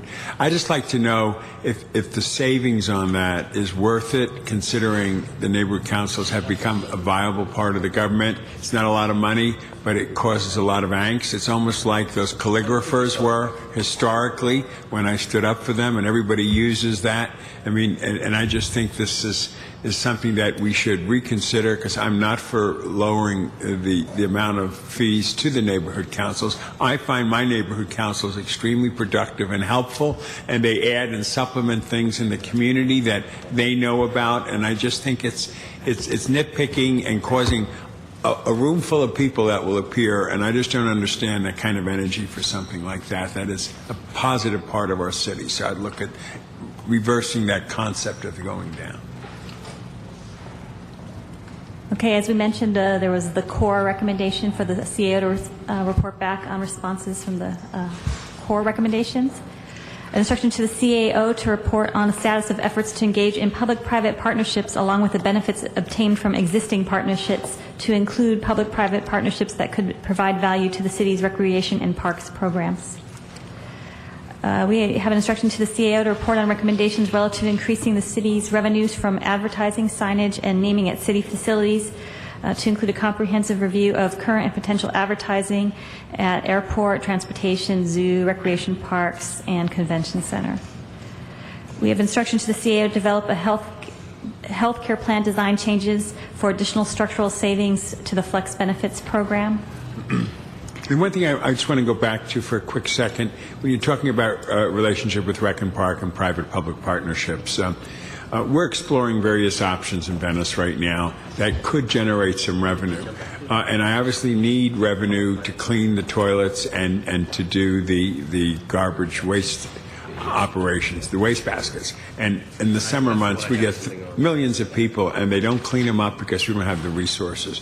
So will I have to go through another 8-10 vote to try to get a piece of something, if I can get a piece, to allow some to go back into my community? Or can we explore ways in which, if I put, or we put, public-private partnership, something exciting in Venice, that we could participate automatically in using that for Rec and Park issues there that they don't have enough funds to do? Or do we have to go? It would start with the commission, obviously, and the commission would adopt any public-private partnerships, and obviously your council has the authority to pull some of those items if it deemed something that it wanted to do. Good. Okay. And if I could add one thing to that, that instruction, if we can add after recreation and park programs, golf courses, etc., also add the Department of Aging and Senior Programs. We've just created a great public-private partnership with a large senior program with the city, with DOA in my district. So. Okay, the final one under the CAO is an instruct the CAO to draft a request for proposals for a third-party review of the fire department's deployment of resources. Yeah, got some to add to that as well. I'd like to make sure we include mandatory responses, particularly under the Clausen protocols, and the rating of degrees of types of calls.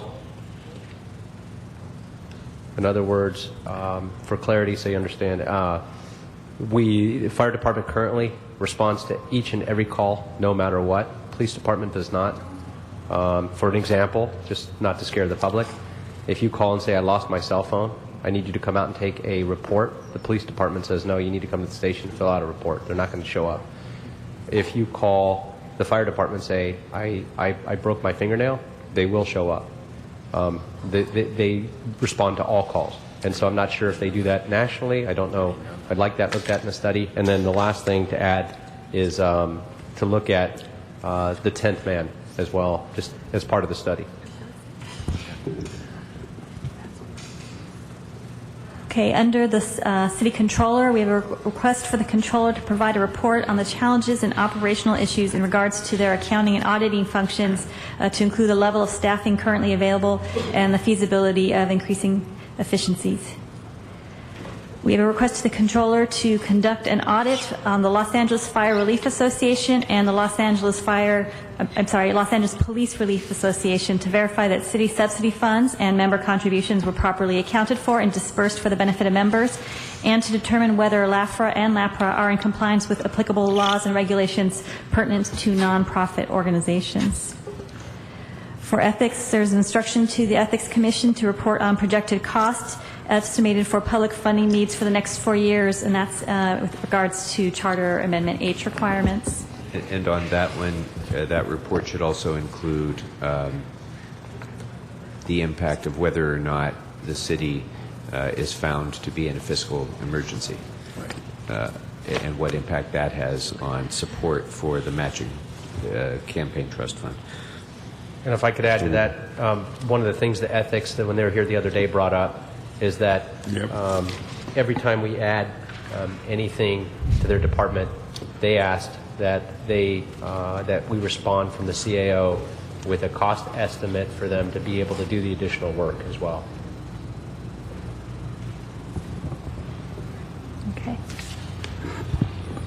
Councilman Krikorian, your request will be forwarded in a budget memo that we'll discuss on Monday. Okay, sure. Great.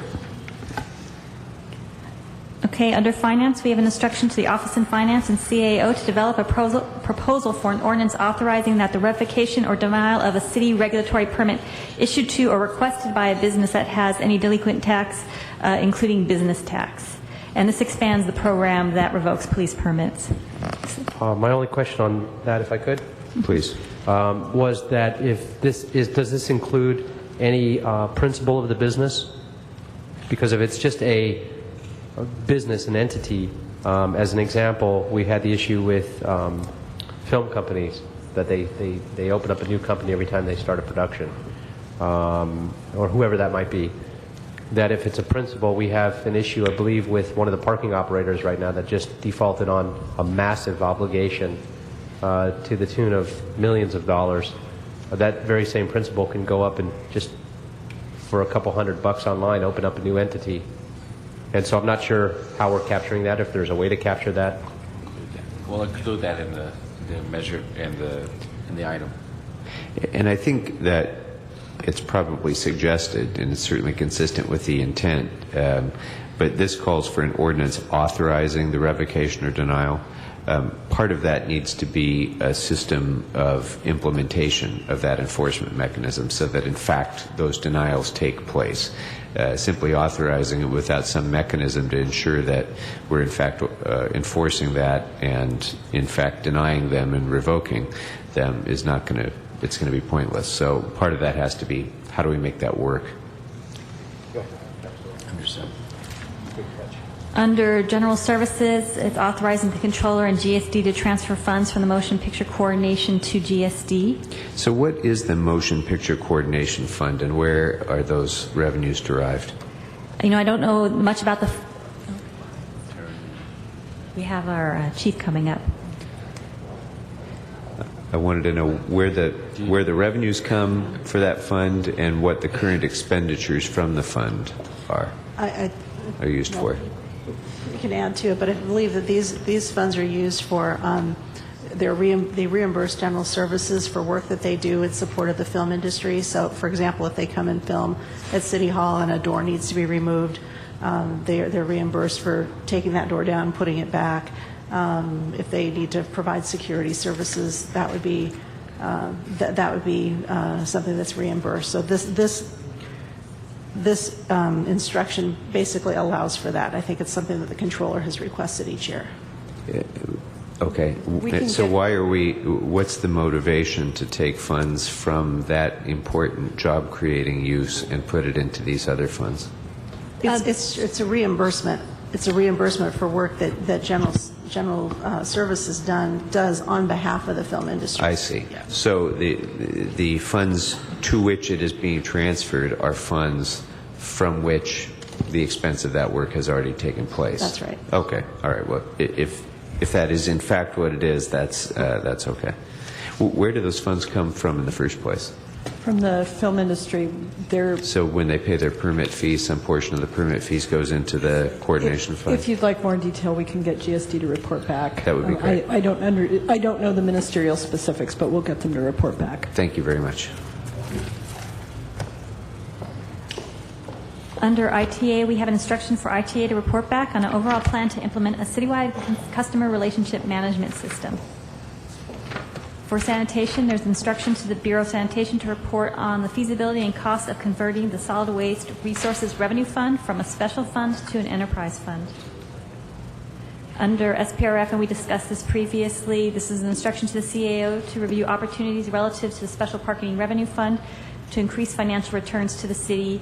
This includes defeasing the existing parking revenue bonds and reducing overall debt service costs, eliminating the SPRF, and maximizing the efficiencies of the city parking facilities and meter systems through further improvements in operations management and appropriate infrastructure investments.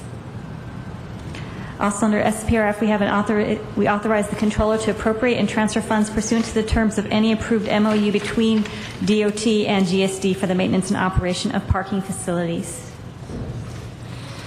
All right, the last page, under street services, we have an instruction to street services to report on recommendations to implement a modified weed abatement program. Mr. Enlander? Thank you. On this, how is this different than the brush clearance program we've currently This is to implement a program similar to the brush clearance program. I think there's a lot more detail that has to be vetted on this. Not quite sure how exactly it would work. And if we could pull this out and send this to Public Works Committee. This is actually a report on recommendations. It's not asking for an ordinance yet.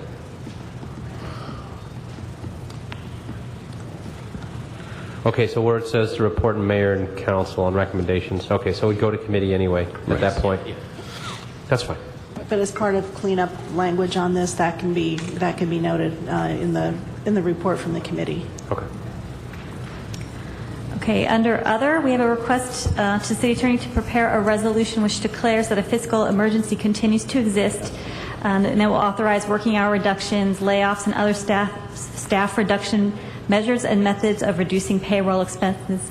This resolution is also required to not make the full matching funds contribution for the campaign contributions under Charter Amendment H. We have a direction to the Managed Hiring Committee to continue enforcement of a hard hiring freeze, and this includes instructions to the CAO to prepare a plan to expedite the approval or denial of special funded or revenue generating positions. And just a note on this one, there's been a number of discussions on managed hiring, and I think what we can do, again, is to craft some sort of a recommendation for this committee on how to handle some of the, an expedited process for revenue producing and some others that have come up. As well as those departments who asked for just categorical exemption from it. It would be helpful to get your recommendations on how we might be able to cluster those and develop something other than an ad hoc response to those requests so that we have a comprehensive policy that deals with it. There's a request to authorize the controller to continue the voluntary furlough program. And then finally, we have instructions to the CAO to report to the Executive Employment Relations Committee with recommendations to mitigate via alternative structural changes some of the potential layoffs and furloughs. And most of this had been included last year. These include reforming the city's retirement systems, eliminating COLAs, changing bonuses to flat rates, reducing FLSA overtime exemptions, freezing salary step movement, changing health care plan design and requiring 10% contribution, changing overtime calculations to reflect actual hours worked, and continuing analysis regarding new pay scales.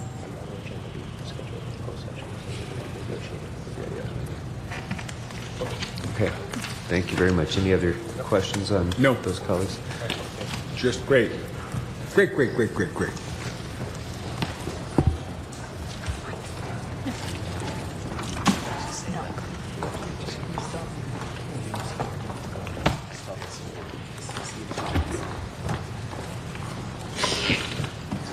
All right. Well, I don't know if it's because the weekend is upon us, but colleagues, I think we were all inspired today. We finished well ahead of schedule again.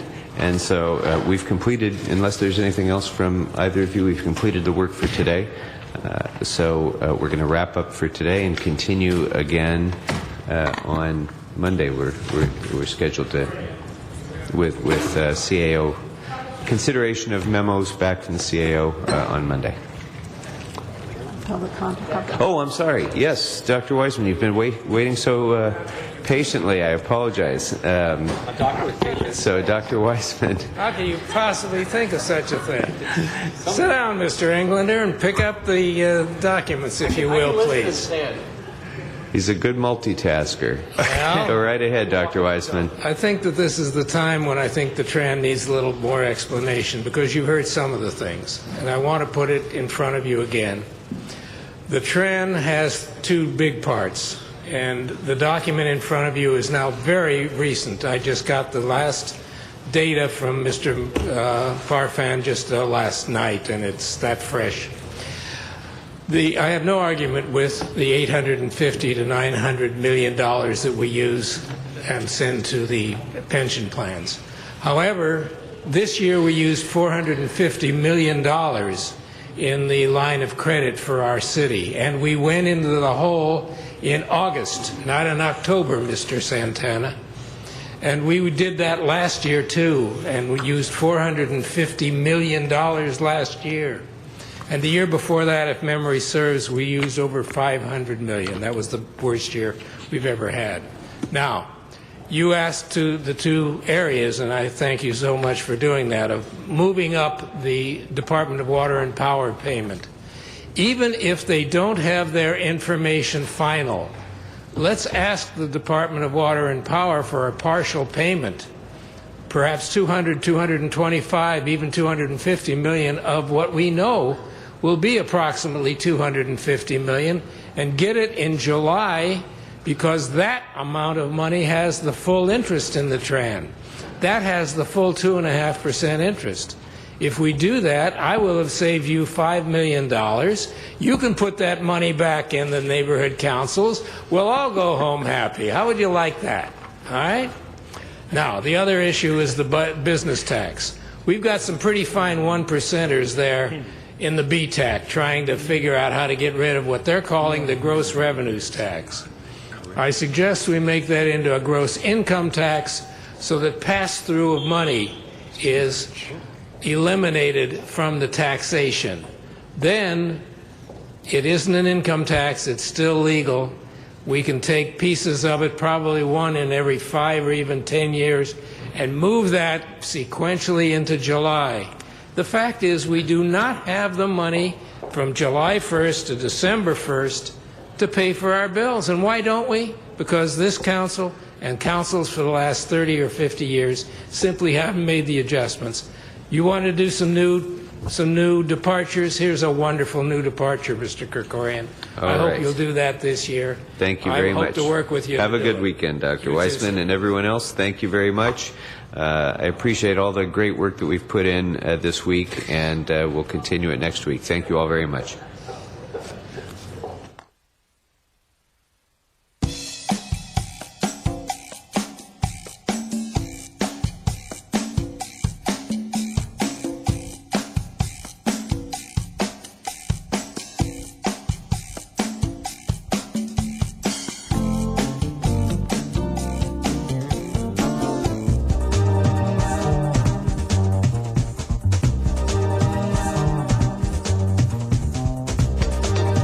LA City View Channel 35. Your city, your channel. We now join our scheduled program in progress. Love the cultural diversity of Los Angeles. You're watching LA City View, Channel 35. Our city, our channel. Hello, everybody. I'm Huell Hauser, and you know, excitement is where you find it. Because right now I am very excited to be at this particular spot. We're about 75 miles north of Sacramento in Butte County, and we've come here to view this relic.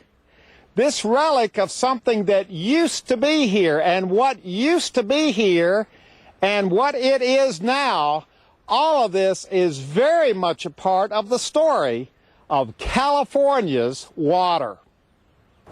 Okay, our water adventure begins. There's beautiful Butte Creek off in the background. I'm standing here with Ted Trimble, who's the general manager of the Western Canal Water District here in Butte County. You heard me say that I was excited about being here. You just told me you're excited that I'm excited about being here. A lot of people up in this part of California are excited about what happened right here on this spot. And to tell the story, I guess we first have to explain what all of this is over here where I was standing and why it's not functioning anymore. It's just a remnant of its former self.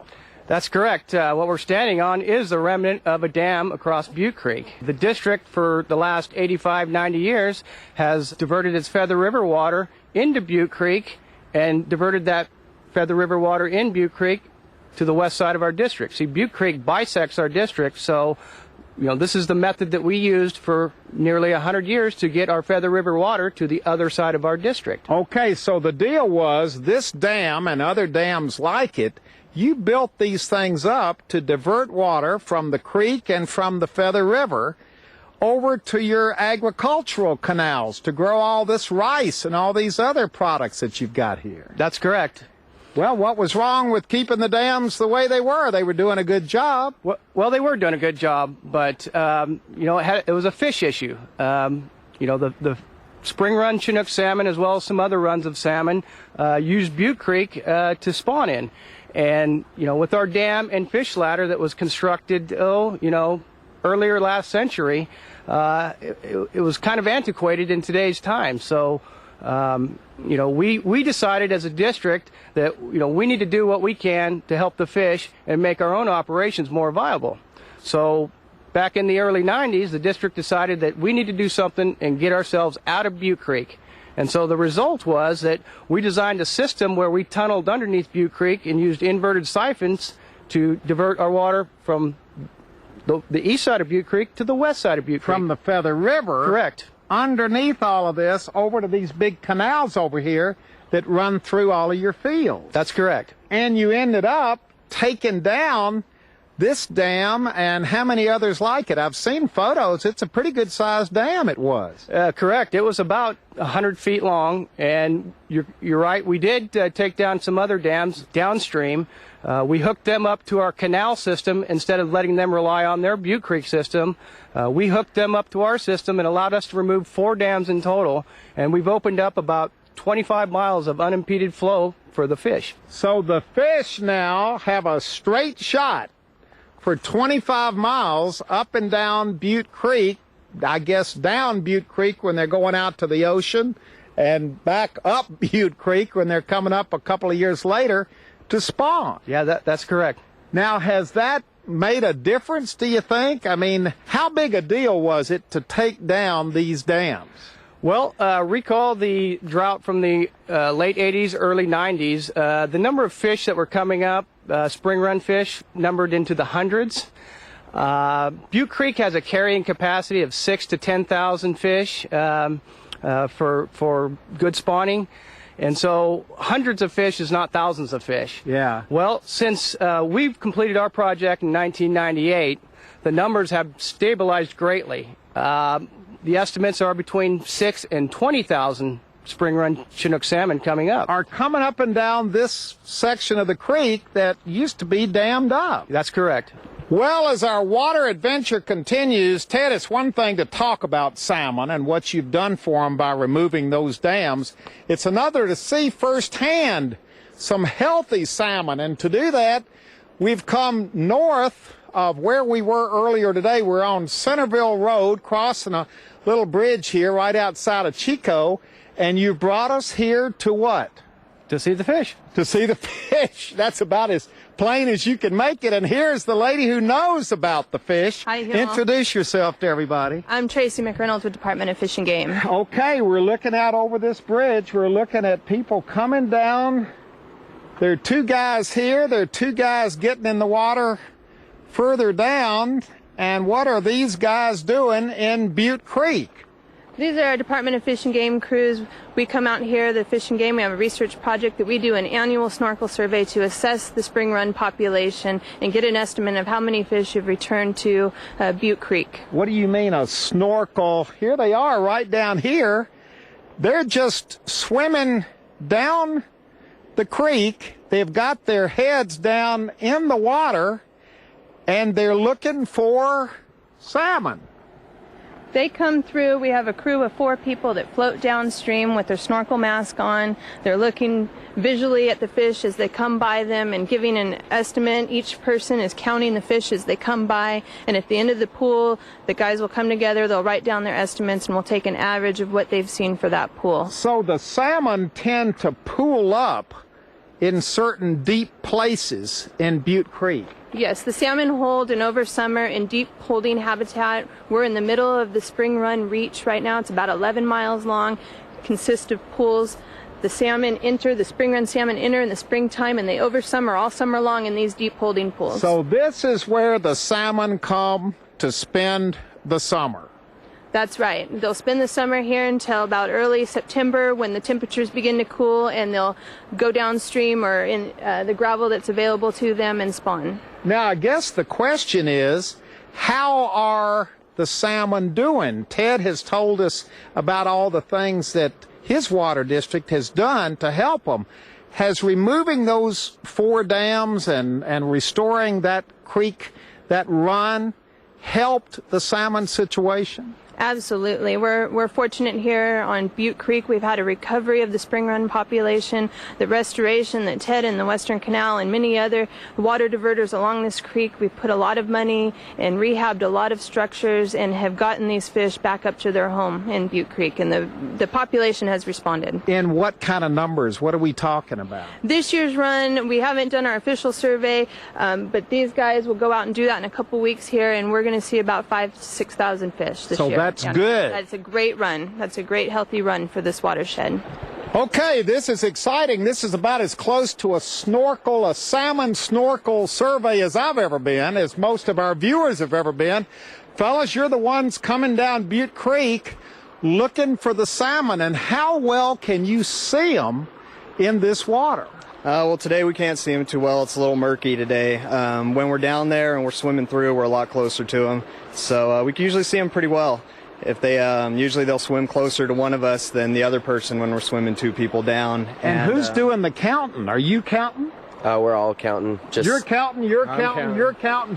Well, how do we know we're not double or triple counting the same fish? Well, when we get to the end of the pool, we'll all give independent numbers that we've counted, and we'll take the average of those 4 numbers, and that'll give us our total estimate for the pool. And we were standing up on this bridge right up above us, which gives us a great shot looking straight down at this pool of salmon right over here. They pool up, don't they? Yeah, they stay in that pool all summer, throughout the whole summer, just swimming in circles, basically, trying to hang in there until they can spawn in September, late September, early October. And what's it like swimming through a whole, do you call them a school of salmon? What do you call a grouping like that? We usually call them pods. Pods. What's that like to be that close to these huge, beautiful fish? It's amazing. I love it. I mean, can't ask for a better job. It's not so amazing you ever lose count, though, is it? No. You got to keep count. Yeah. And how's the count going? Is this a good year? Are we seeing a lot of good, healthy salmon in there? Yeah, we are. This is about average. This is what we expect and what we hope to see. So, yeah, so far, so good.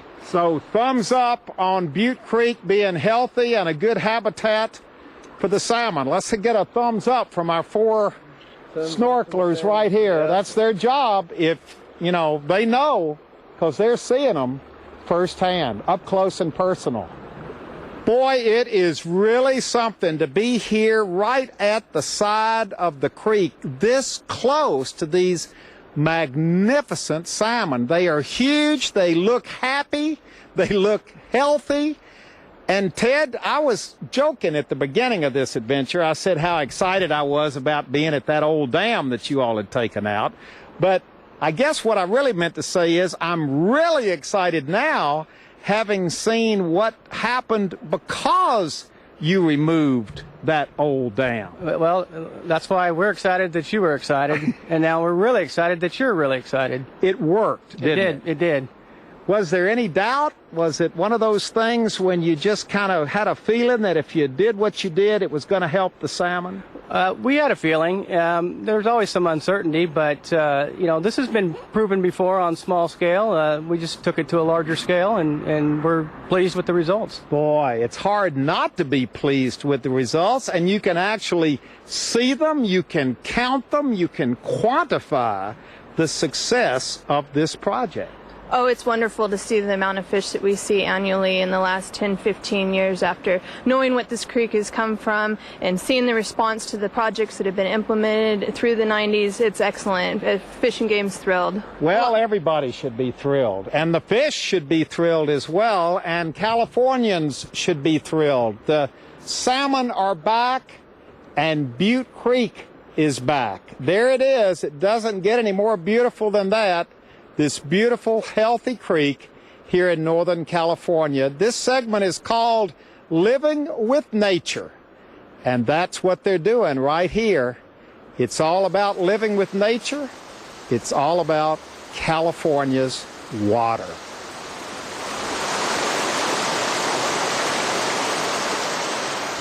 Okay, as our water adventure continues, we have now left Butte Creek after seeing the success they have had over there with those beautiful, healthy, big salmon swimming around.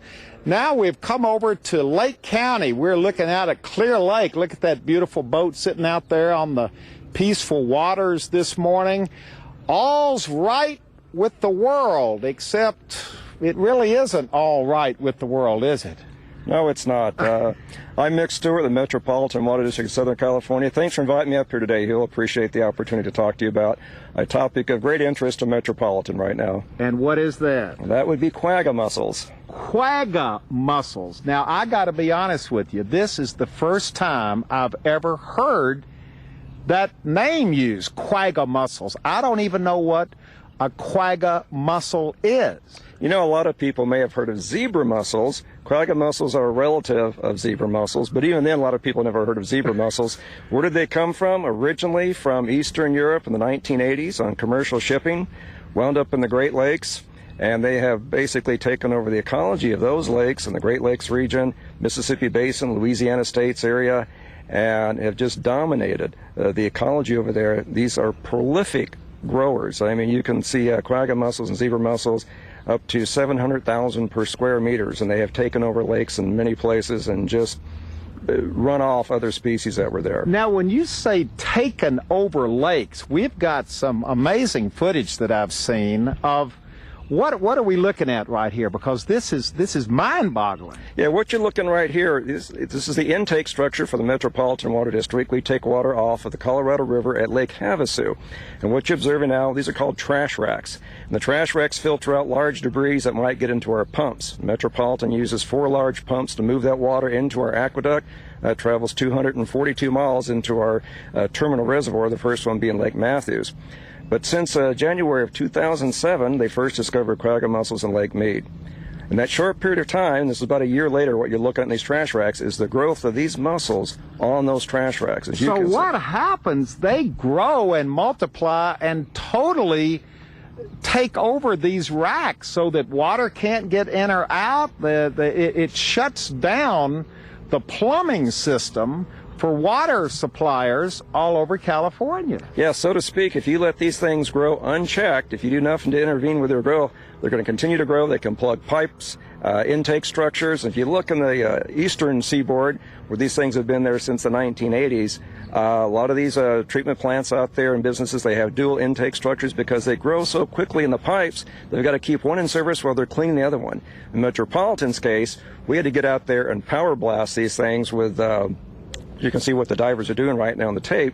basically to wash them off, because if we let them grow and grow, we wouldn't be able to get water into those. So fresh you ones. have to power blast them off. You can't chip them off, or You can scrape them off, but that's even more labor intensive than using a Yeah. power washer. And right now, what you're seeing here with the divers, they spent about 10 days. You have a crew of 8 divers going full 8-hour shifts out there, rotating in there. just to get these mussels Just to- off the pipes, off the machinery, off the That's correct. plumbing that gets water to Southern California. And that's just one spot in our system. They had to go upstream and do it somewhere else in our other pumping plants as well. Wow. Now, Lynette, you're with the California Department of Fish and Game. All right, and she's holding some of these little rascals right here. Now, these are not live ones. These are dead, because you don't want them anywhere close to the water. Absolutely not. Yeah, we actually use these mussels to train dogs to detect them. We're And going to see that in a minute. Let's pull out the...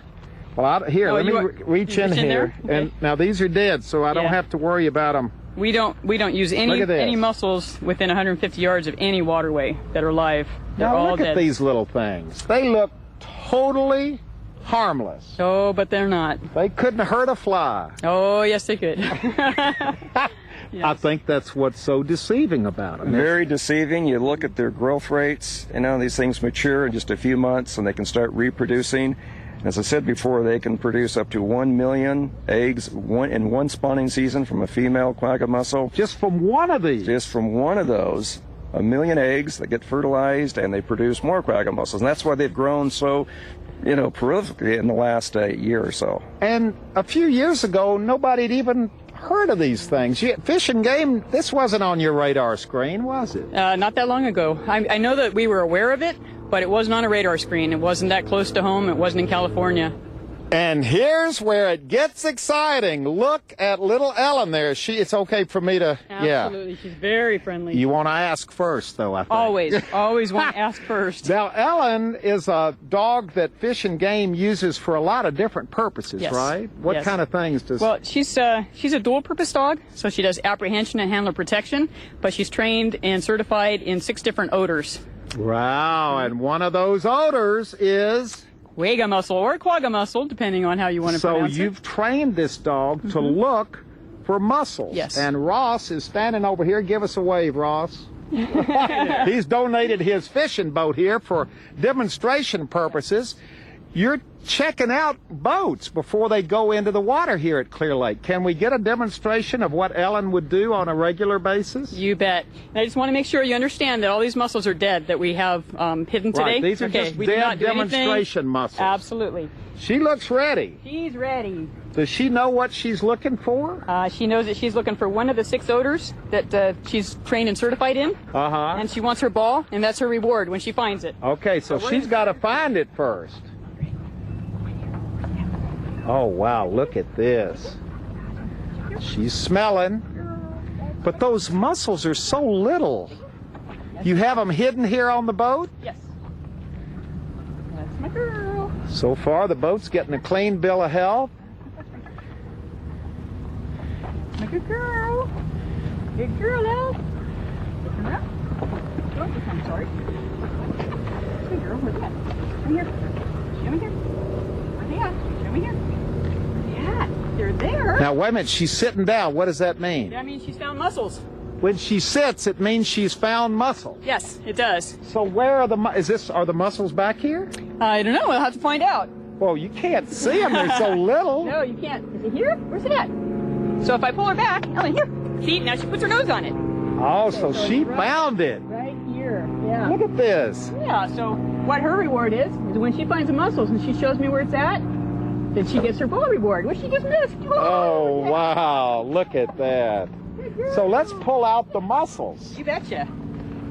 See how hard? If Look at this. any spot that's damp that they can survive, and if they're kept damp, they can survive for up to 30 days out of water. So you hid some dead mussels right here. They are right down here.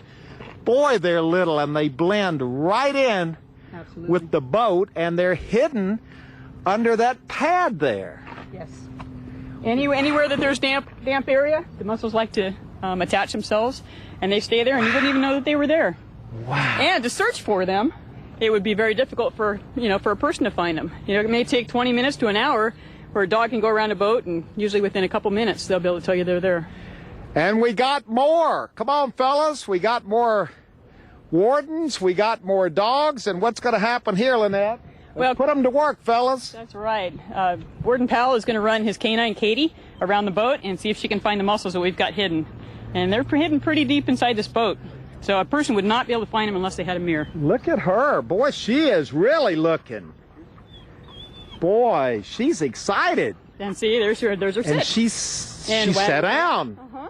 And that's exactly where they are. They're way up in there. You couldn't even see them. So it's hard to... She got her reward. Now, where are the mussels? These mussels are actually... There's a screen on the bottom right here. And there's a fan probably this far up in. And the mussels are up on the back of the fan. Wow. Yes. But she could smell them. And look how they get their reward. Yeah. Boy, she found those things right away. Yeah, I think the wind current was kind of going that way. So do mussels have a real extreme kind of a smell to them? To her, they do. Yeah. Bait buckets and a little quagga mussel. And it's all in here in this boat because we've looked at the boat, but there are other places this little quagga mussel can engage in its mischief, right? Absolutely. You can't even see them. Some of them are so small, they're little villagers. They can be even microscopic, all the way up to about the size that you have in your hand now. So they get in the bait bucket, and when you rinse out your bait bucket or dump it out, you're dumping it in the water. Yes. Where else can they go? They can be on fishing line. If you leave a line unattended in the water, the villagers are free swimming. They'll attach to anything. You won't even see it, and they continue to grow until they're a like little almost larger. Microscopic Yes. on a fishing line. Yes. Life jackets are another good place. Oh, my. If they're nice and cool and moist inside a life jacket, they can continue to grow. And then you go swimming in the water with your vest on, and you've just infected another lake. Wow, so it's as simple as just one of these. If this weren't dead, and I took it over there and dropped it in that lake right now, other than you probably shooting me in the back as I was I would going arrest down you, there. yes. You would arrest me. I would arrest you. You would be having heart failure too, wouldn't you? Because it would just take this one. Yes. Well, it's possible it would take that one. If it survived, it could take just that one mussel. Wow. Yes. It could be just devastating results. So I guess the question is, what's being done about the menace of this little mussel? Well, I can speak for our department. We're doing as much public education as we can. You're handing out these brochures to boaters here on Clear Lake, and I guess on lakes and rivers and streams all over California. All over the state. Yeah, each county is also doing their own education too, but our department statewide is really trying to spread the word as much as possible. Okay, so you're handing out pamphlets and brochures. You got the dogs inspecting the boats before they go into the water and when they're coming out of the water, including you did a whole big roadblock here recently. Yeah, up off of I-5, the wardens in that area put together a huge checkpoint, and they used a CHP station, and all the boats and trailers were diverted into the checkpoint, and we checked hundreds of boats. Stopped every boat being pulled up I-5. Yes, we and did. I bet 2/3 of the boat owners didn't know what was going on. You're absolutely right. They had never heard of a quagga mussel before. And what are the water districts doing? Because it's a big water problem. This is a significant problem for the water industry in California, as well as any state that's confronted with the quagga mussel. Some say quagga, tomato, tomato, whatever. But the point is, we've paid attention to these guys. We're looking at physical means of removal, chemical means of removal, such as chlorine that can kill these guys, desiccation dries them out. But basically, we have to partner with other agencies. But the most important group we got to work with is the public, especially the public that enjoy watercraft on our recreational lakes in California.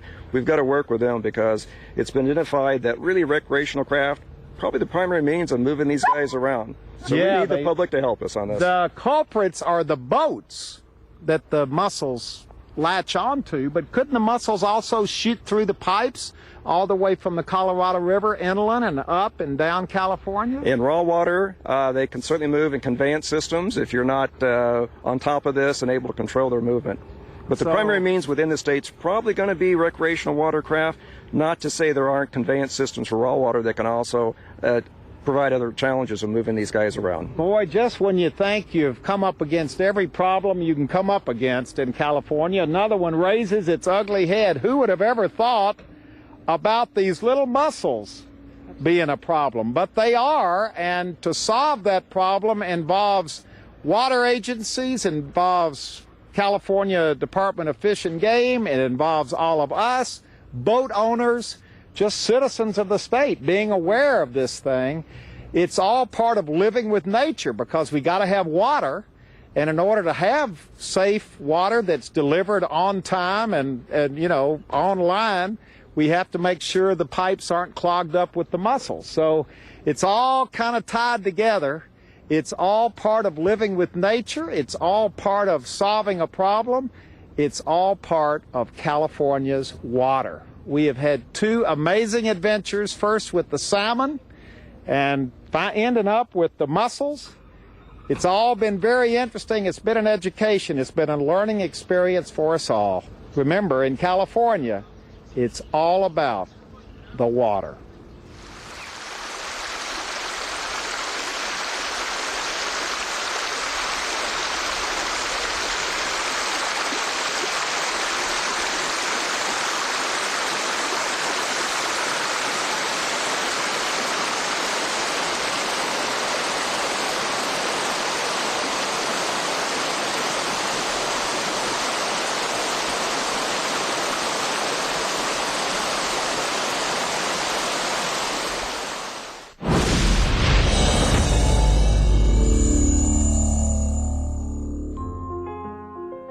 Why did we close a section of the 405 freeway this weekend? We're not just connecting a system of carpool lanes. It's all part of our plan to give Angelenos the 21st century transportation system they deserve. This section of the freeway, this HOV lane, will connect a grid of HOV lanes from Orange County all the way through the San Fernando Valley. It'll save us about a minute per mile, and it will complete the HOV lanes that we have in the region. With the work that we're doing on the 10 and the 110 to make hot lanes, accelerating and doubling the size of our rail system, all of this is connected to a much bigger plan. In November of 2008, we passed Measure R. Measure R was a half-penny sales tax that will double the size of the rail system, make $40 billion of investments over a 30-year period of time in our public transportation system, our highways, our bridges, our roads, signal synchronization, and a panoply of things to really address congestion and gridlock in our county. We need to connect people to jobs when we create infrastructure. We came up with an idea that would leverage our money, accelerate our projects. We called it the 30-10 plan because this is a 30-year funding plan that we want to compress into a 10-year period of time. We've now taken it national. We're calling it America Fast Forward. We have, as you know, a bipartisan financing plan that can create nearly 1 million jobs. It can put people to work today by allowing local governments to creatively leverage local dollars for roads and rail. We're not asking for a handout. All we're asking for is an advance to help us front load money to put more people to work today. And we've already had a down payment on that effort, a $546 million loan from the federal government for the Crenshaw line, and now an announcement that we're a finalist for a $600 million loan for the subway. The mayor has done an amazing job of getting bipartisan leadership. We have over 113 Democratic and Republican mayors from across the country that have signed a letter of support for America Fast Forward. Senator Boxer has got a section in her new transportation bill named America Fast Forward, which is huge. And Congressman Mica on the Republican side and the House chairman has been very responsive to some of the elements of America Fast Forward, both labor and business and the environmental community. Pretty unique coalition. We need to say now is the time to put millions of people back to work by making long overdue investments in our future infrastructure needs. We need to pick up the shovels and pick up the pace. We need to tell Congress to press the button on America Fast Forward. Senator Boxer's Environment Public Works Committee is having a hearing next Thursday. The mayor is going back to testify, as he has several times in the past, to emphasize the importance of enacting infrastructure reform, a transportation bill now, to put people to work now in this country. I've said I'll fly to Washington day and night, around the clock, whenever I have to, when you look at what's at the end of the rainbow. We want to get the money we need to put people back to work, to double the size of our rail system, to address the congestion and gridlock in the city of Los Angeles.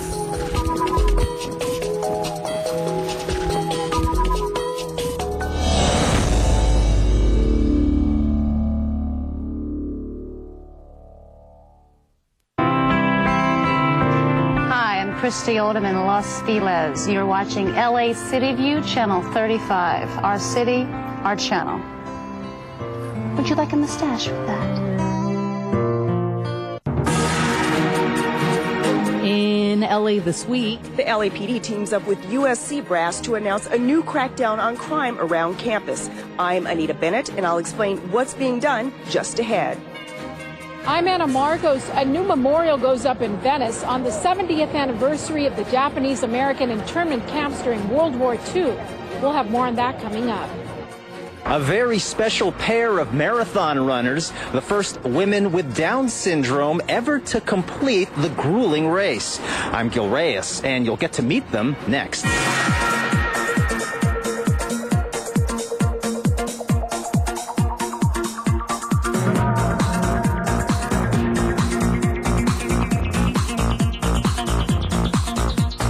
hello and welcome to LA This Week. Thanks for joining us. I'm Ellen Chang. 2 weeks after 2 USC students were shot and killed, the school's president is joining forces with city leaders to announce sweeping new safety measures. As Anita Bennett reports, the plan includes adding 30 LAPD officers to the area. As students arrive for their morning classes, USC's president arrives with LA leaders to announce new safety measures around campus, including adding more LAPD officers to the area. We have bonused Southwest Division, the division that polices SC, by 30 police officers. USC is also vowing to step up security. We have added more campus cruisers, the cars available to escort students from campus, especially late in the evening. The announcements come 15 days after 2 graduate students, both from China, were gunned down about a mile from campus. In what appears to have been a botched robbery, a suspect shot and killed the 2 on Raymond Avenue, then took off. It was a great tragedy to lose these 2 students. I took it personally as a USC dad, but I took it personally as a mayor as well. Exactly 1 week later, on April 18th, 4 students were robbed at gunpoint here at 30th and Shrine near Fraternity Row. You can still see the crime scene tape from where a campus security officer shot the suspect in the leg. Several students we talked to say the new safety measures make them feel more at ease, especially knowing that the LAPD is taking a more active role around the campus. It's a good sign that the LAPD is in the area and trying to help out and putting more people on the ground, so to speak. I think it's a great step towards safety, but it's going to take a lot to really reach the point that we need to as a safe school and environment here at USC. The LAPD says crime around campus is actually down 20% this year. But after this recent rash of violence, the university still has a way to go to calm fears. In Exposition Park, I'm Anita Bennett for LA This Week. More job cuts looming for city workers. The mayor's new budget plan would eliminate hundreds of city positions, but as Gil Reyes reports, public safety remains a top priority.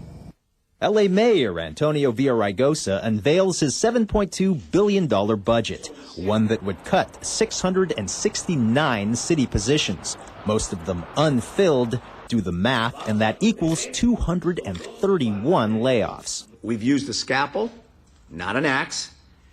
I'm tightening my own belt by reducing my office budget by 8%. I'm asking the City Council to do the same. Taking the biggest hit is the LAPD. Not officers, but civilian employees like typists, secretaries, and other clerical staff. Nearly 160 jobs could be cut. Meantime, the number of LAPD officers could increase. That's because the mayor's plan would merge officers from the city's General Services Department with the LAPD. It brings a cohesion to leadership in public safety in Los Angeles that we haven't had in the past. It makes it more seamless. It breaks down silos. It's the right thing to do. By adding these officers and hiring to attrition, the mayor could finally achieve his goal of having 10,000 LAPD officers by the end of his term. I don't do this to protect a legacy. I do this because I understand what it means to have a safe city. We all understand what it means to have a safe city. This is a different city today because it's so safe. Public safety also emphasized at the LA City Fire Department. The mayor's plan would add 6 ambulances and a fire engine company. It also sets aside money to hire new firefighters.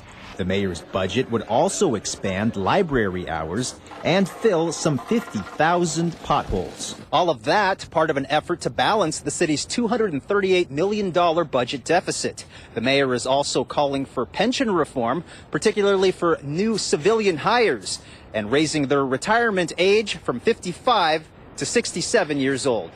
Gil Reyes for LA This Week. The mayor's budget proposal now goes before the LA City Council for a vote. It's a chapter of U.S. history hardly mentioned in history books, but the internment of Japanese Americans during World War II left an indelible mark on survivors and their families. And now a memorial in Venice makes sure others also won't forget. Here's Anna Marcos. How many here were in that internment camp? Raise your hand. Let's give them a tremendous round of applause. Close to half of those here are survivors of America's Japanese American internment camps. It was at this corner of Lincoln and Venice Boulevard in Venice 70 years ago that thousands of Japanese Americans were rounded up and sent to places like Manzanar Internment Camp in Central California. Firefighter Craig Yamashiro's parents and grandparents were among those displaced. They lost everything that they had, and only what they could carry with them is what they could bring. It happened in the aftermath of Japan's attack on Pearl Harbor. When I went to school, the only thing we heard about that dealt with the Japanese Americans was Pearl Harbor. And all you wanted to do was crawl under the table and hide. Now, 70 years later, supporters have built a memorial on this historic street corner, the Venice Japanese American Memorial Marker.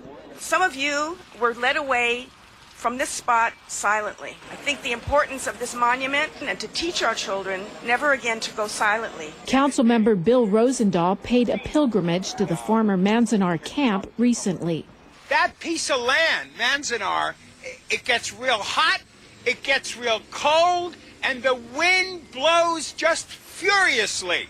Altogether, 120,000 Japanese Americans from California, Washington, and Oregon were shipped to 10 concentration camps, many of them for the duration of World War II. They had lost everything, and when it was over, they were given $25 each. The Japanese way of saying shogunai, it can't be helped. You know, it just, you have to keep going, looking forward. The survivors and their children have indeed kept going. But this memorial will also help them remember what they lived through in the hopes that it may never happen again. I'm Anna Marcos for LA This Week. The Civil Liberties Act signed by then-President Ronald Reagan in 1988 gave reparations of $20,000 each to Japanese Americans who were rounded up and incarcerated in the camps. Accusations of hazardous working conditions at LAX, and now 2 city council members are urging airlines and contractors to improve safety or else. Gil Reyes reports. LAX workers demanding safer working conditions. These are baggage handlers, cabin cleaners, and ramp workers, many of them claiming broken bones and other injuries on the job. It's the #1 destination airport in the planet. And if we can't take care of our people at LAX, that's a shame. Council members Bill Rosendahl and Paul Koretz demanding that airline service contractors improve safety conditions for workers.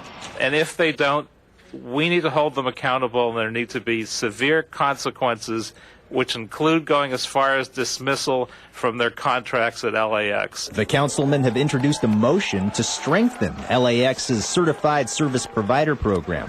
It's supposed to ensure that airlines work with contractors to ensure safety. But these workers say the program isn't working.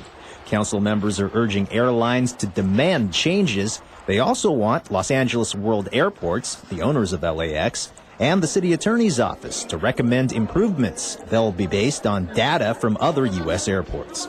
And by that point, the city attorney's office, the LAWA people and all will be able to analyze these different programs in other parts of the nation and see what we can put in place here that protects the rights of these 5,000 workers. And with the summer travel season fast approaching, council members are asking airlines to act quickly to avoid labor disruptions at LAX. At City Hall, Gil Reyes for LA This Week.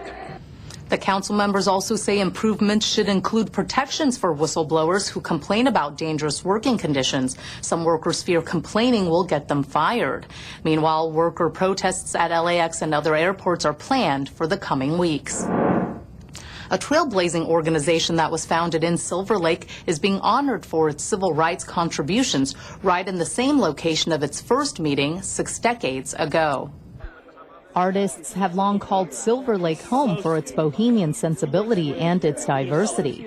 And so it's no surprise that in 1950, one organization dedicated to equality met regularly on the steps of Silver Lake. Today we're here in front of the Mattachine Steps, which commemorates the Mattachine Society, which was the first organization in the United States of America to step up and to call for equality, to say that gay and lesbian Americans had as many rights to be who they were as folks that aren't gay and lesbian. With City Council recently approving the name of the steps as the Mattachine Steps, Councilmember Eric Garcetti helped unveil the official sign at the foot of the staircase on Cove Avenue, complete with the song to honor the founder of the Mattachine Society, Harry Hay. Happy birthday to you. Harry Hay was one of the leaders who lived up the stairs. It would be his 100th birthday today. And you see all the members of the community. These are folks who remember those days when folks were beat up for who they were killed for who they were. It was dangerous. It was basically dangerous to be gay. It would jeopardize your job. It would jeopardize your family. It would jeopardize where you live. But on November 11th, 1950, he managed to gather together a group of 5 people who met up on the hillside. And one way of remembering that history, while simple, is with the sign letting passers-by know that right on these steps was the start of a civil rights movement for gay Americans. This is the beginning of gay history, of modern-day gay liberation history. When I knew Harry, and he was at my home in Denver, Colorado for dinner, and I went to several fairy gatherings, and he's a hero, and that's why I'm here. And the view is inspiring, and you kind of wonder, did it open up their minds to possibilities? Possibilities that are continuing to open doors to gay and lesbian Americans every single day. Harry Hay died in 2002.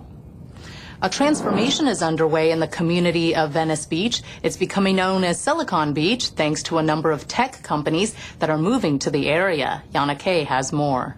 This Frank Gehry building in the shape of large binoculars is Google's new campus. But it's not located in Silicon Valley, but in Venice Beach. In fact, more than 25 companies have moved to LA's west side and Venice, earning the area the nickname Silicon Beach. We think it's great for Venice. It's great for the west side of LA. We think it can generate a lot of jobs. It can really change the dynamic here. We want to grow, but we want to grow in the right way. Hundreds of residents and community members came out to meet their tech neighbors at a recent town hall and showcase at Westminster Elementary. We're dealing with the moment and tomorrow. The future is here now. You're dealing with the whole notion of social media and how it connects all of us. Top executives from companies including search giant Google and local startups like Mogreet were on hand to introduce themselves and talk about what brought them to Silicon Beach. Venice is this cultural icon. You think about everything that's been innovated in Venice, from Dogtown to movie production. We said, let's put Mogreet at that epicenter. Nearly 24 tech companies set up booths to show off their products and ideas to about 400 attendees. For local residents, Silicon Beach represents a boom for the area. I love the fact that Silicon Valley has now relocated to Southern California and we have Silicon Beach. And I'm excited for the vendors, I'm excited for the jobs. Company executives say the Venice community offers an environment for companies to grow and innovate. For us to be here is great because, you know, of all the diversity and the collective nature of the people that are around. And it's that diversity the Venice Beach community hopes will drive even more growth. I'm Yana Kay for LA This Week. Google's Venice location is more than 100,000 square feet and it employs more than 6,000 workers. Every year, LA firefighters hit the streets hoping to get a handout, all for a good cause. The Fill the Boot campaign is raising money that could change the lives of children with muscular dystrophy. Anna Marcos reports. So you grab a couple of bills like this, and you go like that, and there you go, a cure for muscular dystrophy. $1 bill at a time. Councilmember Tony Cardenas hopes the live demonstration encourages more Angelenos to give to the Fill the Boot campaign. The annual drive is the LA Fire Department's effort to contribute to the Muscular Dystrophy Association's national campaign. Every year for several days, firefighters hold out their boots at various LA street corners, hoping to fill them up with cash for a good cause. In 1954, 2 firefighters in Nevada wanted to do something for Jerry's kids. So they grabbed their boots and headed out into the community and in hopes of inspiring the public to fill their boots with money. Today, that tradition continues. The money raised helps fund research, medical treatment, and summer camps for children like Jojo and Sarah, children who were born with a debilitating muscular condition and who often end up in wheelchairs. These kids don't always have special places to go, and for them to be able to go to camp starting at age 6 is a very big deal for them because they are not able. I can't take her to the park. This huge mega boot may not quite fit Jojo's tiny feet, but it's perfect for raising money. In the last 6 years, Angelenos have stuffed close to $900,000 in these boots. This year, with the community's help, should put us over $1 million total. $1 million puts children like Sarah and Jojo a lot closer to seeing a cure for muscular dystrophy in their lifetime, and maybe even growing up to fit in those big fireman's boots. I'm Anna Marcos for LA This Week. While we should always be environmentally aware, Earth Day is a day that serves as a reminder that our resources are limited and that what we do on this planet can make a difference. Rasha Goel takes us to 2 Earth Day events hoping to do just that. From planting trees to generating water, Angelenos throughout the city celebrated Earth Day in various ways at various locations. Those at Earth Day Latino, held at the Los Angeles Historic State Park, witnessed the unveiling of a replica of the Zanja Madre water wheel. This is an artwork that was commissioned to celebrate the old historical water wheel that existed on the side of this park in the very beginning of the history of the city. It was a water wheel that moved the water along from the Los Angeles River to the reservoir that was in the center of the city. Professor Fabian Wagmister also says that the water wheel was possibly the city's first engineering mechanism, dating back to the late 1700s, early 1800s. Trying to bring back history back to the community, so that's really interesting. By changing our mannerisms and the way we behave, we can help heal this earth with little individual steps. And over at Euclid Elementary School in Boyle Heights, students planted trees donated by the city's Million Trees program in honor of Earth Day. They were also acknowledged for being the top recycling school in all of District 14. The more we recycle, the better we're going to leave this planet for those that come after us. 2 of them are fruit trees, so maybe next year, this time we'll have fruit in our native garden.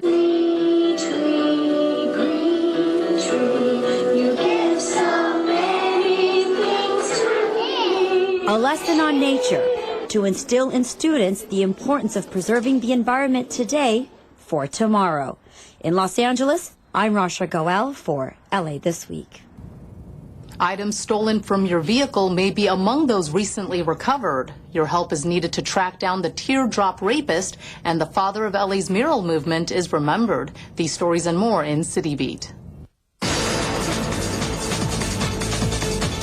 Detectives from LAPD's Hollywood division say an observant resident helped them nab the man suspected of burglarizing personal property from people's vehicles. Police say the resident saw a suspicious individual and copied down his license plate after noticing the car resembled the one captured on surveillance camera breaking into his friend's car just a few days prior. That hunch led police to Sean Ray. He has prior arrests for burglary, burglary for motor vehicle, and other theft-related crimes. Also determined that he was on felony probation for receiving stolen property. Among the items recovered from Ray's apartment were $24,000 in cash and high-end camera equipment. Police are asking for victims to come forward so they can reclaim their stolen property. For more information, call Officer Michael Klee at 213-972-2947. Police have released several composite sketches created from different victim accounts of the so-called teardrop rapist, believed to be responsible for 28 sexual assaults since 1996. Police say the latest attack occurred on November 10th against a 15-year-old girl near Adams Boulevard and Normandy Avenue. While the suspect may or may not still have a teardrop tattoo, police say the suspect is a light-skinned Hispanic male with brown eyes and hair and is 27 to 40 years old. If you have any information, you're asked to call 1-877-LAPD 24/7. The city proclaimed April 20th David Alfaro Sequitos Day to honor the famous artist considered to be the father of LA's mural movement. Sequitos created America Tropical mural at Overa Street, which was painted over in 1933. In 1933, it is alleged that concerned about the image of the new Mexican marketplace, now known as El Pueblo, the officials at that time asked for the segment of the mural to be painted over. By 1938, the remainder of the work had been whitewashed in an act of censorship. The city's paying $6 million and the Getty Conservation Institute close to $4 million to help restore the mural, which is located on the wall of the Italian Hall at El Pueblo. Alliance Gertz Ressler High School, a public charter school in Council District 1, recently celebrated its recognition as a National Blue Ribbon School. That's a designation given to schools that demonstrate growth in student achievement. The school was one of 2 high schools in California to receive the award. Completing a marathon is impressive for anyone, but Gil Reyes tells us about 2 very special local athletes whose determination to run and finish the LA Marathon is inspiring others to overcome life's many challenges. Rousing applause in council chambers for Antoinette Mendoza and Angela Armenta, the first women with Down syndrome ever to complete the LA Marathon, or any marathon for that matter. Was it hard for you to do? No, it's easy. Antoinette's time, 7 hours and 39 minutes. Angela followed at 12 hours, 30 minutes. Angela was also diagnosed with a hole in her heart when she was 5. But after receiving a medical clearance from her doctor, she was determined to succeed, and succeed she did. The group ARC, short for Activities, Recreation, and Care for the Developmentally Challenged, encouraged the women. Team leader Brett Bachman became so inspired by them, he also ran the marathon, something he never even considered or even thought was possible until recently. They're just so inspiring that I did it, and there was no way I could not complete it. You know, I tried to tuck in right behind Antoinette and keep up as much as I can, and I did complete it, and they were my inspiration. An incredible accomplishment, no doubt, but both runners say they're not satisfied yet. In fact, they say they want to run again next year. But certainly if these 2 women who have overcome so much and shown such strength can finish a marathon, then certainly each of us can draw strength from that, I think, as we try to get through each day. Lessons learned, athlete or not. At City Hall, Gil Reyes for LA This Week. Councilmember Paul Krikorian also honored ARC for increasing awareness about those with disabilities. In this week's list of things to do, an exhibit that explores the relationship between photography and fame as we know it today. And one councilman's office turns into an art gallery, also an LAPD carnival that's fun for the whole family. Without still photography, would there be such a thing as celebrity and fame? A new exhibit at the Getty Museum explores the idea of celebrity. The Portraits of Renown, Photography and the Cult of Celebrity is on display now through August 26th. The exhibit explores photography from its invention in 1830 through the age of Andy Warhol, Polaroids, and beyond. The Getty is located at 1200 Getty Center Drive. More info can be found at getty.edu/museum. The office of Councilmember Joe Buscaino has partnered with Gallery New Artig in San Pedro to present local artists from the 15th District in rotating exhibitions. Objects in nature will be on display from now through July 27th. The exhibit features original artwork by Stuart Hamilton, Gil Mayers, Lowell Nickel, and Michael Stearns. Councilman Buscaino's office is located at City Hall in room 425 at 200 North Spring Street. For more information on New Artig, go to gallerynewartig.com. Don't miss the LAPD West Valley Division's annual carnival Friday through Sunday on May 4th, 5th, and 6th in front of the police station at 19020 Van Owen Street in Reseda. There will be rides, games, food, and lots of kids' activities. Pre-sale tickets are available at West Valley Station for rides, 10 rides for $20. The carnival runs from 5 to 11 p.m. on Friday and 2 to 11 on Saturday and Sunday. This is a great way to get to know your local police and to foster good relationships with your local officers. And remember, you can find this information on our Facebook page. And that's a look at some upcoming things to do. Art isn't just something to be looked at, but it's something to be touched, listened to, drawn on, and played with. At least that's the case with one unique installation called Play Me, I'm Yours. Who said playing piano had to be an indoor experience? An art installation called Play Me, I'm Yours has put vividly decorated pianos, 30 of them to be exact, in high traffic areas throughout the Southland. On the installation's launch day, 30 pianists simultaneously performed complete preludes from Bach's The Well-Tempered Clavier, Book 1, for all to enjoy.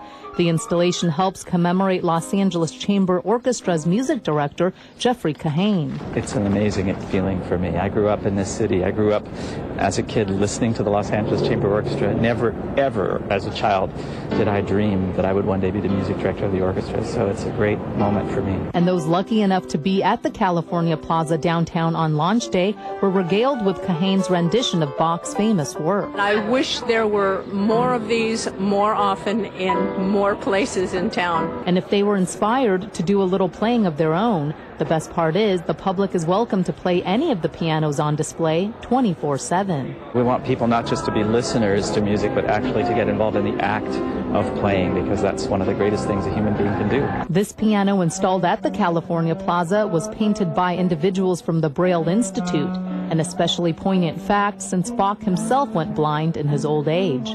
For someone who's blind, music is one of the great, great gifts, because it's something that we experience through our ears. We don't need our eyes, and it's just tremendously moving to me. And the fact that they decorated this piano and it's so beautiful is just very powerful. This is just fabulous. I'd heard about Play Me, I'm Yours, and I was just waiting for you guys to come to Los Angeles. Other pianos, also painted by community organizations and artists, are installed in locations in LA, including Union Station, Chinatown, and LA City Hall, as well as in other cities like Torrance, Pasadena, and Glendale.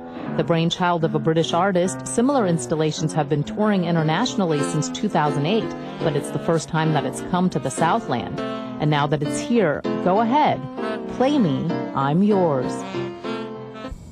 The installation ends May 3rd. You can even go to streetpianosla.com to upload videos and photos of yourself interacting with the pianos. And that's going to do it for this edition. Thanks for joining us. I'm Ellen Chang. A reminder that you could catch us online at lacityview.org. You can also follow and like us on Facebook to see some of our most requested stories. We'll see you back here next week for more of LA This Week.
Patty. This isn't going to hurt me one bit. Hi, I'm Dr. Eric Shapiro in beautiful Encino, and you're watching LA City View, Channel 35. Our city, our channel. Open wide.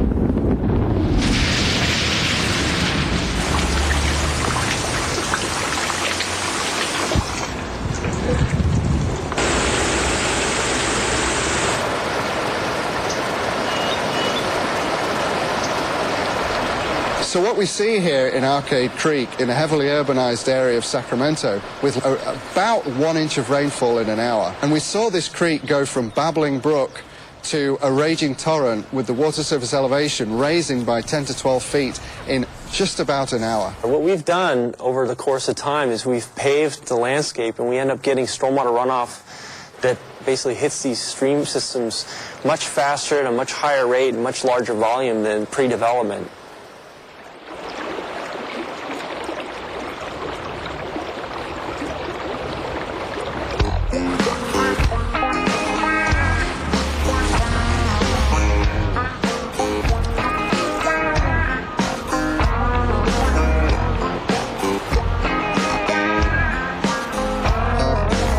When you build a house, create what's called an impervious area from the roof and the driveway and the sidewalks.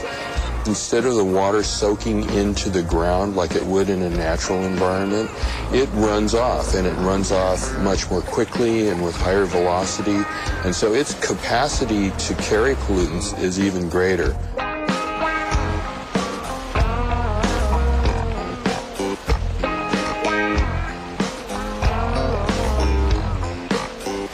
It can mobilize pollutants that are already on the surface, like heavy metals or trash, and it typically delivers those pollutants to receiving water bodies like San Francisco Bay or the ocean. And so what we want to do is prevent those pollutants from reaching our receiving water bodies.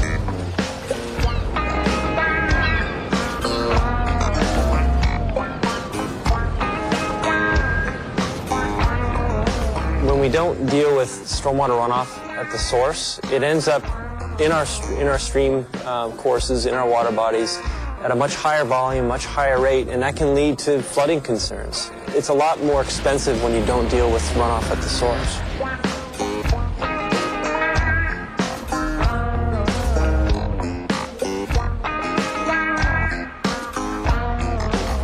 Think about fish like steelhead and salmon and other types of fish that need good quality habitat to spawn in, that can be severely impacted by stormwater runoff, both in quality and quantity.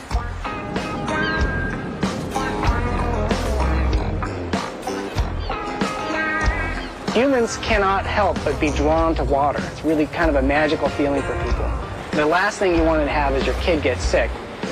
The idea is to get the water there without the pollutants, and therefore the kid will not get sick. And whether you're close to a water body or not, water's always going to flow downhill. And so we're all connected in the watershed. And so what you do on your property, the runoff that comes off your landscape, is going to end up somewhere. There are a lot of small-scale efforts that homeowners can implement, which are fun and not too difficult to get started on. It's a real easy thing to do if you think about your house differently.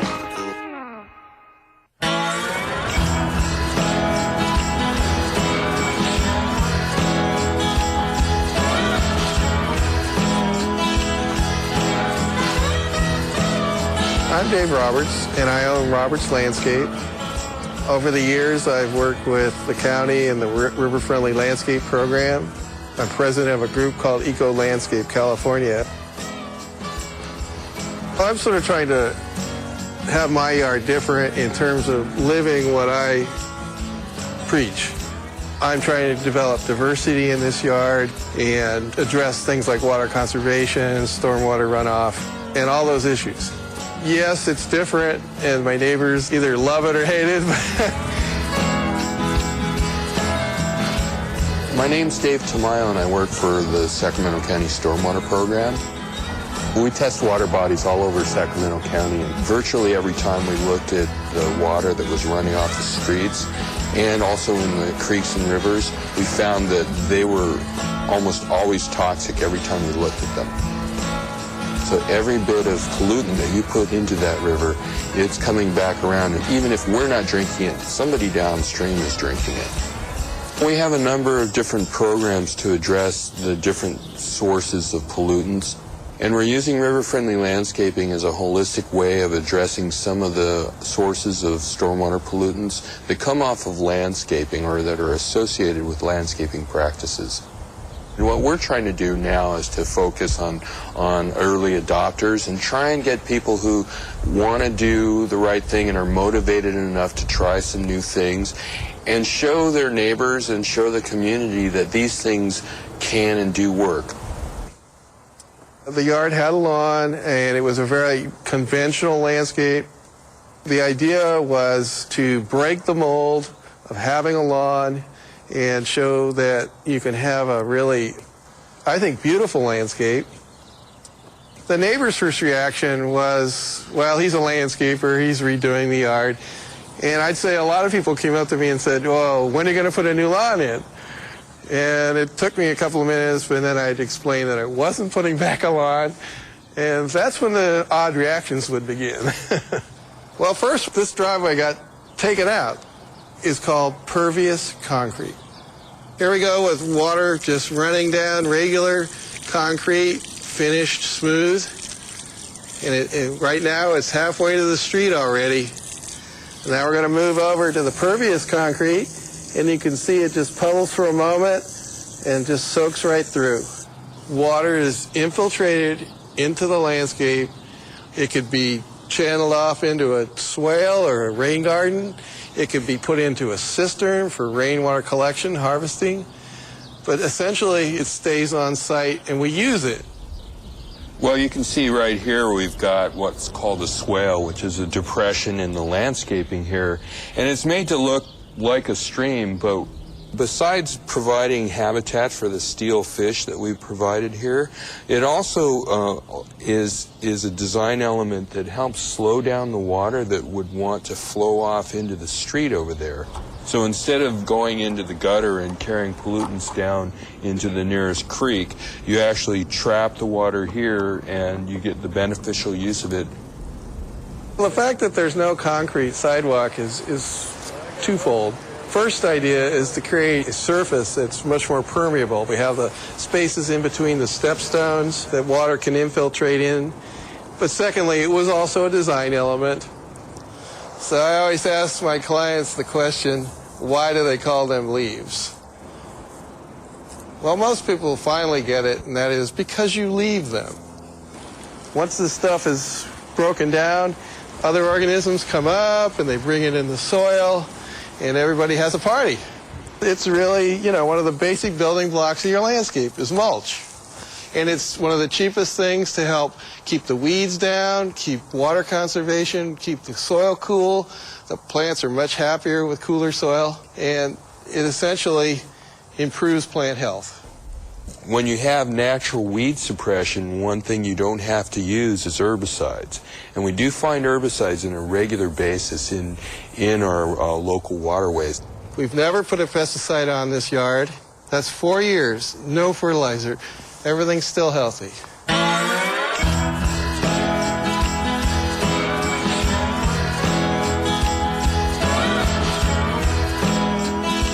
We installed a high-efficiency irrigation system, so there are sprinklers out here. Good soil structure allows water to infiltrate, air to infiltrate, and you get less of that runoff, and actually you get better use of water. Very last, as I call it, the icing on the cake, was the plant. The emphasis is toward drought-tolerant California natives, but there are Mediterranean, similar climate types of plants.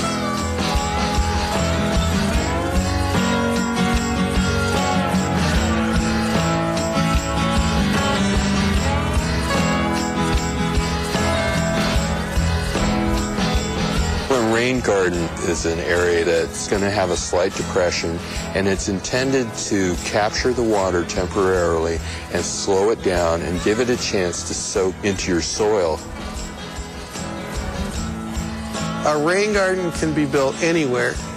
Palm Desert, for instance, it might be more appropriate than even here in Northern California, where you have monsoonal rains and you want to collect rain whenever you might get it. So just as you have oases in natural areas of the desert, this is what you would create. What we call river-friendly or California-friendly in Southern California, Bay-friendly in the Bay Area, all these kinds of landscapes are being done everywhere in California. None of it's going to happen just because the city council made a decision that you're going to do this. It's going to be really something that people are going to learn to accept because they see that it works. When a homeowner wants to do some of these practices, it might be a challenge. They might face homeowners associations with bylaws that are going to be enforced that don't necessarily jive with what they are proposing and want to do. So it's really important to try to advocate clearly what the benefits are, not only to the homeowner, but to the whole association, the neighborhood, and the planet, if you will. The homeowners in California have a lot of challenges facing them. But some of these techniques for water, they're very easy to implement. There's plenty of opportunities that are relatively low cost, and they're fun.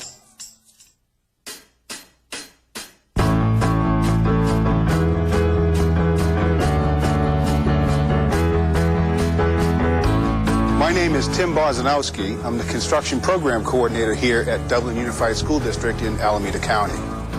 In 2004, the voters of Dublin passed Measure C, which is a general obligation bond measure that was slated to improve and rebuild its schools. The concepts of green and environmentally friendly practices were part of the Measure C concept approval. And so stormwater pollution prevention is a key, as you know, to those green environmentally friendly practices. There are a number of things that we've done to mitigate the stormwater runoff here at Dublin High School. First and foremost, I think, is the grassy swale improvements in the parking lots. When the rainwater comes down onto the parking lot, we can see that the parking lots are sloped in a specific direction, brings that water, that stormwater, over to a specific collection point, gathers here at this opening in the curb, gets initially filtered. You can see some of the debris that we've caught already, then travels into this grassy swale area where it sinks down through into the French drain rock and perforated pipe system beneath. The vast majority of that water then goes back into the ground and never actually gets to a catch basin or pipeline that takes it off campus. Only in those times of extreme heavy rain or long periods of rain where the earth is saturated beneath will any of the storm water that comes out of the parking lot get to those catch basins and leave the site. The grass system within these swales is called tall fescue. Pretty much lives on its own without irrigation. It lives from the water that comes off of the parking lot. The roof drainage system that we've incorporated into our design and construction of the buildings here at Dublin High School collects the water on the roof when it rains, brings it down the building in a pipe system, takes it under the ground, and brings it out here at this basin. This is another example of that filtering process that we do, and again, recharging the aquifer with the rainwater that comes down on the building.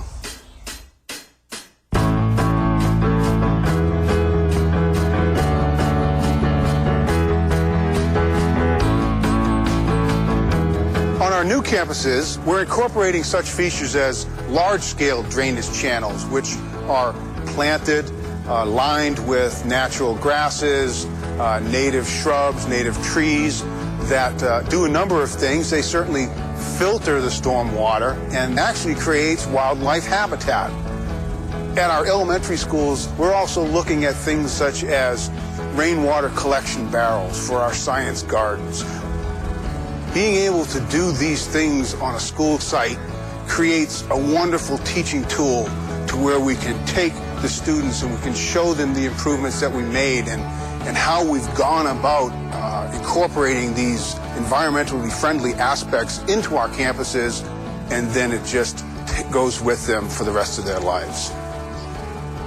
The State Water Resource Control Board, together with the regional boards, we work on lots of projects related to stormwater. And one of the exciting areas that's happening right now in stormwater is called low impact development, that aims at controlling the way the built landscape looks after it's built, rather than just focusing on how you're building it and is you eroding sediment while you're being built, and we forget about the fact that the landscape has all been altered.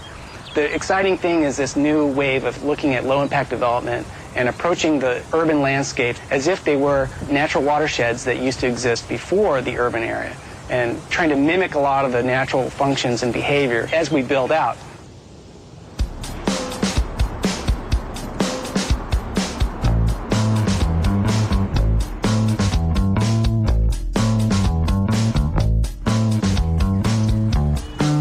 Historically, engineers would have designed channels to transfer the rainfall.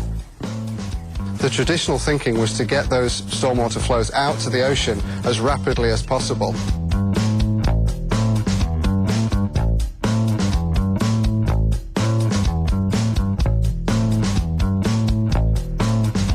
So here we are in a concrete trapezoidal line channels. This is potentially a huge missed opportunity in terms of multi-objective, multi-function. It is flood control only. There's no ecological function, very little water quality function, no recreational and no aesthetic function whatsoever. Even in the middle of winter, we have algae growing.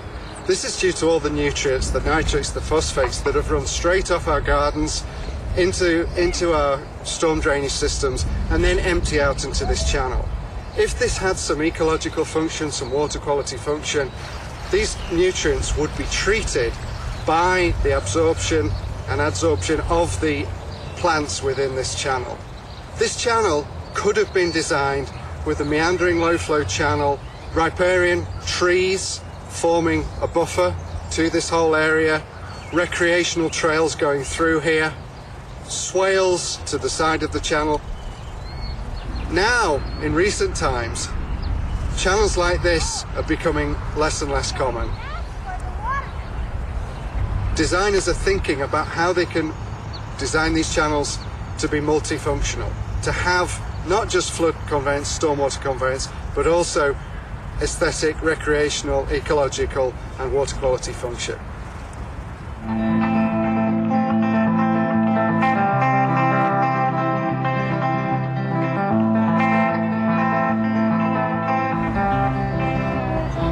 My name is Sarah Minnick, and I work for the San Francisco Public Utilities Commission. One thing that the SFPUC is really concerned about is places where there's a lot of public use of our water bodies in places like Ocean Beach and Baker Beach. So stormwater that is not captured can contribute to overwhelming our system and creating discharges into the Bay or ocean. And we really want to avoid that to protect water quality and public health.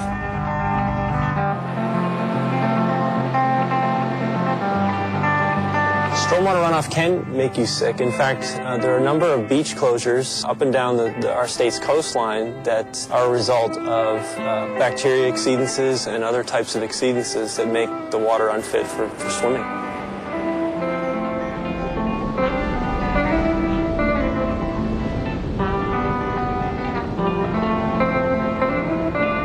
We have a lot of outreach and education efforts. We have rainwater harvesting program with rain barrel and cistern subsidies. And then we also have what we're calling urban watershed stewardship grants, where community members who want to do stormwater related projects in their neighborhoods can apply for small grants to get themselves started. So we're trying to reach all the different interested stakeholders. One of the groups that received funding through our Urban Watershed Stewardship Grant was the Surf Riders.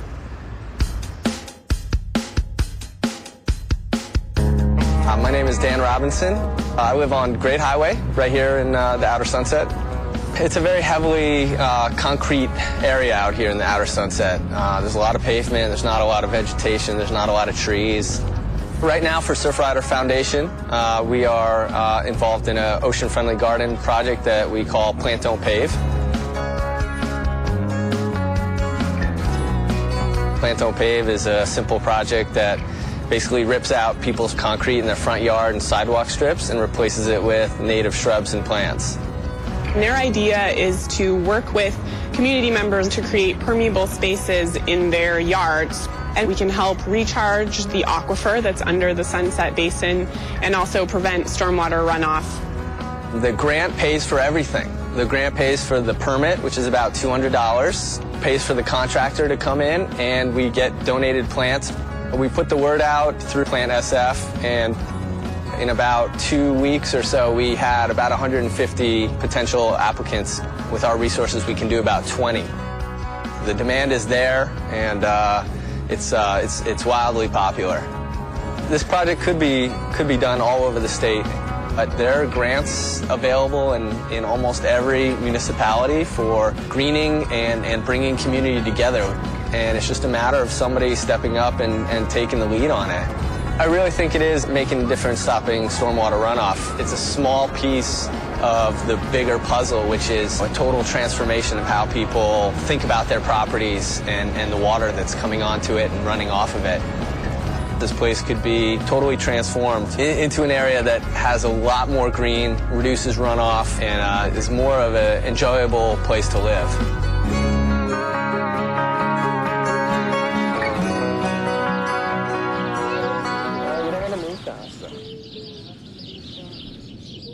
My name is Paul Ferraris, and I live here in the Sunset District with my 2 daughters, Harut and Gannett, and my wife, Margaret.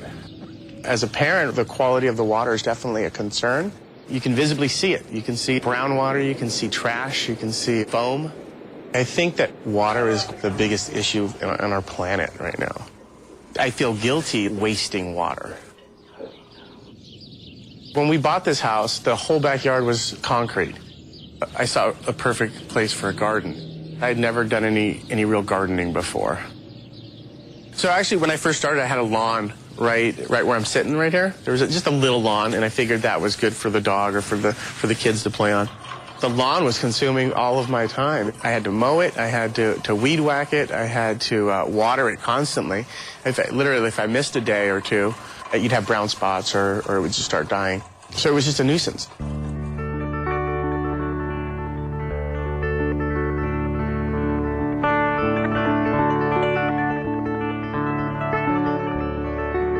I just put in some more natives and took up that space and made a couple paths and a little sitting area, and it's been great. Everybody has a huge lawn. Everything's irrigated, and people don't see the natural beauty in what's already there, the native plants.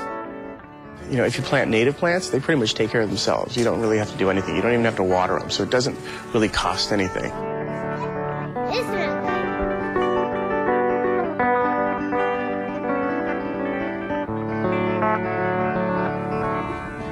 All the water that comes down and lands on our roof, it's stored into a bucket. I get 1 day's worth of rain, and I can pour it out into the garden.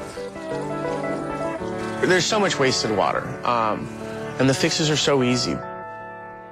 I got one.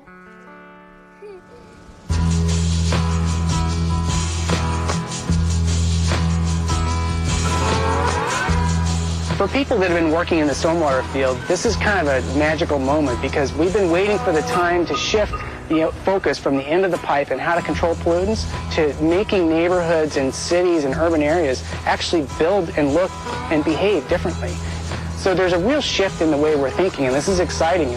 And so what we're trying to do is get as many of those uses in that are beneficial along the way between where that rainfall's hitting a roof and where it might make it out to the river.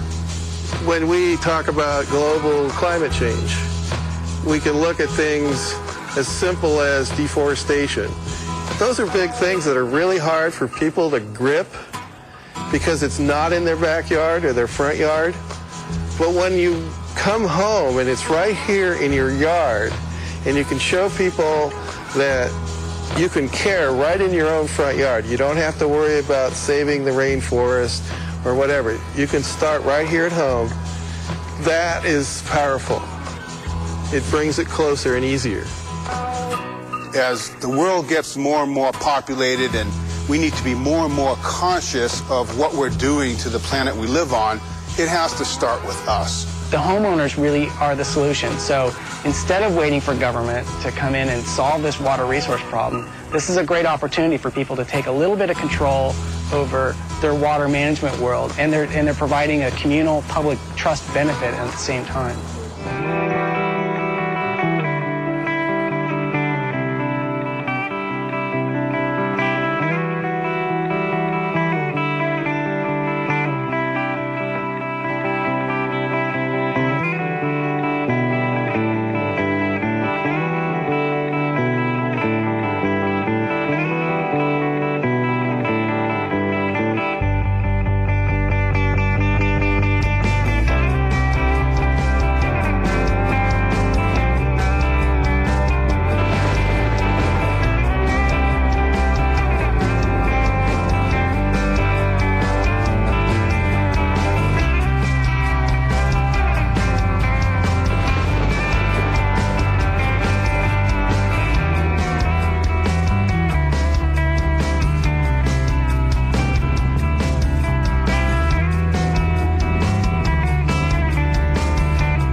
Moving is who we are, inside and out.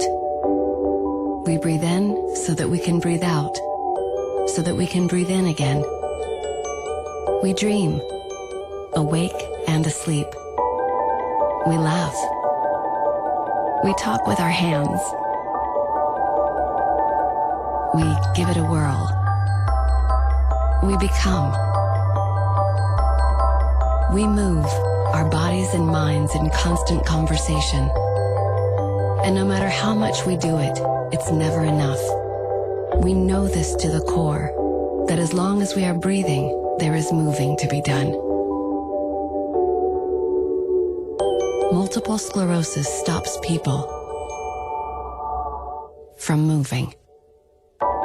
People with MS understand something about moving that is hard for most of us to comprehend, that moving is not a guarantee. MS is a disease that damages myelin, the protective tissue that surrounds the nerve fibers of the brain and spinal cord. When a person has MS, myelin is lost, and that leaves behind scar tissue called sclerosis. The scar tissue disrupts the electrical impulses that move information from the brain to the body and makes movement difficult. No one knows what causes MS, and there is no cure. The effects of MS are unpredictable and show up in different ways in different people.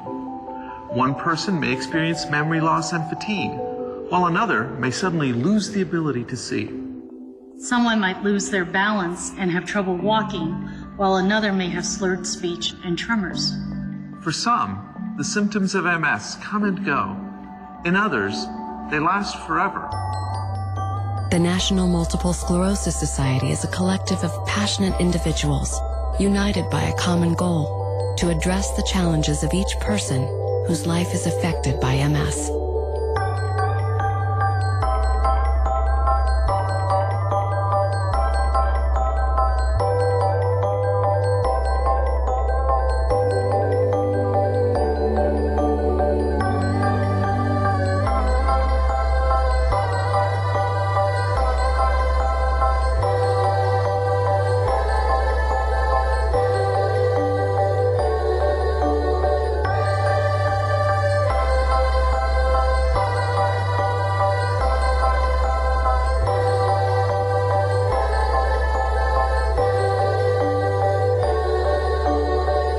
The National MS Society leads these initiatives because we believe that moving is not just something you can or can't do, but rather is who you are.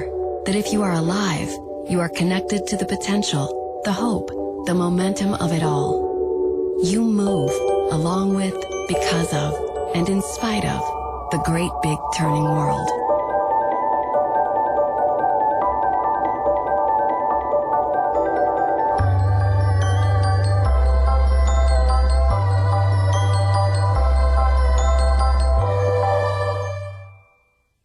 Hi, this is Anna Tarian. I design eco-friendly clothing in Sherman Oaks. To watch eco-friendly programming, watch Channel 35, Our City, Our Channel.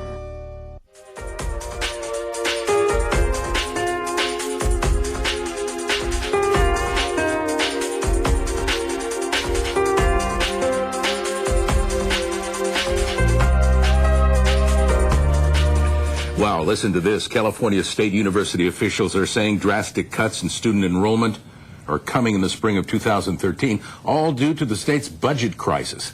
Hello, everyone. Welcome to LA Business Today. I'm Bob Jimenez. I'm Sharon Jimenez. Next spring, Cal State University, a major employer in LA, could close its doors to thousands of applicants. Now, Governor Brown is putting temporary tax hike measures on the ballot that could avert the drastic cuts. In the meantime, CSU planners say it is extremely difficult to know what steps to take in managing the budgets of their state universities. In Los Angeles, the superintendent of the LA Unified School District is with us to talk about the challenges in cuts to our schools. He, of course, is Dr. John Deasy. He is looking to LA property owners to help offset the budget shortfalls in his budget, of course, in the second largest school district in the nation. Funding is also challenging for Latino independent film producers. Bob will talk with Dr. Octavio Marin, the director of the National Association of Latino Independent Film Producers. So, let's get down to business.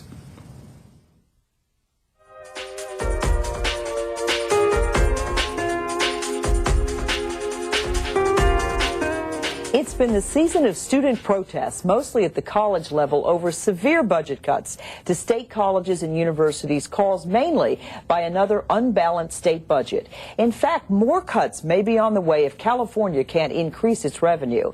But what about the public school system that also relies heavily on state support? What does the massive LA Unified School District face? Unlike the college system, local public schools can't just turn students away. The man who has to wrestle with all of this is Dr. John Deasy, superintendent of LAUSD. Dr. Deasy, welcome to LA Business Today. I was glad to be with you. Thank you. You are really in the hot seat now. You've got possible teacher layoffs. How many jobs have been affected since the crisis in the last 3 years? So the state economy in the past 5 years has cut more than 16% to public education. And for us, that's been more than $2.3 billion in our annual operating budget. And it is, thousands of jobs have been lost. We have more than 9,000 jobs possibly we could lose next year just for certificated staff alone. It is a state funding crisis, but it's also a state priority crisis. So I do take some exception with the fact that there's loss of money. There seems to be money to build new prisons. There seems to be money for other initiatives, but not for preschool. So we're going to build more prisons versus preschool. I have concerns about that, obviously. But until that is rectified, and so much rests on the ballot in November with the governor's initiative, that we're really not going to know our budget until after that. That makes it difficult to run the school system effectively, not knowing where you're going to get money, how to get folks paid that are working in the school district. And also, I imagine that you've got to consider how you're going to educate these students and keep test scores up and keep California competitive in education, because there's the rub. We don't remain competitive in education, then our economy gets worse. Right. We made a promise to students that they would have at least what we had, and we're not living up to that promise. And so if we actually, at this point, if the governor's measure passes, and in many ways it absolutely has to pass, because things will get much, much worse if it does not, both by formula. And the governor is after an increase in taxes statewide. Correct. And he has... And that's going to be on the November ballot. That's correct. And that initiative will not bring new money to the schools immediately, over time, but it won't do it immediately. So that does not solve our problem for the most immediate future.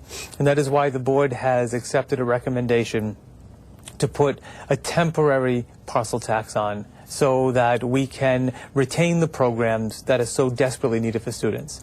Now, in California, parcel tax is the only thing a board can do. And it is temporary, which means it sunsets, and it would be for 5 years only. The tax money comes to LA in LA schools. So it goes right to your neighborhood school.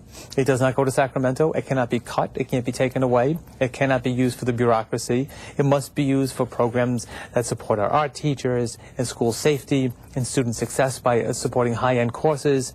And it also provides support so that we have people to serve lunches, and that this is a flat tax by its nature. And that there is citizens oversight. So in other words, whether you have a house that's worth $40 million or a house that's worth $100,000, you have to pay the same parcel tax. That's what you're asking the voters to consider in November. It's on each parcel of land. And we ask that once a year that we can ask for support for $298. And that would be able to keep the mainstay of programs. Otherwise, those programs are gone. Is there any way, though, with all the criticism we have right now that the rich aren't paying their share of taxes, is it really fair to say the same parcel tax for someone in the lowest income bracket than the person with a parcel with a very expensive piece of property? I can't change California law. You're right, it's not ad valorem. It's a flat tax. And you're right, businesses pay the same as a homeowner, as a very, very wealthy home. But you can do one thing, and that's the one thing we can do, and that is if you are a senior citizen at a certain income level, you're exempt from paying it. Otherwise, we will take every exemption that's allowable under the law. We don't create that law. It's the only one allowed in California, and we think that that's the way we should handle it, and that's why we're going to make that exemption. So when you say parcel, how is it parceled out, the land? In other words, the parcel's just where one business sits or one residence sits that pays the flat tax? You'll know if you look at your tax bill if you own more than a parcel. Traditionally, everybody owns one parcel of land. A business might own a couple. A large apartment building might sit on more than one parcel. But by and large, it's a single parcel of land. Do you have support from the business community for this parcel tax? We have, I would have to say, very strong support from the business community for the work we're doing. So no one wants to see us. We're actually watching our graduation rates and student achievement rates at the highest they've ever been. Continuing to get stronger each year. More students are graduating college workforce ready. And at a time when everything is so imperiled. So we have tremendous support. There are tremendous partners with us to get it done. We will approach our business leaders and ask them if they can be supportive of this temporary short-term tax until the state gets on its feet. I saw that the California Teachers Union is going to kick in $1.5 million to help support the governor's tax increase. How is the Teachers Union affected in what you're proposing for parcel tax? Well, obviously, it would save thousands and thousands of our members' jobs, desperately needed jobs for students. So we look forward to UTLA, and there are 8 other unions, but we look forward to UTLA being a strong supporter of this.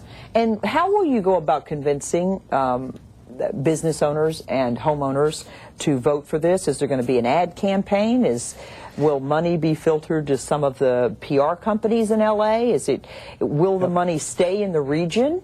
So by law, I can't be part of a campaign that tells you how to vote. I can be part of an information campaign that tells you what happens depending on how a vote goes. So a committee will be set up independent of the school, which will be run by citizens, which helps run the campaign to help people understand why. But they'll hire professionals. Absolutely. And those professionals... We provide information. You provide information, but as far as will you use television, radio? Yeah, that's all done by a separate campaign. Okay. So, and but it would need to be. And that will be money, though, that'll be kept in the system, that'll be kept with jobs in Los Angeles. Only in this area. LAUSD. Okay. It is all about the economy of LA, and it can't be taken by Sacramento, which is what makes it so appealing and what makes it so necessary. And it goes to neighborhood schools. Your job, obviously, is to prepare our students, our young people in Los Angeles, yes, for the future. Yes. Are you concerned about the jobs available to them after they get out of school? I'm concerned about two things. Not only the jobs available to them when they get out of school, but getting into and through post-secondary. You began your comments by talking about what's happening at the university system, and the spaces for students are diminishing. The ability to afford it is becoming increasingly difficult, and the time it takes to get through it is becoming longer, which of course translates to that students need money, most of whom are in very serious economically challenged situations, but are bright and need to go to college. Remember, we were a state that once said that if you can get in, you go. We're not there anymore. So I'm very worried. Very worried about them being even prepared for the job market. That's students correct. in California. See, you know, LA is America only sooner. And so goes Los Angeles, so goes the state of California and the nation. I've never seen an economic recovery that didn't move west to east. So much depends on this working well here that it's not even funny. And the very lives of the hundreds of thousands of students in LAUSD, they want exactly what we have, which was an opportunity for this American dream, a roof over our head, health care, and a job with a meaningful living wage. Those things are in peril. And unless we provide a solid education, the economic viability of LA is also in peril. You know, so goes the school, so goes the city. And we have one of the most diverse student population in the country, don't we? Absolutely, which is one of the great strengths of our student population. What is our diversity? So we have more than 3/4 of our students are Latino, Latina. We have many... 3/4 of the students are Latino, Latina? Yes, and so we have a large significant portion of our students who are African American, African diaspora. We have a large significant portion of our students that are Korean and Asian and Japanese, as well as Chinese. We have a small portion of our students that are Anglo. And if we think about just commonly the 8 languages spoken in LAUSD schools, it's really something. And the challenge for LA... Go through LA. There are portions of LA where all the road signs are in a different language. It could be Korean, or it could be Farsi, or it could be Spanish, and it could be English, and it could also be Hebrew. I mean, it's an amazingly diverse city, and that's all inside of our schools. And that helps as far as the global economy, because we have so many students who understand the cultures of the world business community. Yes, we just want them to have the skills to be leaders in that world business community. How would you compare LA right now to, say, what's another school district in the country? Well, say New York school district. The 3 largest ones are LA, Chicago, and New York. How do we compare? So in many ways, LA is leading in terms of the reforms. So our work at developing and rolling out what we call the Common Core, which is the new curriculum. The majority of states in the country have signed on to do that. What's the new curriculum? So the Common Core curriculum is the curriculum that 48 states are about to introduce. And if you think about what are some of the differences, one of the big differences in what we would remember as English classes is so much of the literature was fiction. And the shift is to, yes, have fiction, but a much greater balance of literature is nonfiction. So you teach from what we call a technical and nonfiction text. So in good pieces of non-fiction technical text are, for example, the Gettysburg Address as a staple. Because the overwhelming majority of what students read is fiction and narrative. So we want to help students understand that that is an important piece, but how do you actually understand an owner's manual? How do you understand a tax form? How do you understand opening a bank account? Those are nonfiction pieces of text. But also history. How about the history of the region and history of the state, history of the country? So good technical nonfiction text is all about that. And it doesn't belong just in a history class. It belongs across the curriculum. And then there is the math section, which is algebra has traditionally been relegated to a course. Algebra will be a thematic piece across most of the curriculum. That's very fascinating, and So you have needed. a big challenge ahead, Dr. DC. Thank you for hanging in there and taking care of the kids in Los Angeles, and good luck on the ballot measure in November. Thanks. Thank we you need so much to, for coming on LA we need Business to have today. the schools as supportive as they were when you and I were there.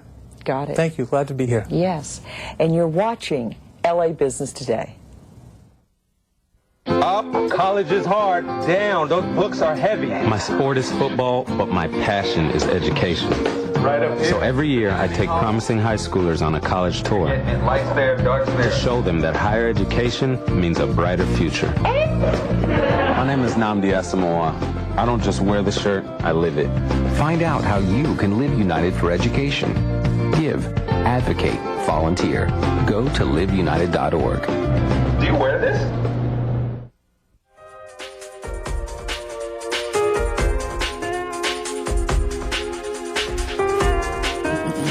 Hey, if Latino producers are looking for a place to amalgamate all the resources they need to produce a successful independent film, they can look no farther than the National Association of Latino Independent Producers signature programs. It's all there in the form of an academy, resource guide, writer's lab, marketing, media marketing. Independent film producing is hard enough. But if you are a minority independent film producer, imagine the challenges. Thus, the reason why NALIP exists. Let's meet the organization's program director. He is Dr. Octavio Marin. Dr. Marin, welcome to LA Business Today. Thank you. Listen, let me compliment you on the way you're dressed, because you're so Hollywood right now. We've got the Levi look, we got the blue blazer with the open white shirt. That's a sign of respect. Well, thank you. Okay. Listen, your organization is sort of a catch-all for all the important elements needed to produce an independent film. That is correct. Not a new idea, but I'm glad to see that it's there's one place where aspiring young producers can go. Yeah, I mean, you said it. I mean, basically, it's not only for producers, but for all filmmakers in general. Mm-hmm. You could be a writer, producer, a director, an actor, and the reason that NALIP exists is to provide this platform for filmmakers to train. Now, as an organization, as a corporation, we cannot produce films for the attendees, but we provide the opportunities to network, to train, to learn. You know, we open doors for them. We provide the access. So yeah, it is important for anyone who is interested in the media making community to come to NALIP. Now, people who come to NALIP, do they come for a specialty, or do they come to learn everything? You know, sometimes you have writers that want to come and train to be able to write a better screenplay. Yeah. Sometimes producers that want to learn the skills of a producer, or directors. But nowadays, as you know, people know, when you are a filmmaker, you want to know a little bit of everything. Right. So you can collaborate and work with others in the industry. Yeah. You know, the more you know, the more rounded filmmaker you'll be. We were talking earlier about, in broadcasting, I had to begin by doing everything, being the cameraman, the editor, the reporter, the writer, and later that gave me the basis for a better understanding and working with other professionals when we became specialized. So you're right, it absolutely works. How about the people who are coming? How do they find you, and how much does it cost? Yeah, I mean, basically, NALIP is a non-for-profit organization. We came together precisely to provide an opportunity for Latino filmmakers. So we are funded by corporations and foundations that gave us the funding to provide these programs. Now, sometimes there's a small fees to come to the programs, just to pay for the processing fees. Right. But it's very simple. To become a member, you just go to our website, which is www.nalip.org, and you become a member there. In 5 minutes, once you're a member, which is like $50 a year, like $20 for a student, you can take advantage of the opportunities. You can participate in the other programs. Of course, you have to compete to get in, but once you're in, you're invited under a full scholarship to train. Right. Are fewer people coming because of the economy? Are people saying, I need this training, but I'm going to wait, or do you accommodate them anyway? Well, as I say, the fees for the programs are so almost nothing that it doesn't really affect. However, as you know, in this industry, when you have not made it yet, you're pretty much broke. You know, you have to have a plan B. Yes. You have to be doing something else to make a living. Right. So yes, spending a couple of $100 sometimes is pretty steep. So we try to raise funding to provide scholarships to bring the filmmakers. Now, granted, like in any other career, you must invest something to advance in your career. So if you don't even have the $50 or the $100, then there's something to say about that. You have to work, save your money, put your money in the right training for your career. And I imagine that you identify people with the right potential. A person can walk in, not have the money, but there is something about them that you say, hey, I think this person has something. Well, there's something interesting. There's someone, great personality and great attributes to production, to management. That's one thing. But you cannot measure talent just by spending time with someone. Right. You might like someone very much, but people need to really train. It's a journey. Through this journey that you can go to different film schools, come to the NALI programs, become a very screenwriter, producer, and then, you were saying something before. How do we identify people? We need people, you have to write a screenplay to be recognized. And we need more talent. We need more people in the community that have the interest to not be intimidated and come and train, so we can bring more Latino filmmakers to the industry. How do you do that, though? We do need more Latino producers. We do. We're the fastest growing ethnic group in the country, in the state of California. A lot of movies are made oriented toward the Latino audience because they buy more tickets than anybody else to see a movie like Transformers and others. How do you put the message out there that, come, don't be afraid, invest? You never know. Well, we try any way possible, like platforms like this, where we, bring our voice out to the community, not to be afraid, go to our website, become members of the organization. Now, you must have a passion for one of the elements of the industry, whether you want to be a writer, a producer, or a director. Even if you're curious, you can come and begin learning what is it that you want to do. And then, it's going to take some time to develop that skill. All right, but here's the rub. Are there jobs out there available at any level for Latinos who want to get into film? Well, I tell you this. It's not that easy for the Latino filmmaker to find an opportunity. However, the studios and networks and executives in the industry, they don't oppose it. It's just like an unspoken word, right? So if we train our community, if our community learns the new skills and becomes stronger, what Hollywood really cares is about one thing, one color, green, money. So if you have talent, we were talking about different filmmakers like Roberto Orci. Yeah. He's, a Latino guy, and he's a guy who did Transformers, and he did Star Trek and Aliens and Cowboys. So people don't know that he might be Latino, or like Iñárritu or Cuarón, but they have the talent. So, we need to really develop that talent. And yes, we have challenges, but that's why organizations like NALIP exist, to open these doors. Well, Latinos have been part of the Hollywood scene since the 1930s. Correct. We can go down the list. Most of them were in front of the camera, not behind the camera. Now we seem to see more Latinos getting into the creative process of putting the film together, directing the film, writing the film. We've been around a long time. What is it that you sort of touched on that Hollywood in the higher echelons don't see as potential in Latinos? Well, why are we still riding at the back of the bus? You know what? I think it's a cultural, like a stereotype issue. I think once you have certain mentality about a culture and you judge this culture, you find it a little difficult to believe that a Latino is a very talented filmmaker. So through generations, the minorities have been judged by, the people who control the environment. So that alone presents a challenge. And you have to prove yourself and work harder and knock at the doors and be there and be consistent and bring it. But, it is a fight that we have to do every day. It's a struggle. But the door is open. Once there's recognition, they don't care. They will just take you in. I don't think we need to go further. If the door is open, there's the opportunity. And in America, it's very possible. Correct. Let's talk about content. Do you encourage a certain kind of content in your program agenda? No. What we do, we develop the talent.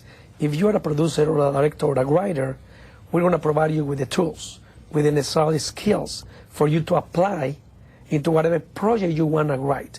You may want to write something with a specific Latino content. You may want to write the next Spider-Man. But the skills that you're going to learn, you're going to apply. Latino Spider-Man, I like it. You know, whatever you want to write, you will apply those skills. We don't encourage any content per se, but as a filmmaker, you want to express your vision. Yeah. Now, what happens is that many times, as a Latino filmmaker, you want to express your vision in maybe a smaller market. And that's why it's difficult to get traction. If I want to talk about my family in Mexico City and just write about piñatas and tamales and little things like that are very dear to me, might not be too popular around the world. So it's a smaller market. If I remove that, I will open the market, but then I compromise my vision. Well, so, you know. I see it sometimes as just the opposite, that tamales and enchiladas and things that are familiar to mainstream America are more palatable than seeing a Latino playing a lawyer or a doctor. Correct. Well, as you know, there are no rules. There are no rules in this industry. So sometimes you may write exactly about, remember that dog, the Chihuahua? Yeah.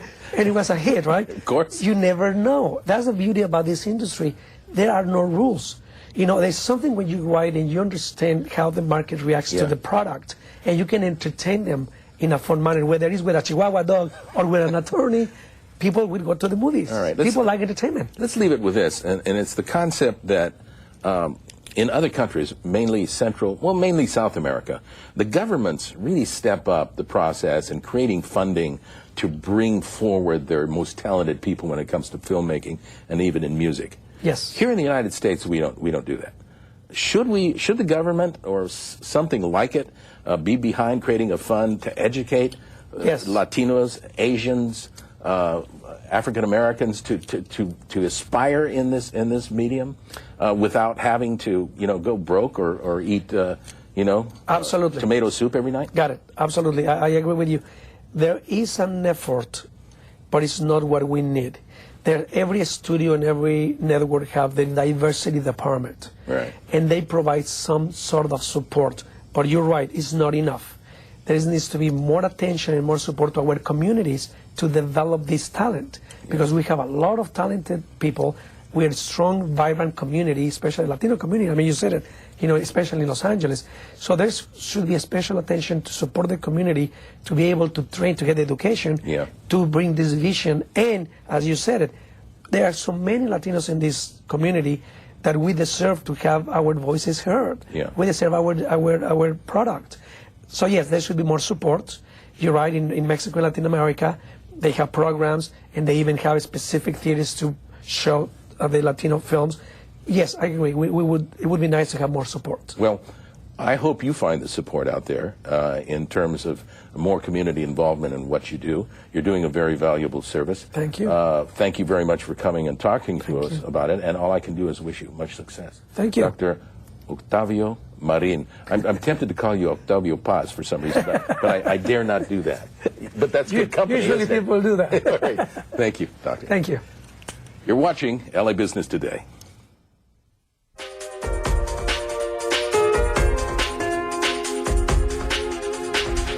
Another bill in the legislature to extend tax credits to those who make movies and TV in California is still alive.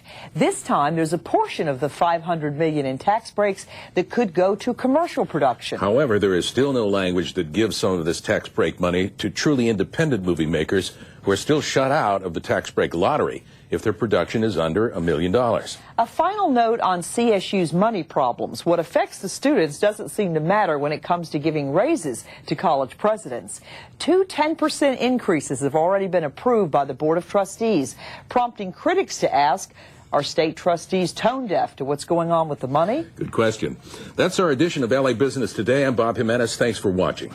I'm Sharon Jimenez. See you again next week. LA Business Today thanks AT&T for its support of this program.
I'm Craig Irwin in Los Angeles.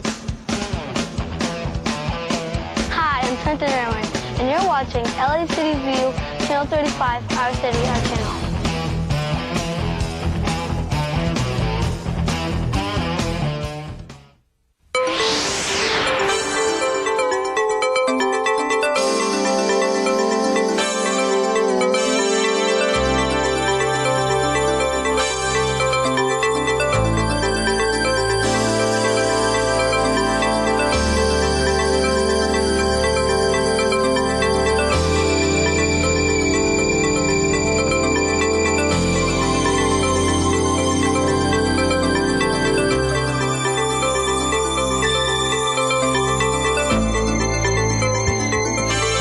If you could please begin calling the members so that we can start.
Has arrived. Thank you, Mr. Koretz. Sergeants, call the members.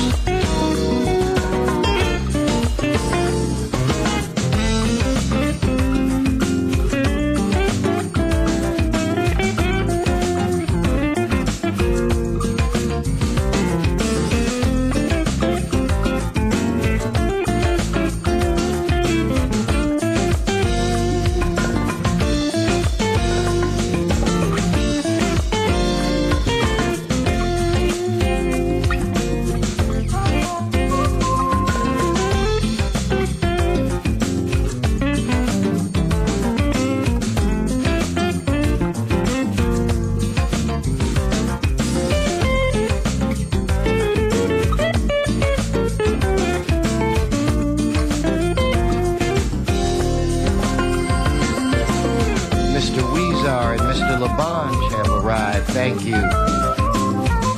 Members, let's get on the phone. Members, let's get down to council chambers. Sergeants, get on the phone and call the members.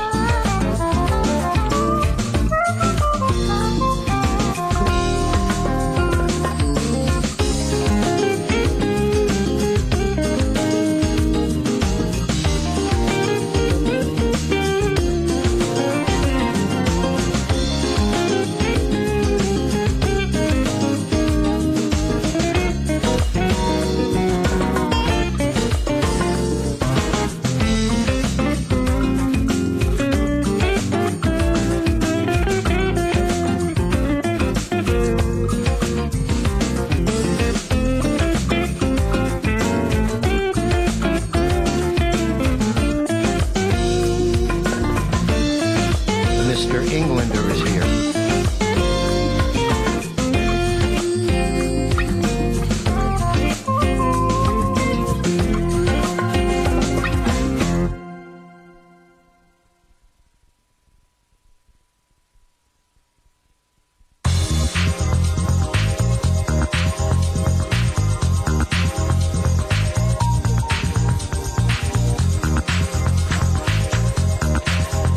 Mr. Weezar, do you have a minute?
Sergeants, if you could let me know the ETAs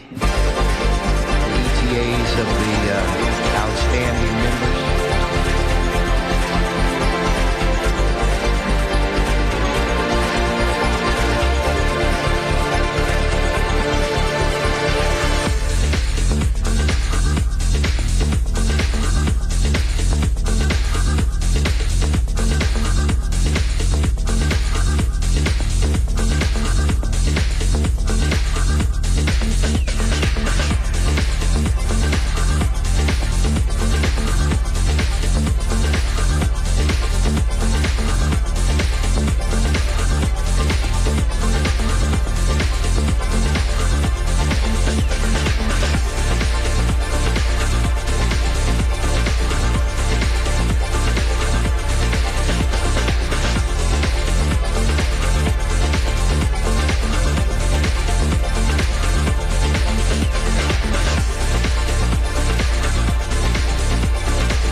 Mr. Garcetti has arrived.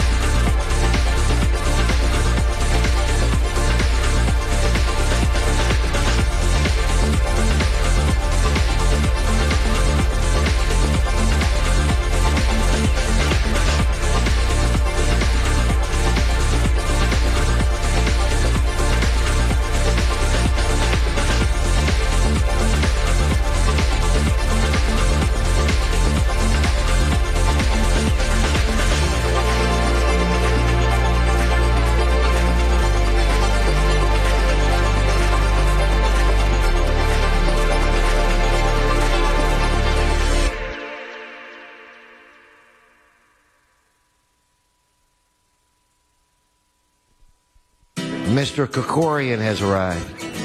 Mr. Rosendahl, give me a thumbs up when you're ready to begin.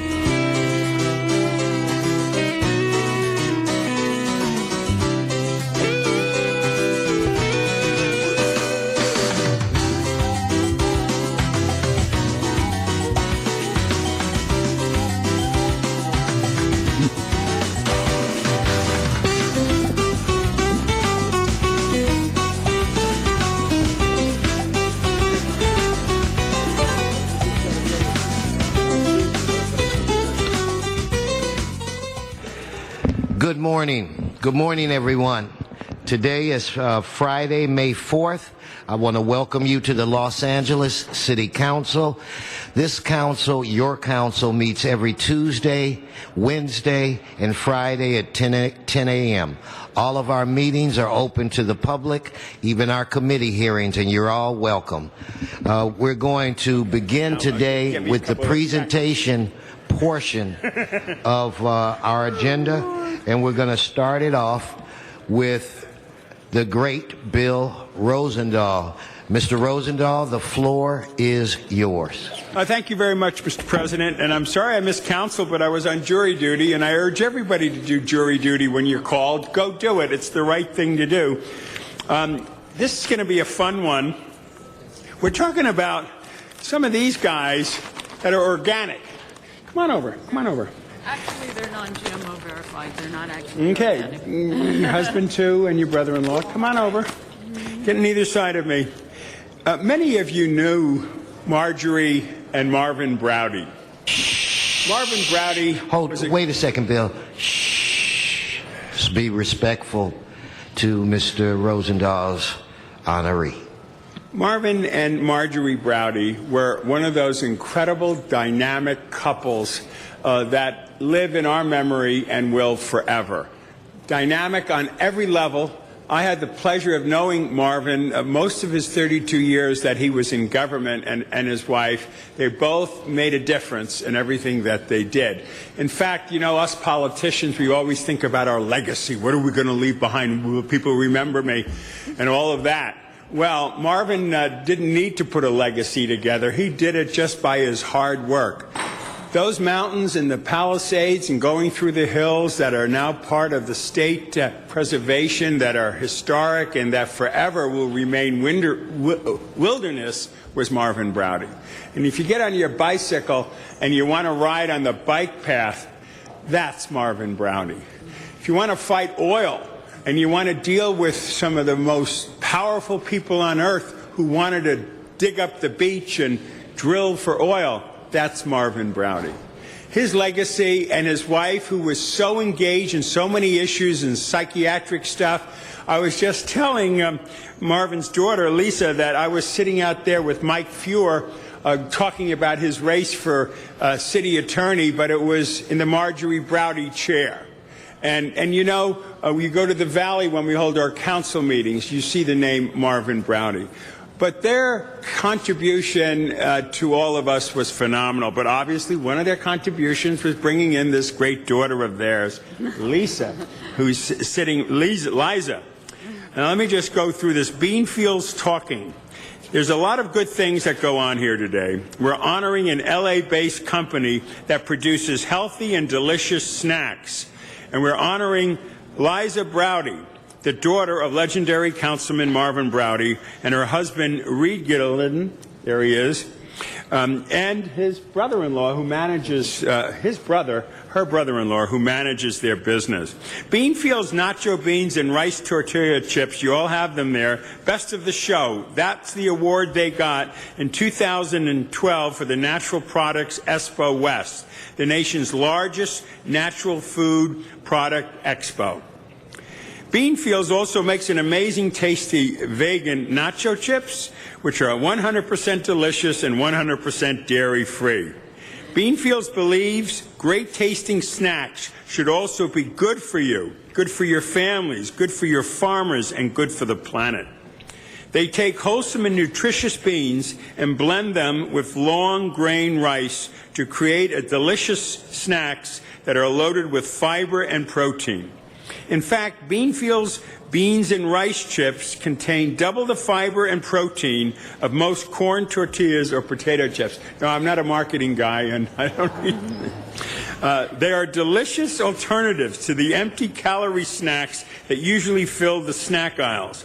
Beanfield snacks are famed and because of that, all over the United States. They're gluten-free, cholesterol-free, trans-fat-free, preservative-free, and free of every one of the FDA's 8 most common ingredients that trigger food allergies.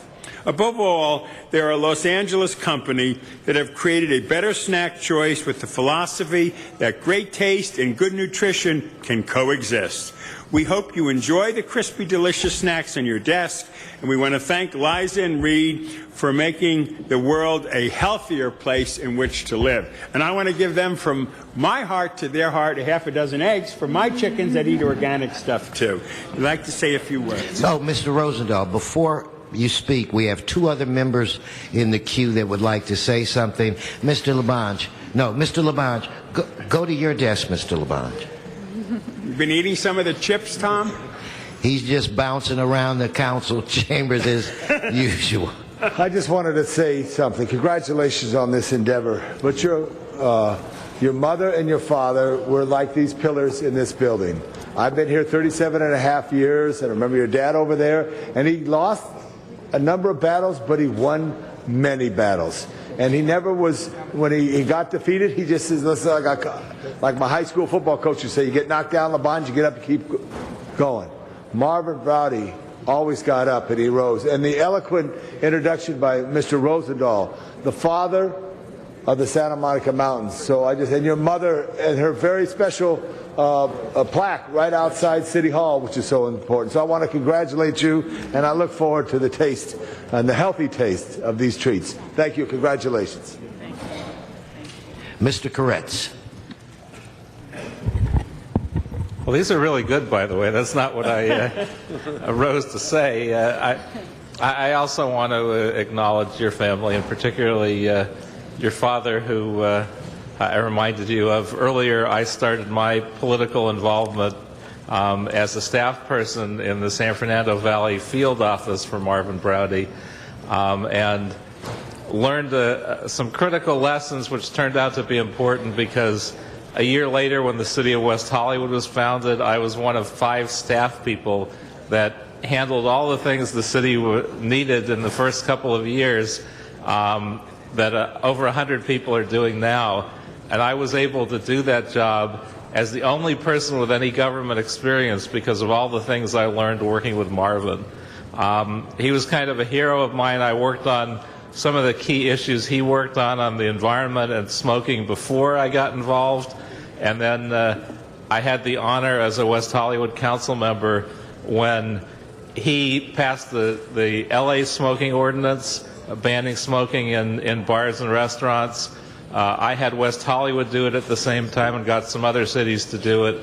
So it became a regional ban, and it provided the momentum for state legislation and other legislation, and it was all very exciting. So your father did a lot for the city and meant a lot to me personally, and he was a good friend for all the years that we both served in elective office together. So I just wanted to acknowledge that. And it's great that you're here now, contributing to Los Angeles and the world in a different way. And these are great, by the way. My daughter's a vegan, and she is allergic to gluten, so a gluten-free vegan chip with lots of protein will be very well received now that I know about it. So thank you for everything that you do, and wanted to acknowledge your father. Thank you, Mr. Koretz. The floor is returned to you, Mr. Rosendahl. Thank you, Mr. President. And I will be presenting this certificate, and it says, Certificate of Appreciation for Beanfield Chips on behalf of the Los Angeles City Council. Congratulations on being named Best of Show at the 2012 Natural Products Exposition. Your first place prize at the biggest annual natural products exposition in the country proves that your snacks are not only nutritious, but also delicious and crispalicious. Your products prove that great tasting snacks can be good for you, good for the farmers, and good for the planet. Thank you so much. Congratulations.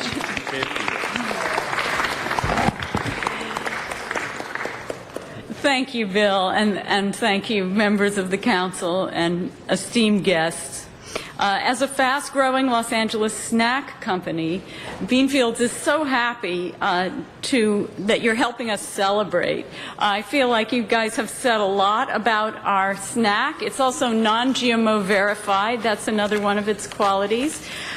Since we started Beanfields only a little over a year ago, Reed and I and Roy and our friend Amrit, you might think this is the first legislative body that has ever been served our chips, but actually it's the second. Some months ago, the Dry Bean Council of Michigan served our chips to their state legislature.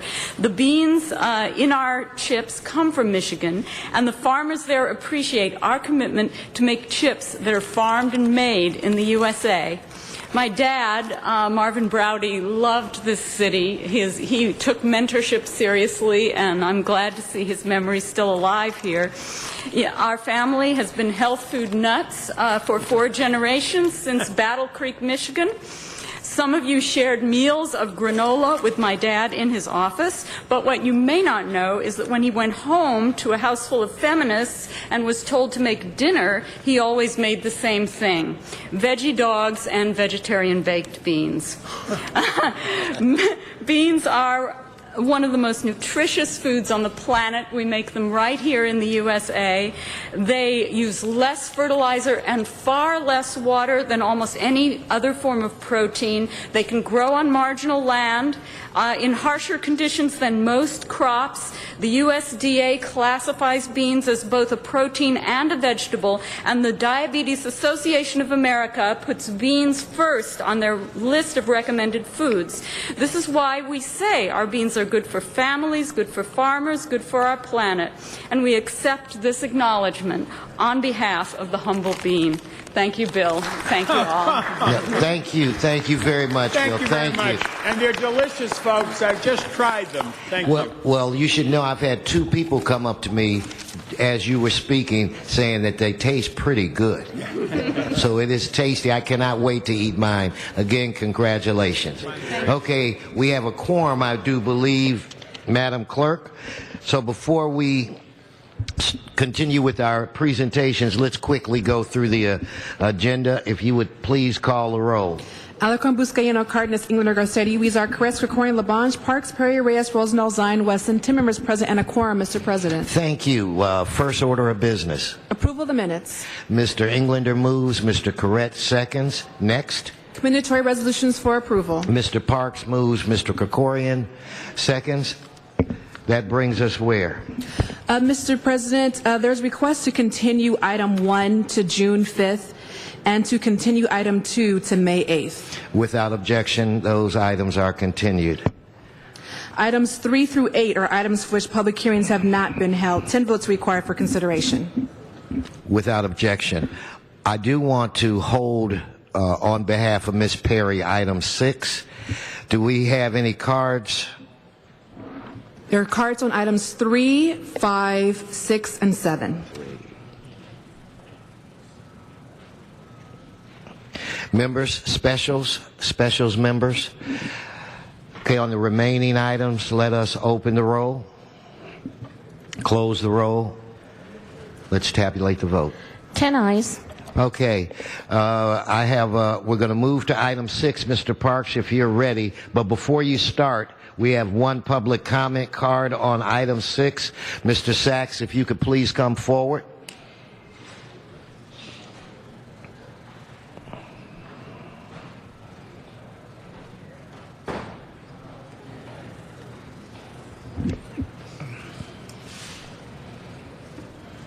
Mr. Sachs. Yes, thank you. Good morning, Arnold Sachs. I don't really want to piggyback on the personal tragedy involved in what this reward stands for, but my question come up here is, recently there was another tragedy that occurred at USC where 2 students got killed, and the LAPD and the city got together. The LAPD is sending 20 extra police over. The city district attorney is assigning another city attorney. For what purpose? Because they don't prosecute felonies. I don't know. But I'm just curious, whatever reason or whatever area this tragedy occurred in, is the city taking the same steps? Is the city mobilizing an extra 20 police to that department? Is the city attorney sending an extra prosecuting attorney? I know that in Wilmington there was a rash of murders this past year. Has the city moved to put 20 extra police there? Has the city moved to put a city attorney there? No? How come? Don't they deserve the same service as being given at USC? Again, I'm not looking to piggyback on the tragedy that occurred. That's the reason for this reward. But it seems that in certain areas, the city and the city council and the police are quick to jump. But in other areas, maybe they need more redevelopment. Oh yeah, we'll get to it. But first we have to have a committee meeting, or first we have to do something else. Who's stepping up? Who's the council people to ask for the extra police? And why the disparity in choosing some areas to get that extra coverage and some areas that remain under the radar? Who is going to step up and say, this doesn't seem right? If you can mobilize 20 police for USC area, you should be able to mobilize 20 police all through the city. Thank you. Mr. Parks. Thank you very much. I'd like to ask Ms. LaTanya Brown and Andre Brown and Gail Washington and the family members to come up to the middle podium. This reward motion is in behalf of Jan Perry, as it's in her district. As the family is coming forward, just to give you the background, on Saturday, December 31st, 2011, at approximately 11:55 p.m., 14-year-old Jude Emerson Burns Jr. was shot multiple times in front of his home at 1349 West 61st Street. Rescue Ambulance 57 responded to the location and transported the victim to the California hospital. On January 1st, 2012, Jude Emerson Burns Jr. succumbed to his injuries. And so we'd like the family, if you could come up to the podium here, all of the family, and Ms. Washington is going to be the spokesperson for the family. If you could introduce the family to the council, also to the public that's looking at on Channel 35. Hi. I'm Gail Washington, and I'm speaking on behalf of the Brown family, the mother, LaTanya Brown, Lisa Brown, Shayna Brown. I just want to thank Charlie Beck and the entire Los Angeles Police Department for all their hard work and search and everything. They're responsible for the way that we feel. I also like to thank Councilman Jane Perry and Mr. Parks, the Los Angeles Council, for pledging the $50,000 reward for the potential witnesses to leading up to the murder of Jude Emerson Burns Jr. December 31st, December 2011 at 12:50 p.m., Jude was standing outside waiting on the fireworks show while talking to his friend on the cellular phone. A car approached abruptly and started shooting. We're talking about a little boy whose life was ahead of him. He had so much potential. The difference in the world he would have made. He had dreams that every boy had growing up. There won't be any proms, any colleges. There will be no graduation, no proms, no colleges for Jude. This is a mother's dream, to watch her kids blossom into striving to making something of themselves. He's had so much promise.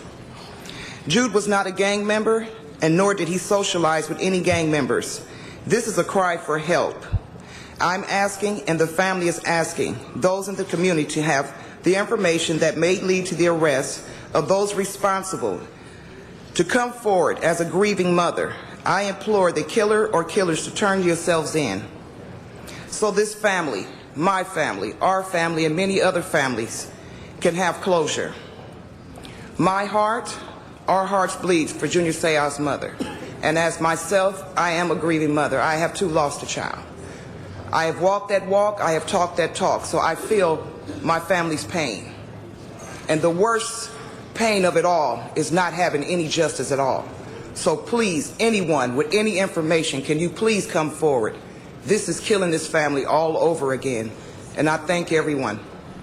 Thank you, Ms. Washington. Again, for the public, Saturday, December 31st, 11:55 a.m., 14-year-old Jude Emerson Burns Jr. was shot multiple times at his home at 1349 West 61st Street.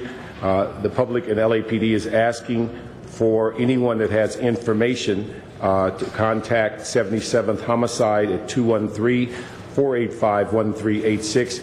And so on behalf of Ms. Perry and her district, today I'm asking that we move forward on this $50,000 reward, asking for information leading to the arrest and conviction of the person or persons responsible for this murder.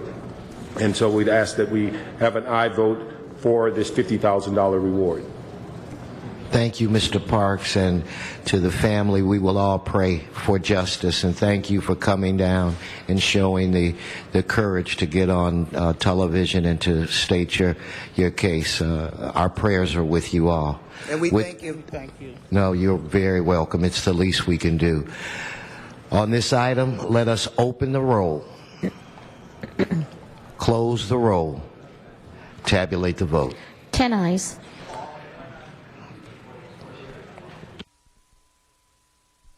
Forthwith. Mr. Garcetti, are you ready to make the presentation on behalf of Council District 1?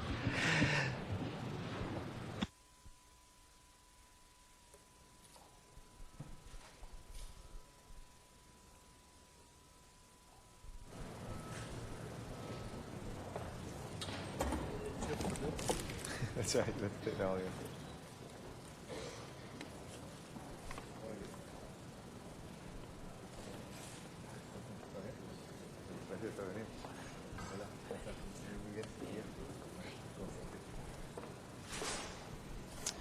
Thank you very much, Mr. President. And gives me great joy today. Mr. Reyes has asked me to step up, so on behalf of Mr. Reyes and myself, I want to present today a very, very special and exciting day to recognize Dia del Nicaragüense for the first time ever in the city of Los Angeles, Nicaraguan Day in Los Angeles. Please give a round of applause to our visitors from the Nicaraguan American community. It is a momentous occasion for the entire Los Angeles community, and I'm happy to celebrate the Nicaraguan community that resides here. California is home to the second largest concentration of Nicaraguans, most of them living here in Los Angeles. I think Los Angeles may be the second largest city of Nicaraguans in the world, and their story is just like ours. Nicaraguans have immigrated to the United States in small groups since the early 1900s, escaping poverty and oppression, but it was not until the 1979 Nicaraguan Revolution that we saw the largest amount of documented refugees come to the States. We can all relate to this story. My family came from the South to this country. My grandfather was born during the Mexican Revolution, and in time of war pushed him and his family here. My great-grandmother carried him over the border in her arms, and the heroic stories of Nicaraguans who came here, who made that trek north to find a better life for themselves and to come to Los Angeles.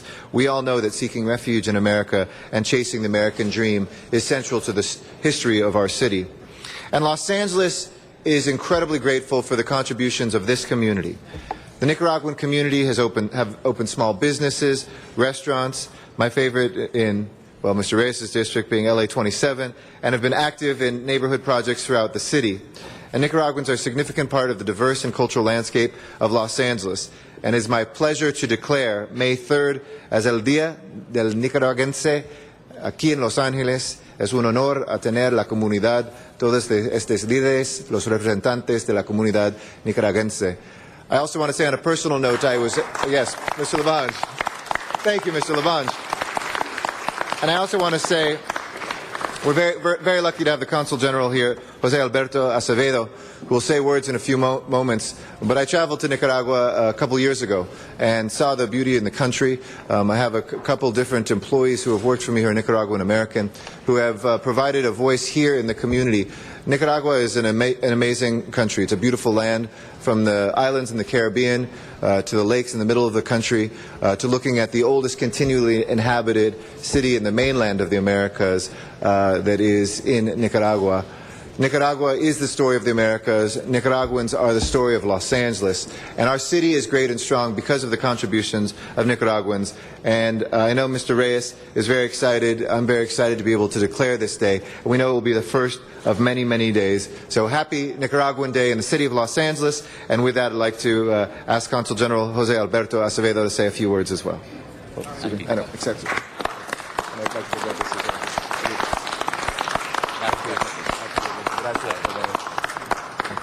Do you want to say something afterwards? Okay, go ahead.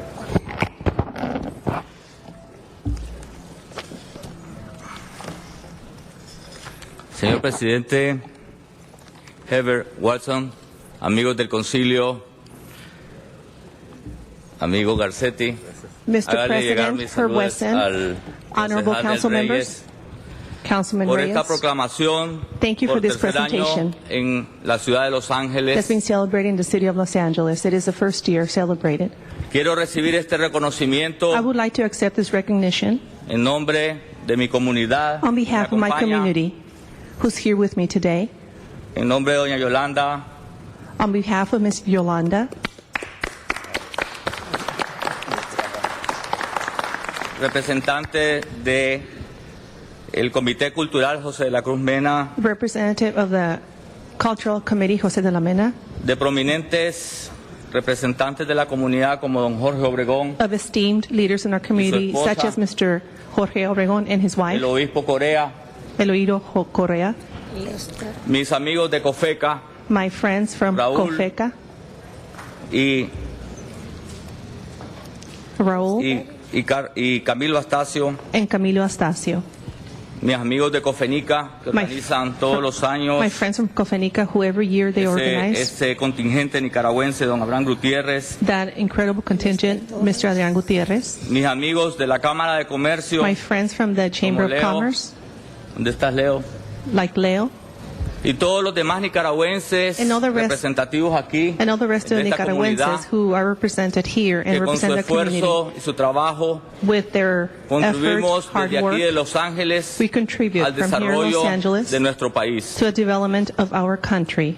Quiero dar las gracias también porque esta práctica que se está haciendo aquí en Los Ángeles I would also like to give you thanks because this está practice is siendo taking place in observada Los por otras Angeles, comunidades is being observed by other communities, y están haciendo gestiones para que se proclame el Día del Nicaragüense And en they're- el exterior. they're taking the steps so that the Day of the Nicaraguense can also be observed on Así que quiero darles las international gracias grounds. personalmente y So- decirles I would like to personally thank you, que esta práctica esperamos continuarla and we hope to continue this recognition Aquí in en the Los future Ángeles. here in Los Angeles y en todas las comunidades que contribuyen al desarrollo de nuestro país. and to all the also communities who contribute to the development of our country.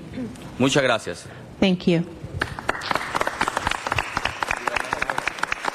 ¡Viva Nicaragua!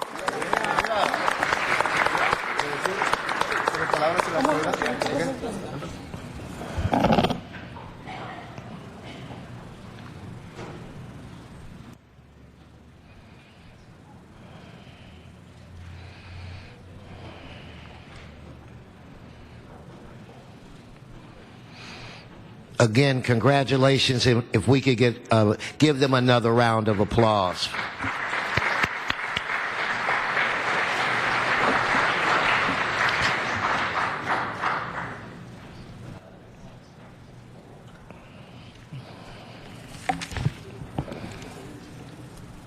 Muy buenos días, señores concejales de la ciudad de Los Ángeles. Good morning, esteemed A nombre del council Comité members of the city of Cultural Los Angeles. José On de la behalf Cruz of Mena, the Cultural en mi Committee, carácter de José de la Mena, vicepresidente me dirijo a este honorable and as Consejo Municipal Vice President, I'm para directing this comment to this esteemed y a la City vez Council agradecerle to bring you greetings and la also proclama del Día let del you know that Nicaragüense, we're very grateful of this recognition distinción of the otorgada Day hace of the 3 años, Nicaragüense, a great que distinction este that mismo was Consejo given tuvo to para us 3 years nuestro ago comité, that this same City Council provided to our committee, cuyo objetivo es promover la cultura nicaragüense whose objective is to promote the Nicaraguense culture entre nuestra comunidad residente en esta ciudad. amongst our community that resides in this Como city. dije antes, hace 3 años, As I stated before, 3 years ago, ustedes, señores concejales, you, esteemed council members, nos distinguieron con la proclama distinguished us with a proclamation otorgada a nuestro comité presented to our committee por ser gestor ante ustedes because we have came in front of you para la distinción, for the distinction la cual mandata celebrar el Día del Nicaragüense en Los Ángeles, which dictates a celebration of the Day of the Nicaraguense in the city of Los Angeles. California, el día 3 de mayo, In California on May the 3rd, lo cual agradezco en nombre del comité. for which I am very grateful on behalf of the committee. En los años 2010 y 2011, In the years 2010 and 2011, de ustedes, señores concejales, From you, esteemed council members, recibimos tal distinción, we received such a recognition. pero este año 2012, But this year, 2012, inexplicablemente tenemos conocimiento que la proclama otorgada inevitably we do have knowledge that the recognition that was granted to us, que creemos que debe ser definitiva, which we believe should be permanent, según reza el texto otorgado, based on the respect that was given to us, será sustituida por un reconocimiento, will be substituted by a recognition, por lo que preguntamos al honorable concejal Ed Reyes for which we asked Honorable Council Member y a Ed ustedes, Reyes, señores concejales, and to you, esteemed council members, el por qué tal distinción. the reason why this recognition. Como expresé antes, As I expressed previously, tal distinción debe ser permanentemente, such recognition should be done por lo que permanently. le suplicamos, concejal Reyes, And that's what we beg to Council Member Reyes nos aclare el motivo de tal determinación. to explain to us the reason why such Tenemos determination. conocimiento We have knowledge que otros comités that other committees que han solicitado tal distinción who have requested such recognition por sus respectivos países for their respective countries se lo han otorgado en forma permanente. have received it in a permanent form. ¿Por qué no a nosotros, Why not the same for us? estimado concejal Reyes, Esteemed Council Member Reyes, en que hemos fallado para unir how have we failed in order to unite culturalmente a nuestra comunidad? culturally, to No se culturally unite our community? No se ha malogrado. Una vez más, And it hasn't taken place. reiteramos nuestro agradecimiento Once again, we would like to reiterate our por recibirnos en este día tan especial appreciation for receiving us in this such a special day para los nicaragüenses, for the Nicaragüense deseándoles people. éxito And we wish great en sus success decisiones en beneficio de nuestras gentes. to all of you in your decision making to the Que Dios- benefit of all of our peoples. Que Dios bendiga a este consejo May God bless the y City a nuestra Council. comunidad en Los Ángeles, California. And may God bless our community in the city of Los Muchas Angeles, gracias. California. No, thank you. Thank you.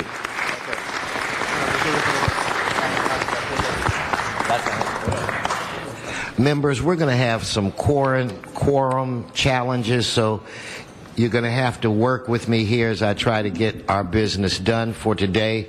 So at this point, Mr. City Attorney, I'm going to move quickly to general public comment, and as soon as the last speaker I call finishes, I will close general public comment. With that said, if Antonia Ramirez, Arnold Sachs, and Dow House Dude, if you would please come to the center.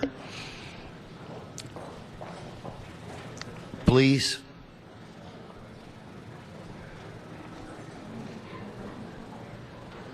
Miss Ramirez, you can go now.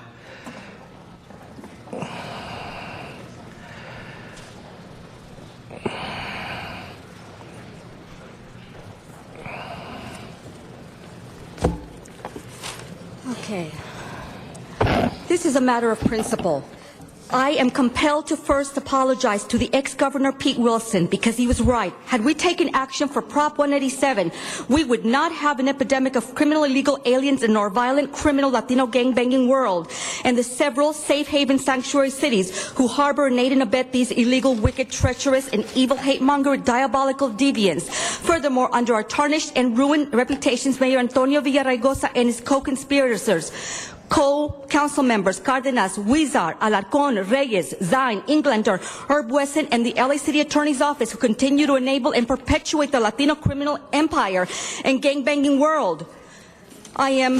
I would like to graciously thank and give great applause to the Honorable Governor of Arizona, Jan Brewer, for taking a tough stand against illegal immigration and her unperverted rule of law perseverance. And I quote, "I have a duty to uphold the Constitution and a responsibility to protect the people of Arizona." In addition, I'm worried because many gangbangers have and are seeking to enter the United States military to learn the use of all weapons and logistics and to eventually overthrow and sabotage the United States States military. Bravo to the United States military, my heroes. Unfortunately, many criminal illegal aliens have infiltrated the LAPD Sheriff's Department and can't even speak English. Chief of Police Beck, you have perverted the rule of law. Thank God for all our LAPD, the emergency crew, and United States Coast Guard chopper pilots. Bravo. Lastly, I want to thank Gordon Ramsay to cook my Mexican food for Cinco de Mayo, because he has excellent hygiene and takes great pride in working at a safe environment and healthy and palatable meals for all of us. In sum, viva U.S. military and aviators, the Honorable Governor Jan Brewer of Arizona, and all our pilots and chopper pilots. Bravo. I thank you. And as a law-abiding Mexican American, I am a proud Mexican who busted my ass to learn English, and I thank you. Thank you. Next is Arnold Sachs, followed by Dollhouse Dude and Bobby Cooper. Bobby Cooper, if you could please work your way to the center aisle. Mr. Sachs. Yes, thank you. Good morning, Arnold Sachs. Couple things. Today's Daily Breeze, and I'm sure it appears in the Daily News, has a editorial comic regarding the MTA, and I hear several new county transit projects could be arriving soon, is one part of the blurb. Meanwhile, this vehicle is arriving already, and it shows a bus with Measure R long-term transit taxes. The only problem is it's missing out on two items, Prop A and Prop C, which will also have cent sales tax increases. And since Measure R is generating $1 billion thereabouts, maybe a little more, a year in sales tax revenue for the MTA, Prop A and Prop C are doing the exact same thing. So MTA is not just getting $1 billion a year in sales tax revenue, it's actually getting over $3 billion a year in sales tax revenue. And what are they doing with the money? Cutting service. Making ridiculous plans to build a subway through a earthquake fault area, after the study, no less. So go ahead and support the mayor and his plans, because he wants to continue Measure R. And in 10 years, there'll be another measure. So it'll be up to $4 billion a year for the MTA. That being said, in addition to the topics regarding the city budget, here's a little article that was in the Daily Breeze regarding a company called Pelican Products. They make watertight flashlights and cases. In this article, it states California lost nearly 1/3 of its manufacturing jobs between 2000 and 2010, falling from 1.84 million to 1.24 million. Step up, City Council. That's 600,000 jobs lost in the state alone. Thank you. Mr. Dude, followed by Mr. Cooper. Mr. Cooper, I don't see you. If you're not here when I call your name a second time, you will not be allowed to speak. And then the last speaker will be Candido Morez in the Valley. Go ahead, Mr. Dude. Yes, my name is Juan Alcala. My internet name is Dollhouse Dude, like Barbie. And I wish I could eat those chips, but I have no teeth. There are very few health services for the people. There's a lot of money being wasted on other things. Anyway, you probably know what I'm going to talk about today. Housing for every single human being in the world. You, the City Council of Los Angeles, can lead the world in changing the way we do real estate. We are smart enough, and I know that you signed up into office to help people, not to be called public enemy number one, not to be called all those names that you are called, that you are crooked, that you signed into office just to make millions of dollars, blah, blah, blah. There may be some of that going on, but I think that basically your basic drive was to help people. I am asking now for a building to house the non-profit organization called the United World of Free and Clear. I don't know what steps we have to take. I know that For Occupy LA, you were offering a building for $1 a year. I think we can pay you $1 a year for a building, so we can actually get a new way of doing business for the entire world. Thank you. Thank you. Bobby Cooper, going, gone. Now, if we could go to the Valley for Candido Morez. Happy Friday, Candido. Good morning, sir, and thank you, and happy Cinco de Mayo. Candido Morez, proud resident of the 12th District, where our motto is from Chatsworth to San Pedro, from the east side to the west side, Mr. President. We're one city and one people. Last time I was here to thank my Councilman Inger for a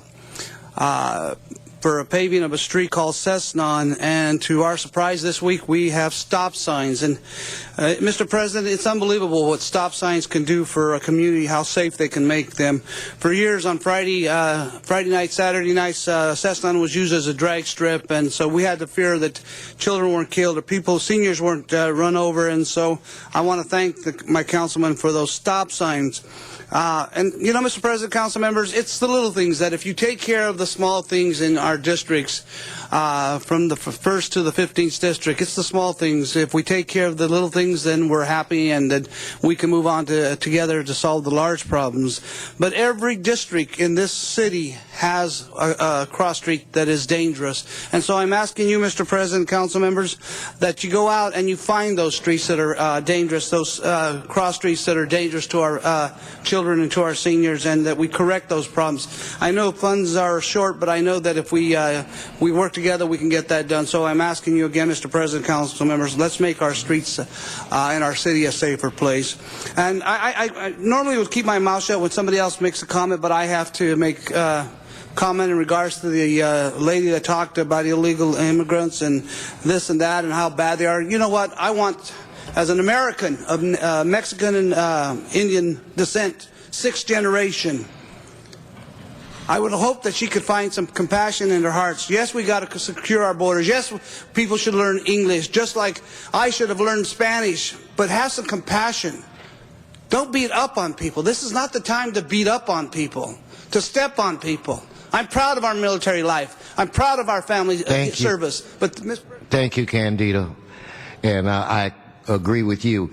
Okay, Mr. Weezer, you can begin to prepare, but I'm going to call Mr. Arnold Sachs up for item 5. We're going to move to item 5. Oh, Mr. City Attorney, general public comment is now closed.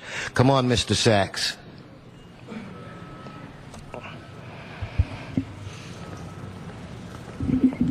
Yes, thank you. Good morning again, Arnold Sachs. I held this item only due to the fact that you're introducing the account to be paid for overtime. And I guess that would be for the General Services Police to be paid overtime, because LAPD does not get paid overtime. They may work overtime, but that funding or those hours are transferred into time off. So I'm wondering, based on the proposal to merge the General Service with the LAPD and eliminate, would they therefore have their overtime eliminated? Arnold, that's not item 5. It's not even close.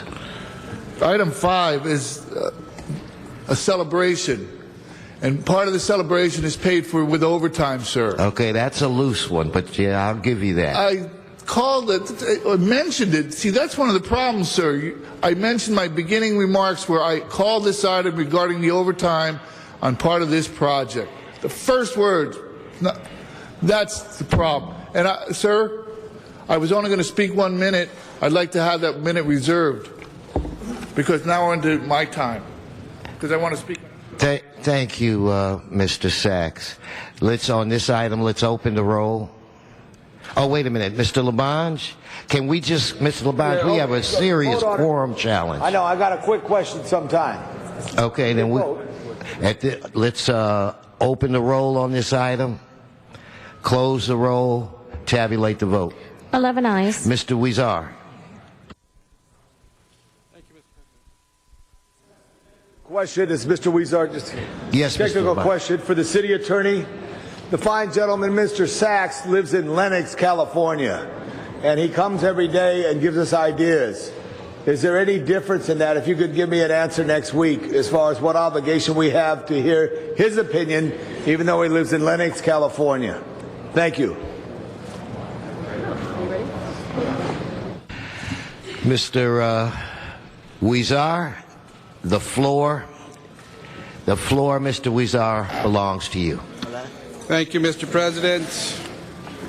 And Mr. President, as our guests come up to the podium, I'd like to say that it gives me great pleasure to present in Council chambers two very special resolutions in celebration of Cinco de Mayo, which is a celebration that will be celebrated throughout the United States and Mexico this weekend.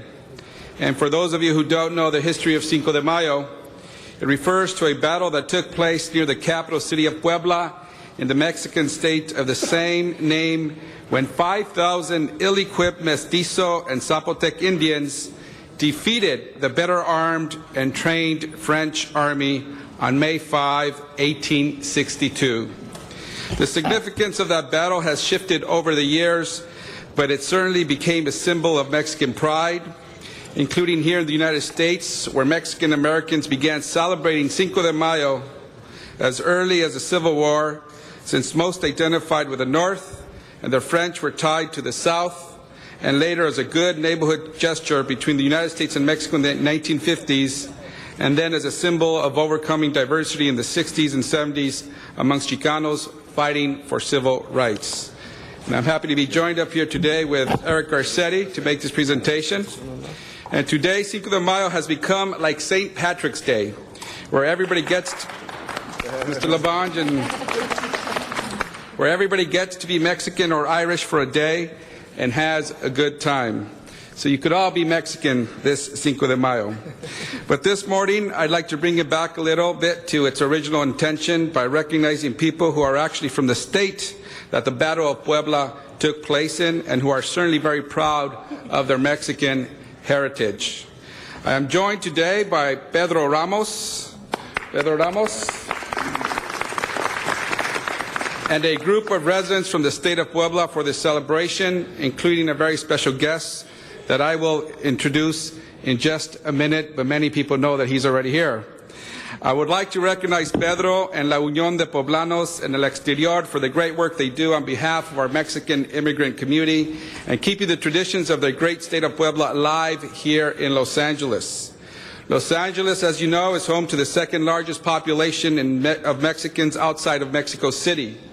The birthplace of Los Angeles, El Pueblo, is just down the street from here, and our city's Mexican roots go back to its founding when, how many pobladores, Eric? 42. 42 pobladores arrived in 1781. Mexican people have been here and come here from all parts of Mexico for a very long time. What people might not realize is states in Mexico are just as different in terms of culture, traditions, even accents, just like the differences you see in people from states and regions here in the United States, say the South compared to New York, and some might even say there's a Los Angeles accent as well. Mexican nationals living in the United States take great pride in their home states and are often form clubs to help those states or to help fellow immigrants from their home states here in the United States. And myself, as an immigrant from Zacatecas, I'm very proud to be an American citizen, and I'm grateful for all that this country has offered me. I am also very proud of my Mexican roots and to be from the state of Zacatecas. I only wish that the Battle of Puebla would have been the Battle of Zacatecas. So there is a famous Battle of Zacatecas during the 1910 Revolution. But I do want to recognize La Unión de Poblano and El Exterior for doing the kind of work and services that really help the Latino immigrant community here in Los Angeles, and honoring and keeping our culture traditions as well.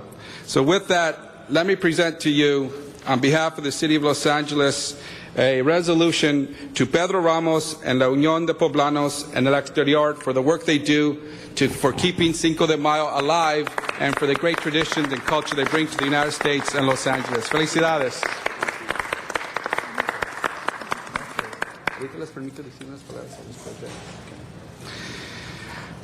Thank you very much. And ladies and gentlemen, we also have a very special guest here today. I have to thank La Unión de Poblanos for bringing one of Puebla's most famous sons with them today, And I am speaking of none other than Alex Lora.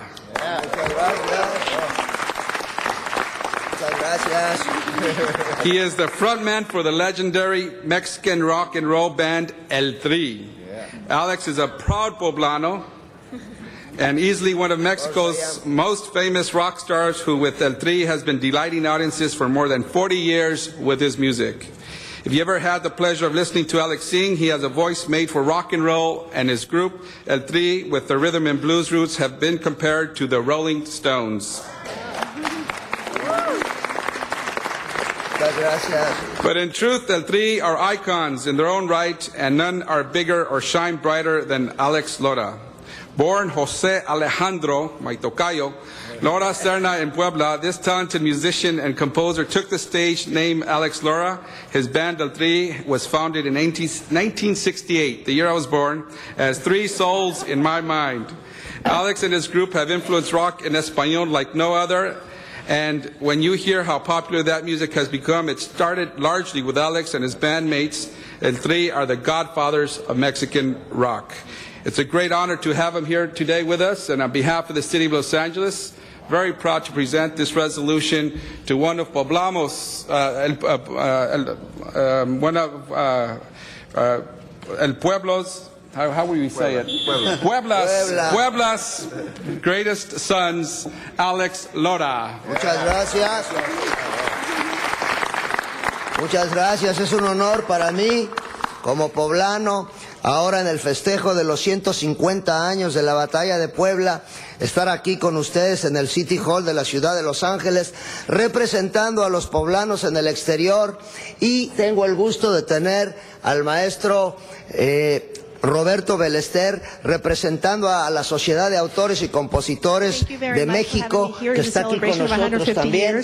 Está aquí el maestro. Un momento, por favor. Oh, sorry. Va a traducir lo que dice. Okay. Can you start again? Es un honor para mí It's como a great pleasure poblano for me as a son of Puebla representar a los poblanos en el exterior to represent the residents from Puebla that live here in the international grounds en este 150 aniversario de la Batalla de Puebla. on this 150th anniversary of the Puebla War. Y contamos con la presencia del maestro Roberto Bellester. And we count with the presence of the Aplausos master. para él, por favor. Representando a la Sociedad de He's Autores y representing Compositores de México, the Society of the Composers and the Authors of Mexico, de la cual tengo el honor y el gusto de ser miembro. of which I have the honor and pleasure to be a member. A todos ustedes, muchas gracias por este reconocimiento. And to all of you, thank you very much for this recognition. Que Dios bendiga a los poblanos en el exterior. May God bless all the residents from Puebla that are here in international ground. Que vivan los poblanos, que viva Puebla y que viva Rock and Roll.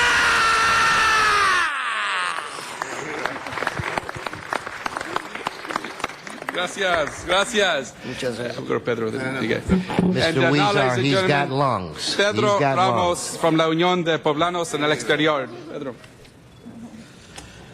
Gracias, José, por siempre preocuparte por nosotros y por siempre tener la gran fiesta del 5 de mayo ahí en el pueblo de Los Ángeles.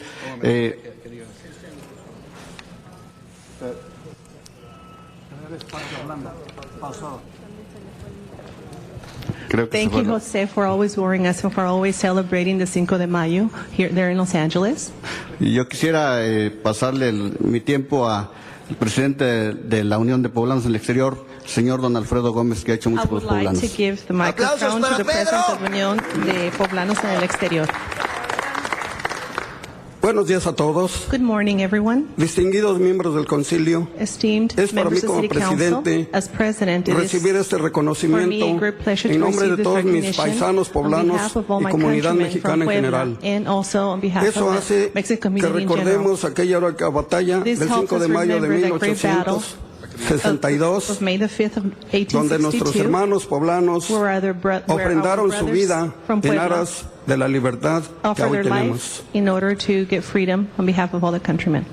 Quiero hacer un reconocimiento muy especial I would like to state a special a nuestro recognition buen amigo y concejal to our great, José Huizar, to our great friend and ya councilman, que siempre ha Mr. José trabajado Huizar, con nosotros, nos ha apoyado en todo lo que hacemos nosotros los poblanos, since he has always y worked with us and always principalmente como supported la Unión us de Poblanos en el exterior. and everything we do as residents from Puebla and everything that we do as Poblanos who live En here in the nombre- United States. En nombre de la Unión de Poblanos en el exterior On behalf of Unión y de de toda la Poblanos en el comunidad exterior poblana y and mexicana, of all the recibimos people con from orgullo Puebla and esta Mexicans, proclamación y reconocimiento, we receive with great pride this porque con eso, recognition and this mention. año con año, recordaremos Because with aquella this, heroica batalla y a nuestros hermanos year after year we'll que remember the lucharon battle and por our nuestra brothers patria y por nuestra who libertad. fought for our country and Gracias. for our liberty. Thank you very much.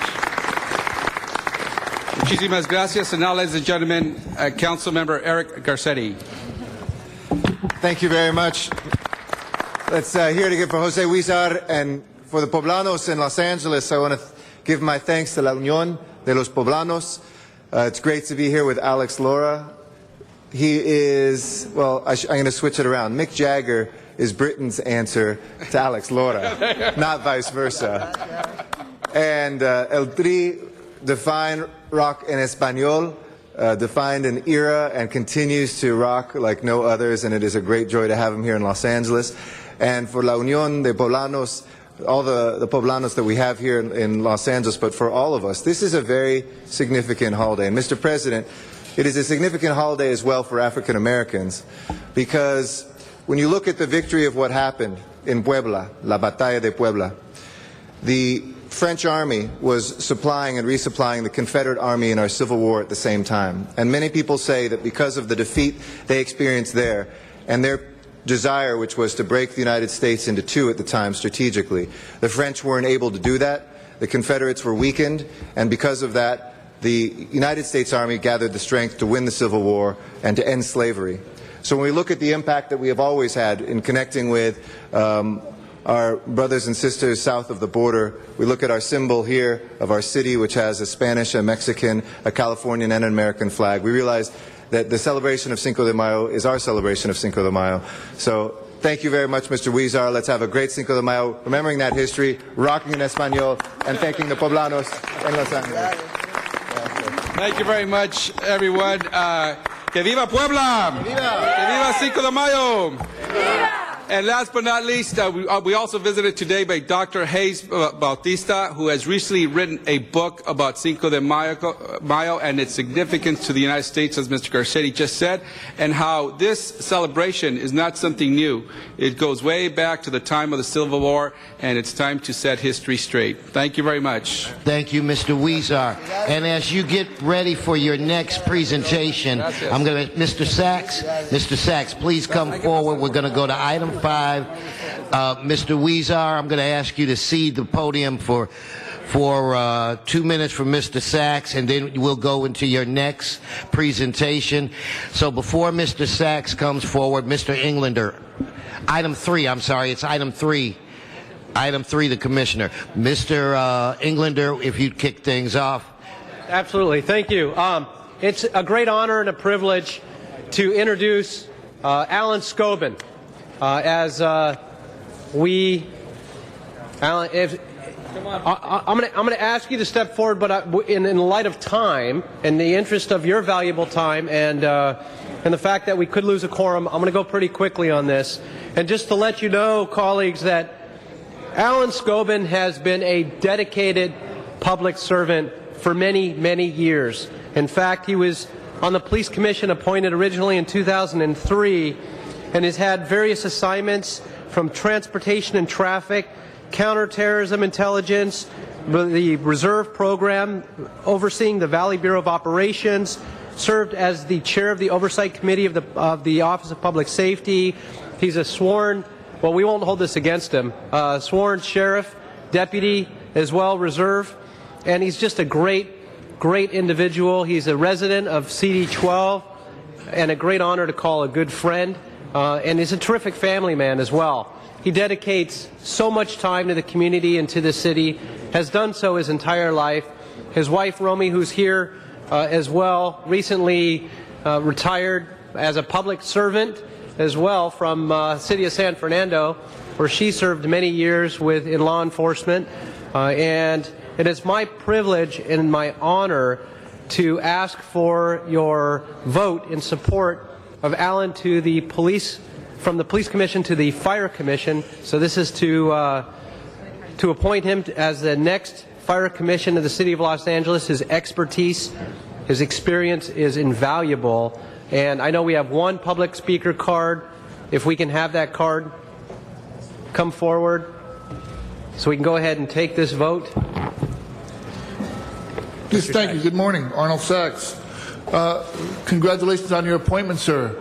My question would be to the council and to you. You might have read in the news regarding some problems with the budget and the cuts to the fire department. And the actions the council took regarding the cuts were based on some misinformation on timing for the runs, for the emergency runs. Here's my problem with all that information. The rank and file for the fire department didn't step up. Yeah. They must have some representation in the rank and file that would say, you know, the management is saying this, but we're experiencing that. Because they're the ones doing the running. And then the information is passed through to make a presentation. So my question would be, can you afford or can you make some kind of insurance that the rank and file would be able to step up and say, hey, you know what? What's being reported before the fact, instead of after the fact, is answered to. Because now the council is stuck taking the egg off their face, taking the egg off the mayor's face, taking the egg off everybody's face because of this misinterpretation of the information that was given to the council so that they could make cuts to fire service. You know, in the county, they're doing something with the sheriff's department where they want to have hearings regarding problems in the county jail. And they're trying to do something so they offer some kind of guarantee to the people come in to testify about what's occurring. So again, I say, the rank and file is aware of what was going on with the runs, and let's say the runs are taking 8 minutes, but the information is being put down as 4 minutes, somebody should have stepped up. Thank you. And okay, I'll have only one. Thank you, Mr. Sachs. Only one speaker on this item is Mr. Rosendahl. Okay. Mr. Koretz is requesting removal from the queue. Thank you, Mr. President, and thank you, colleague, for your intro. Big question for me is the resources and the services. You've been on the Police Commission for a long time. You understand the needs of safety being first. I'm very upset right now for two reasons. We had a medical emergency up in the Palisades. It took 13 minutes to get an ambulance there. Totally unacceptable. We had a fire in Brentwood, up a canyon, and it took 11 minutes to get an apparatus there, which is less than a mile away. Right at the end of Sunset and Cantor, it happens to be a fire station. It isn't the frequency of calls to the fire station that should determine if you get be it a engine company or be it an ambulance. It's the need. My community in the northern part of the district, in the Palisades and in Brentwood, thanks to the 405 insanity going on of the widening that completely gridlocks my district, and with the Palisades being an isolated community, only one way in on Sunset or another way on the PCH. Time is a critical factor. First thing I'd like you to look at when you get on that commission is the safety of my constituents that are at risk with those two examples most recently in the last couple of months. So it isn't the number, it's the time frame. And we didn't have this 405 craziness 4 years ago. We have it now. We didn't have PCA construction, but we have it now. It's the only way to get in. I'd like your thoughts on restoring an engine company to the Palisades and keeping adequate support for issues that come up that take 11 minutes or 13 minutes. Totally unacceptable. Sure. Guys get together right after this. We're about to lose the quorum, if that's okay with you? Absolutely. But I'd just like a comment on the record, Mr. Englander. All right. I made a note to get with you, sir. Pardon me? I made a note to get with you to talk about that. Great. Thank you very much. No, appreciate that. Thank you. very much, Thank you very much. And again, it's an honor and a privilege to, in seconds, be able to call Mr. Scobin a commissioner again.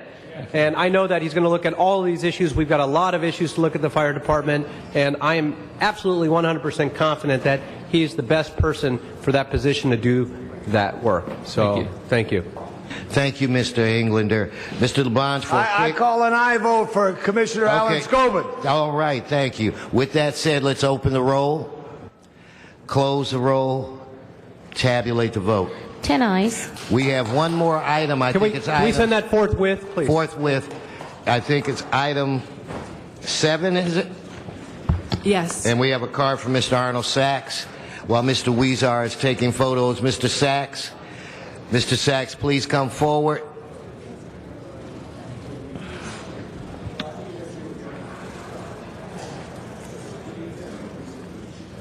Yes, thank you again, Arnold Sachs. I held this item.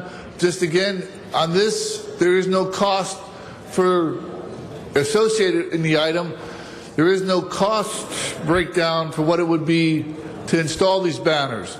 Is this being done by the city? Does this include overtime? Or is this being done through the Business Improvement District or the Property Improvement District that would be representative of the Tarzana Neighborhood Council? Or is it even being done by the Tarzana Neighborhood Council and they're footing the bill?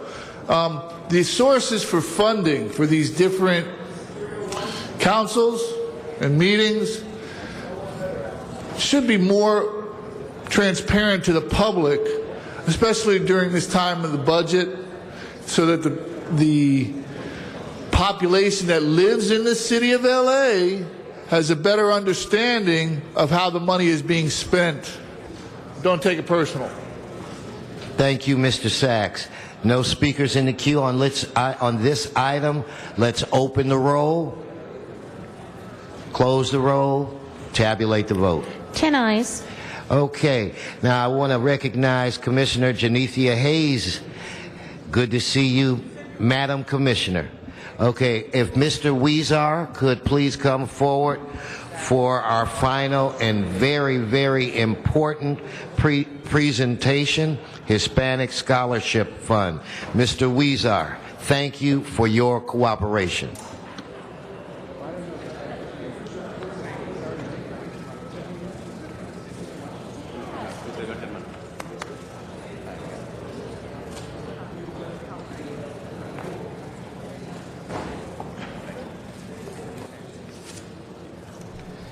Well, thank you very much, Mr. President. And it's fitting that as we celebrate an early Cinco de Mayo here today, it is also an appropriate time to highlight the work and efforts of one of the country's premier organizations in helping Latino students go to college.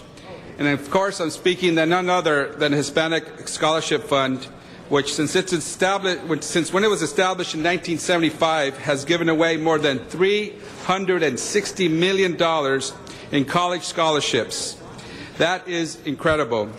And as a former recipient of this scholarship, I know how important it is for us to provide our young Latino students the ability to go on and complete their college education.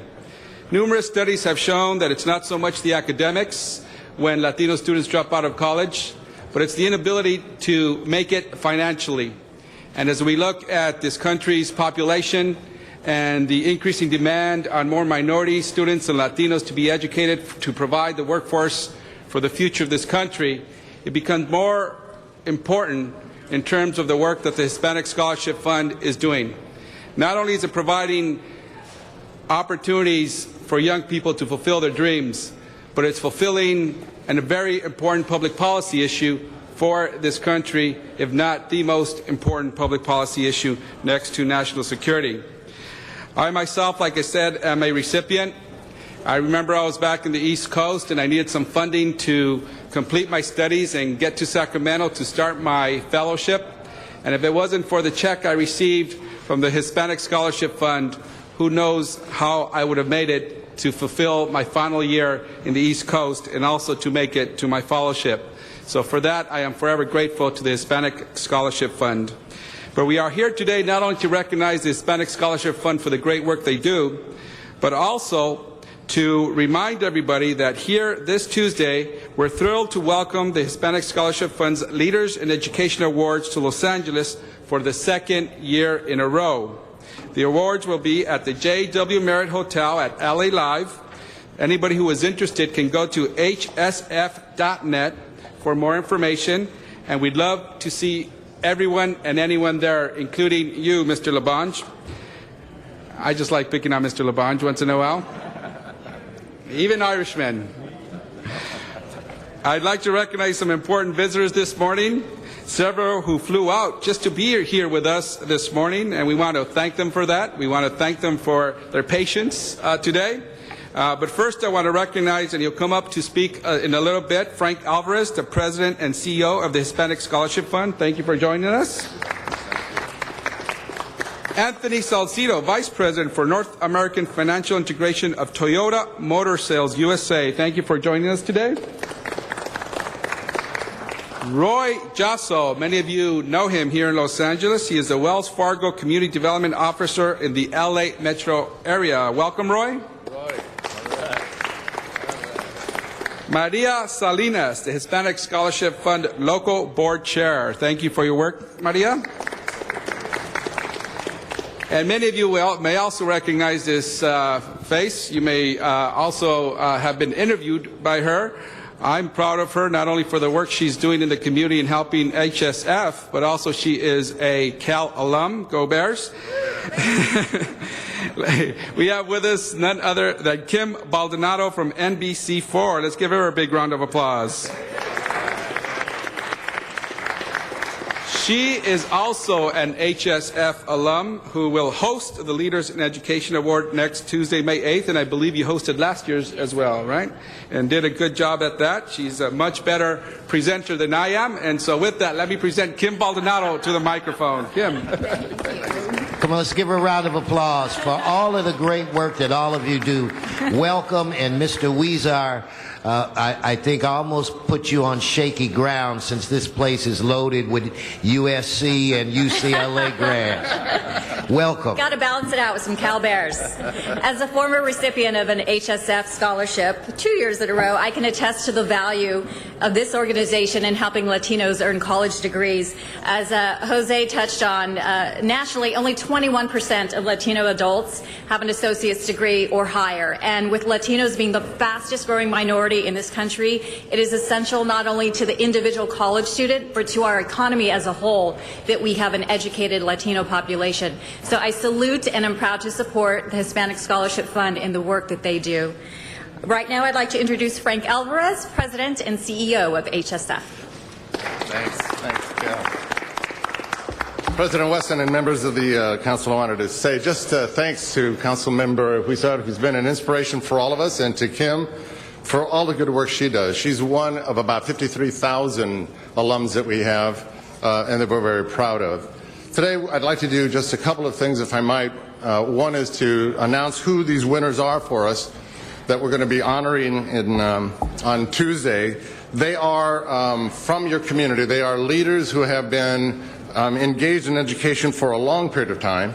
And so these people are individuals that you will recognize perhaps not by name, but by affiliation in some cases. So we can tell you that the School of the Year this year is Wilson High School, that we will be awarding for the good work they've done for a number of years. I know that there's at least one alum here, but there may be others who are part of this thing. The success has been over there, and can't get my computer to work. So we also have Dr. Susana Murillo, who's going to be awarded the Volunteer of the Year. And I will have to get you the other names, I'm sorry, because this thing is just not cooperating for me at the moment. Know that what we're doing is we're acknowledging the good work that's going on in this community, and it's happening everywhere. We wouldn't be able to do these awards if it weren't for our funders. And they include, amongst others, the Wells Fargo Bank, who's been a tremendous support to us, and Anheuser-Busch. And we have been fortunate to have the support of many organizations, one of which is particularly important for us, as I announced to you today for the first time publicly, that we at HSF, after 37 years in San Francisco, will be relocating to the center of the capital of Hispanics in the U.S. We're coming to Los Angeles at the end of October.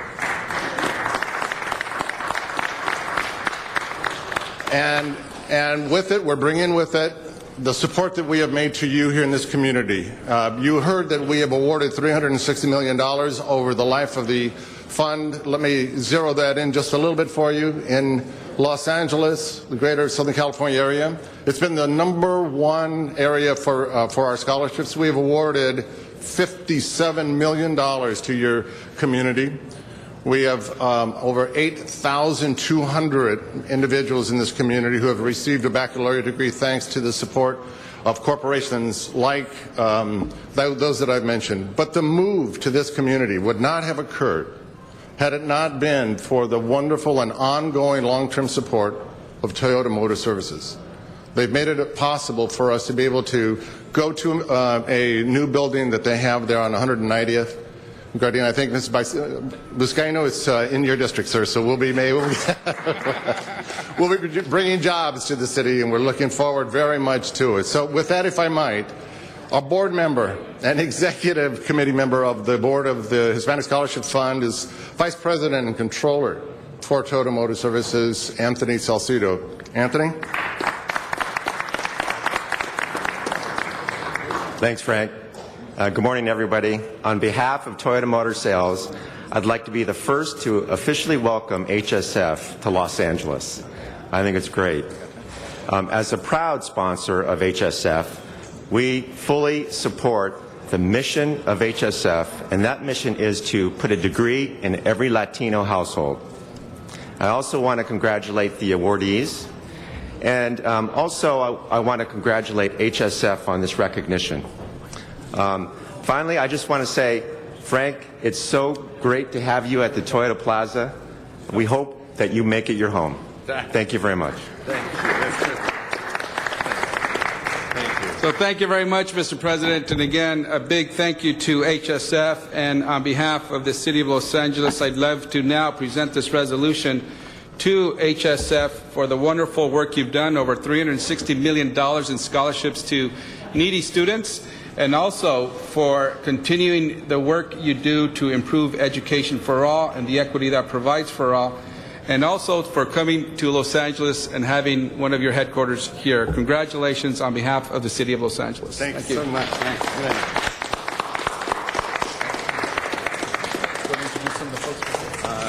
And bless you all. That's an unbelievable accomplishment, and you're actually changing the lives of children throughout this country.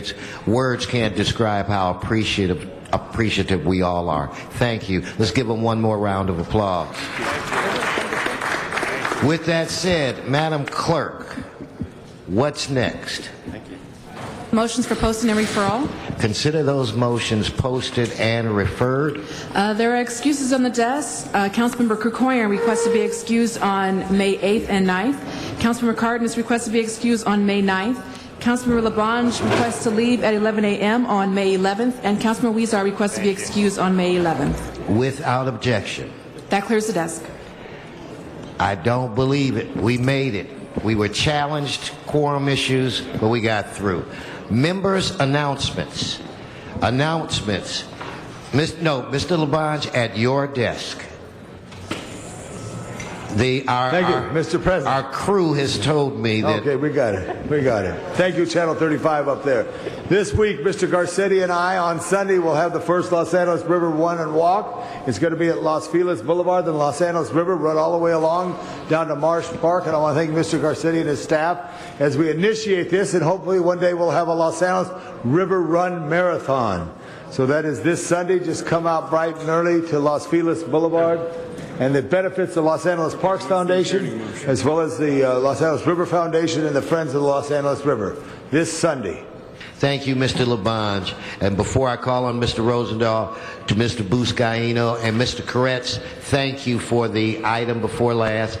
Thank you very much. Mr. Rosendahl, announcement. Yes, thank you, Mr. President. Beyond Baroque, which is an incredible facility in Venice, right on Venice Boulevard, is having an Art for Music's Sake this Sunday from 3 o'clock to 6 p.m., and that's 681 Venice Boulevard. Beyond Baroque will host its first art auction with works donated by over 25 artists.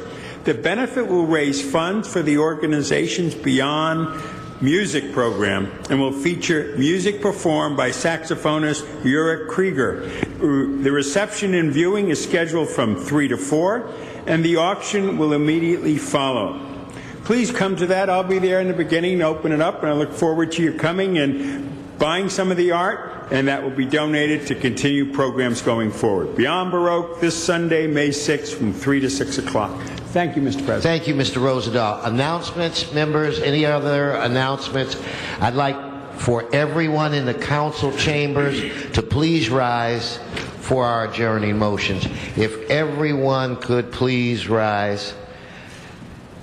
Mr. Labange. Mr. Wesson, just the other day you got the note. Junior Seau, a tremendous individual, 43 years old, born and raised in Southern California, Oceanside High School, all-star football player, went to USC. And reading the notes, he had the adjustment to going from Oceanside into USC, but made a tremendous impact as a college football player, then to be selected the 5th player in his draft by the San Diego Chargers. Played 20 years of professional football. Every day is an absolute blessing, and I wish we had the ability to reach out in times of needs so people who go in such a tough way can get help before they have to go. You could see from all the things that were talked about, Junior Seau made a difference in the lives of everybody that's around him. So we stand in adjournment of a great Trojan, a great professional football player, and through this tragedy, hope we can learn things that will help those who we are so proud of, our great athletes, and Junior Seau certainly was, and I ask for all members. He's survived by his wife and children and many friends in his family and his mother and father. Well said, Mr. Labange, and I too hope that all of the suicide prevention entities throughout the country really try to use this. When I saw his mother say, "Take me," I'm sure he would not want his mother to be going through the agony that she showed us on television 24 hours ago. Mr. Rosendahl. Mr. President, and I agree with you with what you just said. Suicide is a serious reality, and unfortunately, just to digress for a second, a lot of the returning veterans are in that zone, and we need to look after all of our people. This is in memory of Dr. Marion Zigman. It is with deep sadness that I announce that Dr. Marion Zigman, Professor Emeritus of Clinical Psychology and Psychiatry at UCLA, passed last Monday, April 30th. She was a longtime resident of Cantor Canyon in my district and will be dearly missed. Dr. Zigman was an internationally acclaimed scholar and teacher. She obtained her PhD in psychology from Boston University and was postdoctorate fellow at UCLA before joining the faculty in 1977.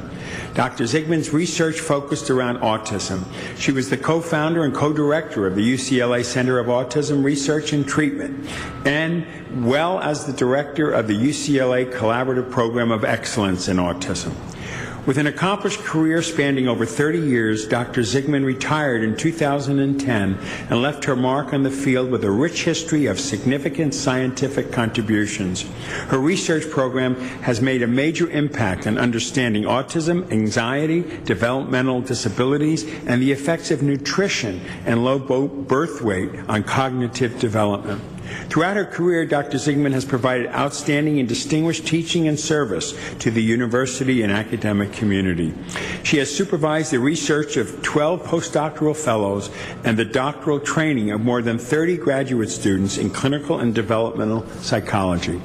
Among her many accomplishments, Marion was widely published author in her field with more than 155 peer-reviewed research reports and over 55 book chapters. In May 2009, she received the Lifetime Achievement Award from the International Meeting for Autism Research. Dr. Marian Sigmund is survived by her daughter, son, and grandchildren. Her husband, David, was also a professor at UCLA and passed away in 2001. May she rest in peace. Thank you. Mr. Parks?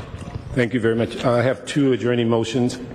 I'd ask that we adjourn in memory of Ethel Lee Whitehurst Cromwell, who was born in 1940, passed away on May 2nd, 2012. She has been a very religious person since childhood, baptized initially by Reverend Steels at the Baptist Temple Church in Shreveport, Louisiana.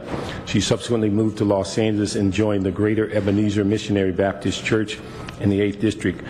She met and married her husband in 1958, where they had two children, Desiree and Leonard Jr.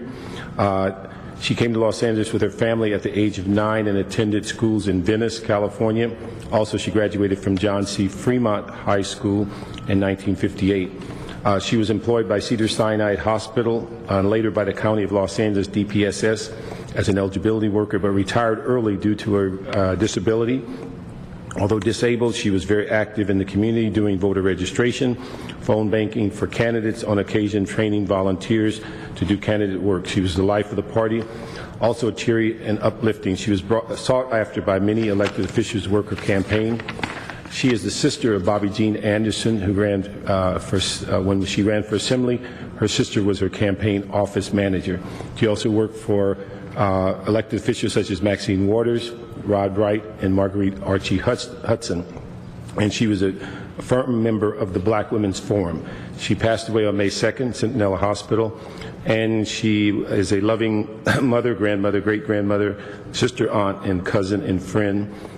She's survived by her daughter, Desiree, her son, Leonard Jr., and her sister, Bobby Jean Anderson. Mr. Parks, can we all be on that one? Yes, we can do that. And then also her services are May 11th, Friday, 10 a.m. at Greater Ebenezer Baptist Church at 5300 South Dinker. The repast will follow immediately at Greater Ebenezer. We'd also like to ask that we adjourn in memory of Claude C. Davis, who died April 30th, 2012. Claude was a graduate of from Tuskegee as part of the class 44G in 1944. Like many of the Tuskegee pilots, he had put forth his best effort and proceeded step by step through the rigorous process to earn his wings that included written and practical tests with numerous opportunities to wash out at any time.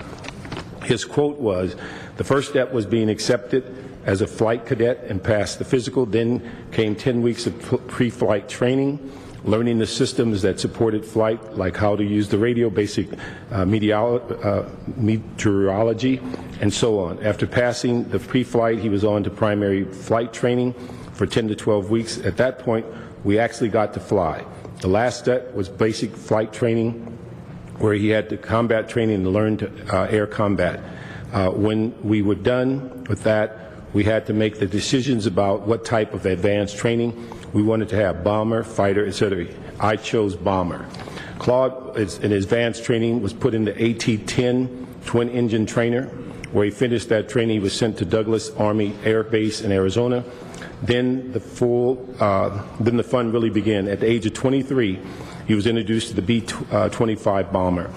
Now qualified as a B-25 pilot, he was sent to Godman Field, next to Fort Knox in Kentucky, where a black bombardier group was formed, the 616 Bomber Squadron, with orders to prepare to fight in the Japanese in March 1945. His squadron was sent to Freeman Field in Indiana and became part of the 477 Bombardier Group. While Freeman Field had a longer runway that could easily handle the B-25s, it was also the site of major events that highlighted once again the segregationist policies of the U.S. Armed services during World War II, Davis recalled, there were two clubs set up. Club 1 was for blacks, but it wasn't referred to as an officers club, it was a trainee. Club 2 was for white instructors, but there were a couple of guys who were determined to be activists and recruited other blacks to join them and trying to be served at Club 2. It did not go well. Many were arrested and confined to quarters, and my 616 squadron was ultimately sent back to Godman Field along with the 617. We never flew in combat because President Truman dropped the bomb in August and the war was over. Clark wasn't released immediately after the war. He was assigned to Fort Lewis in Washington until 1946, where he became a civilian. He later kept flying and ultimately joined the National Guard, where the Korean War started. He ended up in Falls Steels, accepting that he would see action again. Because he had continued to fly, he thought he'd probably be assigned to spotter plane pilot, flying slow, low, near enemy lines and easy targets. Claude stayed in the National Guard and continued to serve even as he graduated from college and developed distribution of real estate businesses. His funeral services will be held at Inglewood Cemetery Mortuary, located at 3800 West Manchester in Inglewood, and that's on May 8th at 9 a.m. Thank you. Members, any more adjourning motions? Members, we are adjourned.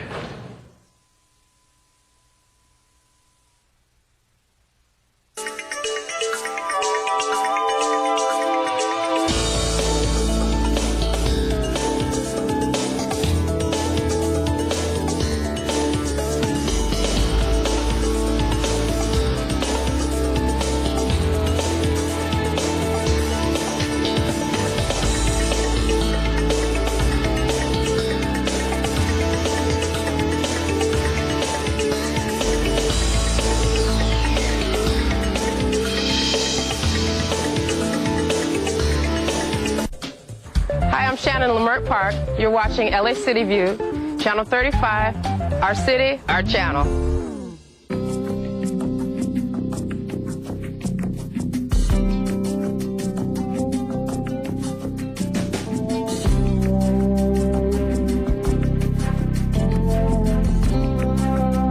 Can the massive water demands of a self-contained community be environmentally friendly?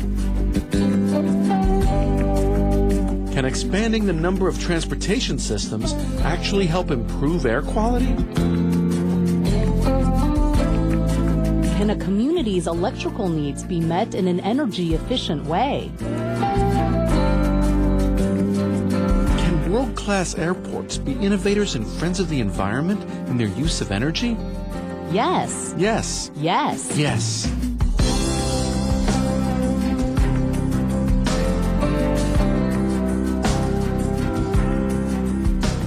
As challenging and complex as these questions truly are, 3 Southern California airports are offering innovative and positive answers through new technologies and a deep commitment to environmental progress.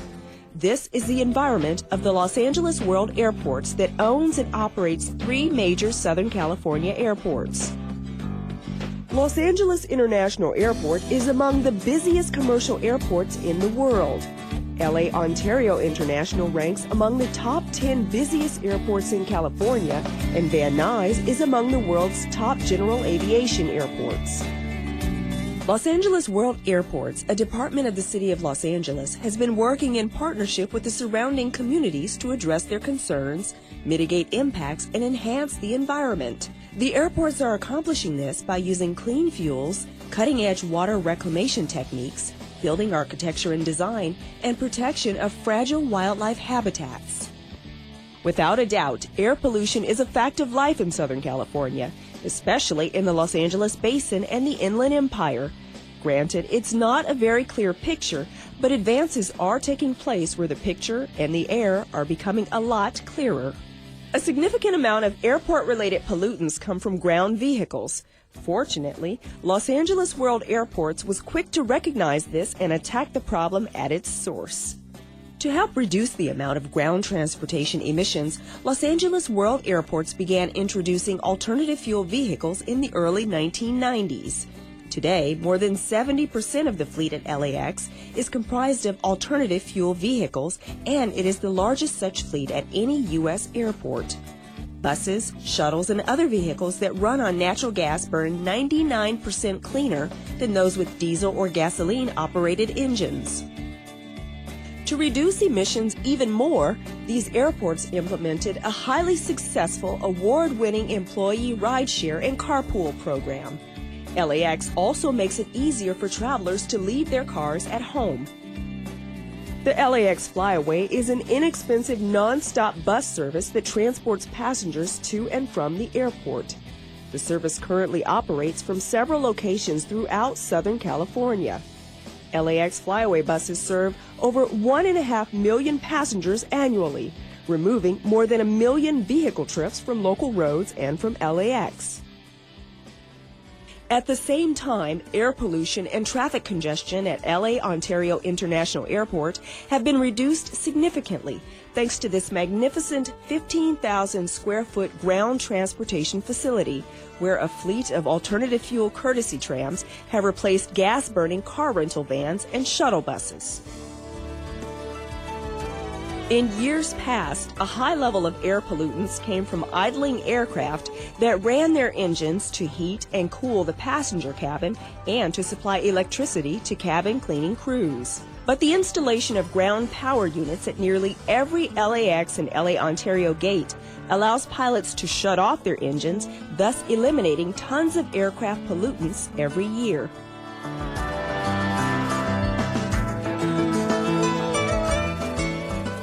Los Angeles International Airport took the lead in water conservation when it became one of the first properties on LA's west side to irrigate its landscaping and native California plants with recycled water. Through a network of pipes emanating from a nearby water treatment plant, LAX and its surrounding neighborhoods enjoy sizable savings in water consumption, as well as an uninterrupted supply of recycled water to keep grass, flowers, and plants thriving, even during severe drought conditions. Not having enough water is a familiar fact of life in Southern California, but there are times when too much water can be an even bigger problem. Not just to rush hour traffic, but to the vast waters of the Pacific Ocean. However, in a concentrated effort to protect the ocean by reducing storm drain pollution, Los Angeles World Airport's Environmental Services Division has implemented a stormwater pollution prevention program at each of its airports. Throughout the rainy season, airport personnel use strategically placed monitoring stations to observe, collect, and analyze runoff samples. That's to determine if and how much contamination enters the surrounding storm drains. Clearly, protecting and preserving water, one of our most precious natural resources, is an issue that Los Angeles World Airports continues to address in several significant and substantive ways. Despite its heavy energy demands, Los Angeles World Airports has nevertheless made tremendous strides in energy conservation. It has committed to a 25% green power use in all LAX facilities. Green power includes electricity generated by solar, wind, hydropower, biomass, and geothermal sources. The terminals at LA Ontario International Airport, which opened in 1998, were designed and built with energy conservation as a top priority. As a result, the terminal buildings are facing north, and the windows are made with a special energy-efficient glass. Inside, the terminal's ceiling systems are designed to distribute light without radiating heat throughout the building. These features make the airport aesthetically pleasing and comfortable for travelers while being on the cutting edge of green design. LAWA is prioritizing energy conservation and green building practices in all of its airport construction projects. In addition to achieving LEED Silver for the renovation of the international terminal at LAX, environmental performance standards are also incorporated into the new additions to the Bradley International Terminal, the replacement central utility plant, and the airport rescue firefighting facility. Through these efforts, Los Angeles World Airports has succeeded in setting new standards for airports in energy efficiency and environmental design. With the advent of commercial jet aircraft, one of the most obvious and troublesome issues was how best to reduce the noise impact on surrounding neighborhoods. To address this problem, Los Angeles World Airports initiated a strict noise management program that includes a noise monitoring system, construction of airport sound barriers, and development of on-site noise abatement procedures. But these noise management efforts are not confined to the airports alone. In the mid-1980s, Los Angeles World Airports implemented its residential sound insulation program. Almost all of the more than 9,000 single and multifamily residences adjacent to LAX and more than 1,000 at Van Nuys have been soundproofed. The modifications include installation of acoustically rated solid core doors, double pane windows and air conditioners, as well as acoustic chimney louvers and vent dampers. These measures help reduce aircraft noise inside homes by as much as 50%, giving airport neighbors more comfortable living environments.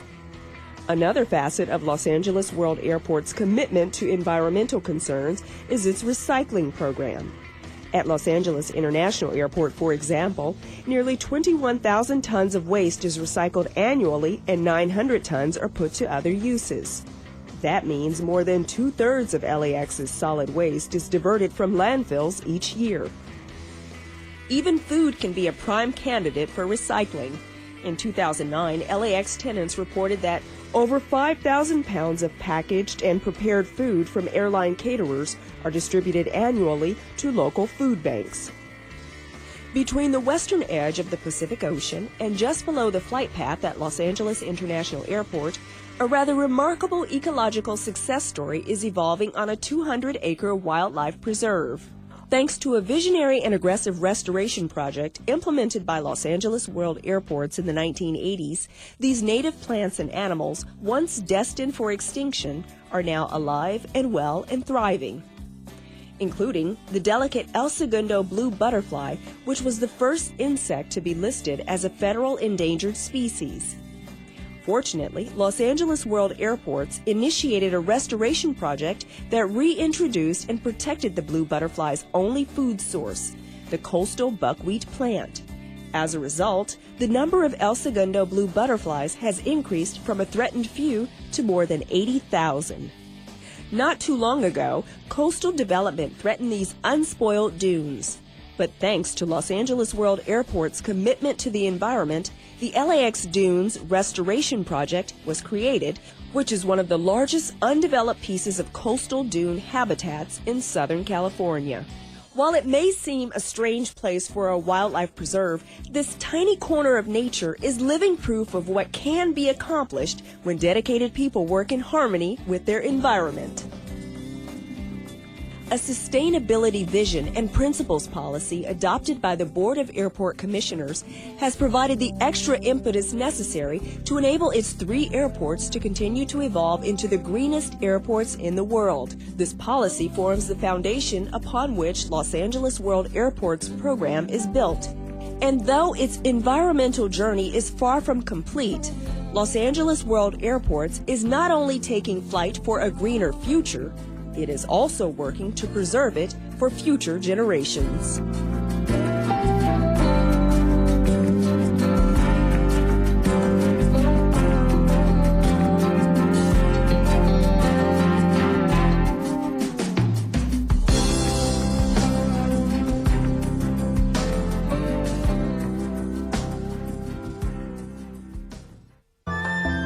This is Koreatown. My name is Hwang Bae Kim. You watch LA City View, Channel 35, our city, our channel.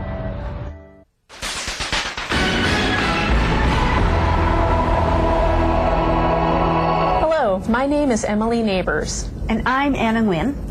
We're from the Fall Prevention Center of Excellence, funded by the Archstone Foundation and headquartered at the University of Southern California Andrus Gerontology Center. We're pleased to introduce the following performance of the Falling Monologues, written and directed by Marilyn Faber. The Falling Monologues is a series of stories reflecting the thoughts, emotions, and lessons learned by some older adults after they've fallen. As a creative approach to spark interest and start discussion about this serious topic, the Falling Monologues were made possible by the Fall Prevention Coalition Los Angeles, funded by the Kaiser Foundation. Although falls can happen at any age, for adults aged 65 and older, falls are the leading cause of injury, hospitalization, and death. More than 1 in 3 older adults fall annually, which is over 350,000 older adults in Los Angeles County. Factors that can lead to falls can be internal to the person, such as medications, poor vision, or balance problems, or external to the person, such as hazards in the home or poor lighting in public places. The more risk factors a person has, the greater the risk of falls. But there are things you can do to reduce your risk. The main components to reducing fall risk can be represented by 4 E's. They are evaluation, exercise, environment, and education. Evaluation. Get a fall risk evaluation by your doctor or healthcare professional to review medications, check vision, and address chronic conditions that might increase your risk of falling. Exercise. Get active.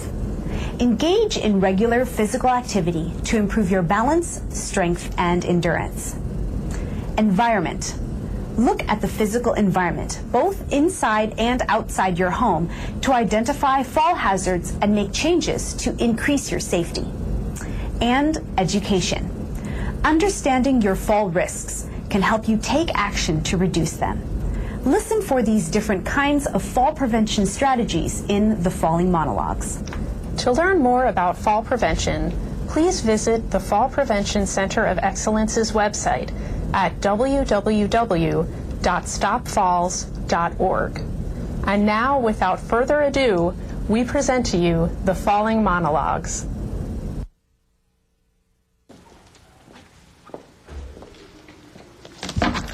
What can I say? Sure, it was my fault. My friend was picking me up any minute. We were going to a party. But wouldn't you know it, the bulb in my hallway fixture had just burned out. Oh, it's dark in my front hallway without a light. Well, I was in a hurry. But I've changed bulbs before, so I grabbed my ladder and started climbing up.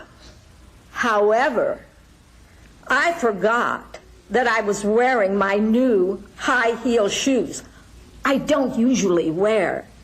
Well, there I was, almost at the top rung, when my heel caught on a step, and, oh, you guessed it, I went tumbling all the way down. Lying there on the floor, I remembered that you should always have a cell phone on you at all times, but especially when you're on a ladder. Well, too late now. It was getting darker. Oh, darn! I forgot to turn on some lights in my living room. Ooh, and I was really hurting all over. My situation dawned on me. Okay, stay calm. I recalled what you're supposed to do in case you fall. Take a deep breath. Try to roll over on your side. Relax. Then get up on your hands and knees and crawl to the nearest chair. Oh, right. My knees were turning to jello and my hands were swelling. And as I tried to straighten my legs, one leg became entangled with an extension cord from a table lamp. I panicked. What if there was a short in the outlet? What if that started a fire? What if I had major injuries? When the doorbell finally rang, I was able to crawl over to the door, reach up, grab the doorknob, and open the door. Well, my friend Doris looked down at me and asked me why I had a lamp wrapped around my leg. Well, to tell you the truth, I was very lucky. Just a sprained ankle, 2 broken fingers, a fractured wrist, and a multicolored face. It could have been much worse. You know, I found out that 20 to 30% of people who fall experience some pretty serious injuries. Well, like hip fractures and head traumas, that can increase the risk of an early death. Well, since I won't be driving for a while, I did a lot of very preventive maintenance around my house. Coiled up and secured extension cords to the wall, installed light switches at the top and the bottom of my staircase, and, oh yes, put extra long life bulbs in my fixtures. In the future, when I need to change a light bulb, instead of grabbing a ladder, I think I'll ask for help. You've just watched The Ladder, performed by Marilyn Faber. This is the first of 5 falling monologues written and directed by Marilyn. The Falling Monologues is a series of stories reflecting the thoughts, emotions, and lessons learned by some older adults after they've fallen. Let's take a moment to talk about some of the important points mentioned in the monologue. While many falls only result in a bruised ego, 20 to 30% of people who fall experience serious injuries, such as hip fractures and head traumas. By being aware of fall risks, you can take action to reduce them. Whether rushing to answer the phone or heading to the bathroom in the middle of the night, slowing down, thinking about your actions, and being aware of your surroundings can help you avoid a trip or slip. Installing night lights is an easy and inexpensive way to make sure you have light when and where you need it. If you have a cell phone, try to keep it on you at all times, but especially when you're alone at home or walking in the community. If you have fallen multiple times in the past, you may want to consider an emergency alert response system. You'll be able to call someone for help if you need to. In case you fall, remember to prepare, check, rise, and sit. Prepare. Take a deep breath, relax, and look around you. Check. Check to see if you are injured. Rise. If you feel like you can, roll over on your side, then get up on your hands and knees and crawl to the nearest chair or sturdy piece of furniture that you can use to pull yourself up. Sit. Sit for a few minutes before doing anything else. One of the fall prevention strategies mentioned was extra long life bulbs. Another option is compact fluorescent light bulbs, or CFLs, that are energy efficient. Both have long lives, meaning that they don't have to be changed as often. Make sure that the bulb you choose is appropriate for the fixture and that burned out bulbs are disposed of properly. When talking about ladies and their shoes, it's often a battle of form versus function. Keep in mind that the higher the heel, the more unsteady your steps may be, which can increase your risk of falling. When shopping for dress shoes, look for lower, thicker heels, as well as ankle straps that can provide you with more support and stability. The Falling Monologues were made possible by the Fall Prevention Coalition Los Angeles, or FPCLA, which is funded by the Kaiser Foundation. To learn more about fall prevention, please visit the Fall Prevention Center of Excellence's website at www.stopfalls.org. Thank you.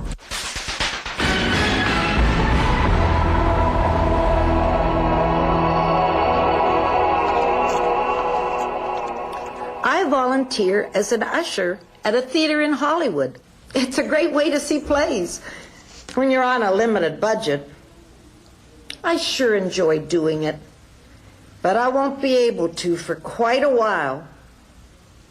I can't believe such a small fall could have caused such a big problem. This is what happened. It had been raining all day. Now everyone was happy about the rain because it came after a long, hot, dry spell. Well, that morning I was running late, so I made a fast dash across the street to catch a bus into Hollywood. The soles of my shoes were slightly worn. Well, I was going to the shoemaker the next day. I thought the road felt slippery under my feet because of the shoes. Wait a minute. I heard that roads are most slippery after a long dry spell. With the first rain, the oil in the asphalt rises up. Whoops. Too late. Next thing I know, I wake up in a hospital with a broken hip and a concussion. Me, of all people. I'm very active. Big on vitamins. Stick to a healthy diet. I have just a little osteoporosis. The doctors were asking me all these silly questions. How has my blood pressure been? What about medications? What about other falls? No. Pressure has always been normal. No meds. This is my first serious fall. And hopefully, my last fall ever. And later on, I remembered the allergy pill I take once in a while. I took it that morning. The bottle did say may cause drowsiness. The same for the cough medicine, but all I took was 2 teaspoons. Yes, I was a little woozy as I ran across the street. So, I went from a nursing home to an assisted living place. I couldn't go home. I live alone. And I was still in a wheelchair. I did graduate to a walker, but a lot of people don't know this. So I'll tell you. Many people who fall, even if they're not injured, develop a fear of falling. It can cause them to limit their activities, which can lead to a loss of independence, depression, isolation, and actually increase the risk of falling. That, my friends, is my problem. The hip is healed for the most part. However, I feel I can't walk without my walker. And my doctor and physical therapist, they both say I can just use a cane. But I'm afraid. So, I joined a balance class to build up my confidence. Heck, I made up my mind. I'll tell you, I'm pretty tough. So tomorrow, I'll see my physical therapist and I'll try to use just the cane. First around the house, then when I feel a little more confident, outdoors as well. A few hours at a time, a few days at a time. Then by golly, before you know it, I'll be back volunteering again.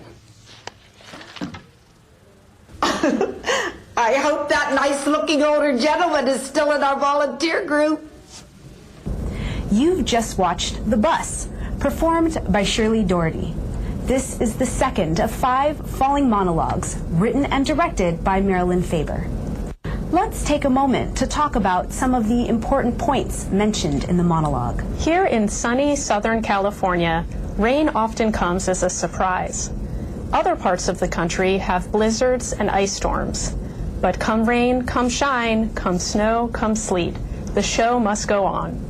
However, when out and about, during or after bad weather, be especially careful.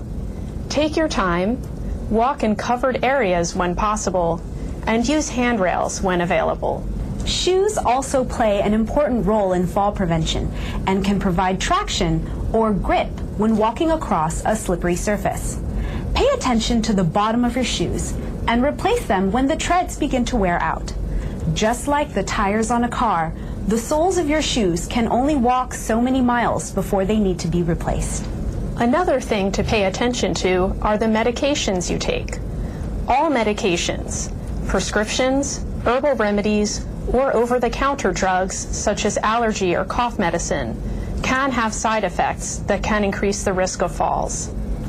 Read the labels carefully to check for side effects, such as drowsiness, dizziness, lightheadedness, changes in blood pressure, or having to go to the bathroom more often. Fear of falling refers to a continuing concern about falling that leads people to limit social and physical activities, which can in turn increase the risk of falling and decrease quality of life. People can develop a fear of falling even if they haven't had a serious fall. If you've changed your activities because of a concern with falling, talk with your doctor or health professional about ways to boost your confidence and sense of control over falling. If you experience changes in your balance, an assistive device, such as a cane or walker, might help. Talk with your doctor or a physical or occupational therapist to learn what would support you best and how to use it correctly. As your abilities change, stay in touch with your health professional to make sure that your assistive device is providing you with the proper support. Although some people may feel that a cane or walker sends a message of weakness or frailty, it can actually help keep you out and about, continuing to do the things that are meaningful to you and staying connected with the people you love.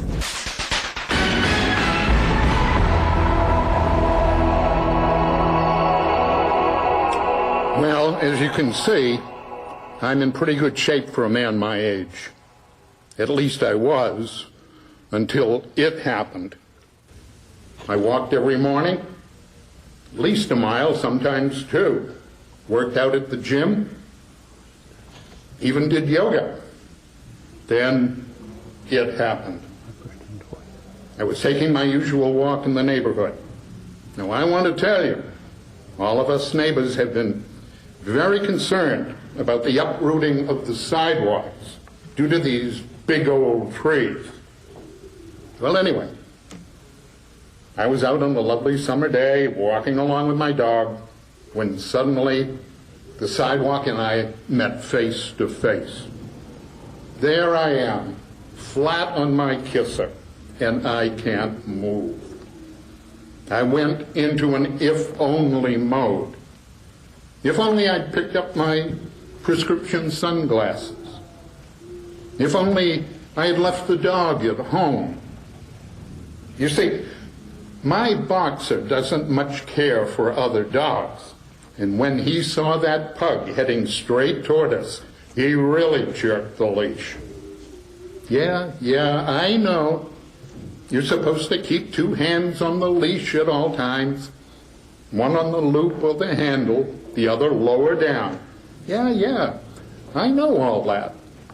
But what good is knowing if you don't do it? Meanwhile, I'm bleeding like crazy. I don't know who was whining the loudest, me or the dog. Someone called 911, and I wound up in the hospital. I felt like I was wrapped head to toe, like a mummy.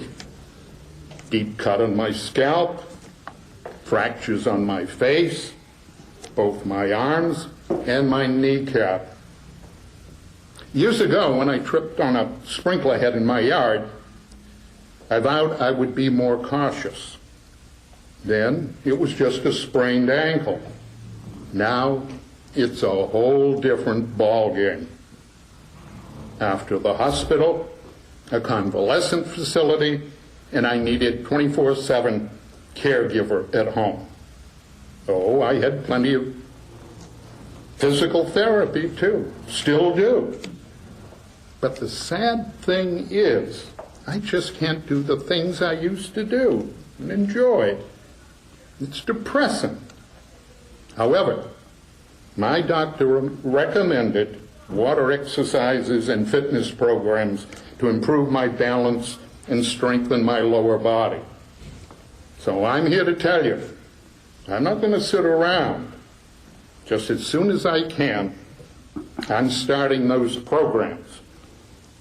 You know, 35 to 40% of older Americans fall annually. Believe you me, I don't want to be one of those statistics ever again.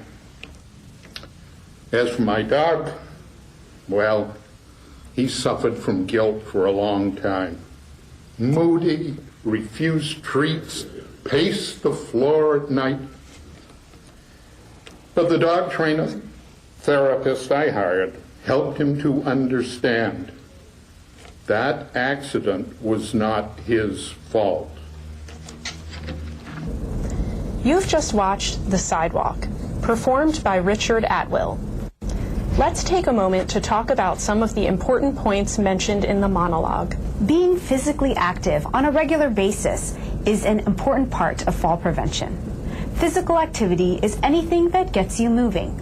This can include exercise, such as swimming, daily activities such as walking, or hobbies such as gardening. These activities can be done at home or in the community. Some senior centers offer exercise classes, and some shopping malls have walking groups. Exercises that are especially effective at reducing fall risk work on improving balance, strength, flexibility, and endurance. Examples include strength training exercises such as lunges or squats, and Tai Chi, which can improve balance and endurance. A Tai Chi class can be helpful for someone with good balance, but not as safe for someone with balance problems. Anytime you're considering a new kind of physical activity, talk with your doctor or a physical therapist to get a fall risk assessment and see what types of exercises would best match your abilities and risk level. Make an activity plan that fits your interests. You'll be more likely to continue activities you enjoy. When walking in the community, watch out for uneven sidewalks. Consider going to well-maintained places like malls and high school tracks, and walk where there is plenty of light to help you see where you are going. Also, be sure you are wearing the correct eyewear while walking. Bifocals or reading glasses make it harder to see hazards on the ground. Wear sunglasses on bright days to help reduce glare. Pets can provide unconditional love, but man's best friend can also create fall hazards. When indoors, keep water bowls, food dishes, and pet toys out of walkways. When outdoors, walk with your pet in familiar, well-lit areas with level ground. Increase your stability by using 2 hands on the leash when walking your dog. Place one hand on the handle or leash loop, and the other hand lower down on the leash. In addition, consider obedience training to control behaviors that may increase falls, such as pushing or pulling. This is what happens when you try to be too nice to relatives. I'm talking about that stupid scatter rug my sister-in-law gave me for my bathroom when I moved into my new apartment. I never liked the color. I didn't want to hurt her feelings, so I kept it. Well, that day, as I stepped out of the tub and onto the rug, I slipped and went face down into all that purple fuzz. I remember that as I was falling, I tried to reach for the grab bars, but they weren't there. The handyman for the building was supposed to install them before I moved in. I never noticed they were missing. In all fairness, my sister-in-law did tell me to be sure to put a gripper pad under the rugs. All loose rugs should have gripper pads. So why didn't she buy one for me? As I lay there on the rug, fuzz in my mouth, instead of my life flashing before my eyes, my falls over the years flashed before my eyes. Like the time I tripped over my little Chihuahua. She now wears a bell around her neck. Oh, and that party where I missed a step, clutched at the bookshelf, and all the books went flying all over the room. How embarrassing was that? Then there was a time I forgot to pick the magazines up off the floor. And oh well, who can remember that? Well, after a while, even though I was dizzy, I was able to call a friend who took me to the emergency room. It's a good thing I have a good sense of humor. The doctor asked me, "What is that purple fuzz on your face?" I said, "You're the doctor, you tell me." Well, I broke my hip, and I was in a rehab facility for a long time. As you know, Medicare does not cover everything. In addition, I had to keep paying the rent for my apartment since I was planning on going back. I've recovered enough so I can take aerobic and Tai Chi classes at my senior center to work on my flexibility and balance. I'm being more careful these days with my surroundings and day-to-day chores. Probably the most important thing I've learned is that while older people fall more often, and when they do, they suffer more serious injuries, falls are preventable and not the inevitable part of aging. You've just watched Scatter Rug, performed by Marsha Kassan. Let's take a moment to talk about some of the important points mentioned in the monologue. According to a report released by the Centers for Disease Control and Prevention in 2011, over 80% of injuries that happen in the bathroom are a result of falls. High rates of injuries occurred in or around the tub or shower, as well as on or near the toilet. The most common injuries were bruises, cuts, strains, sprains, and fractures. The rates of fractures increase with age. Consider installing a landline in the bathroom or bringing a cell phone in and leaving it on the counter.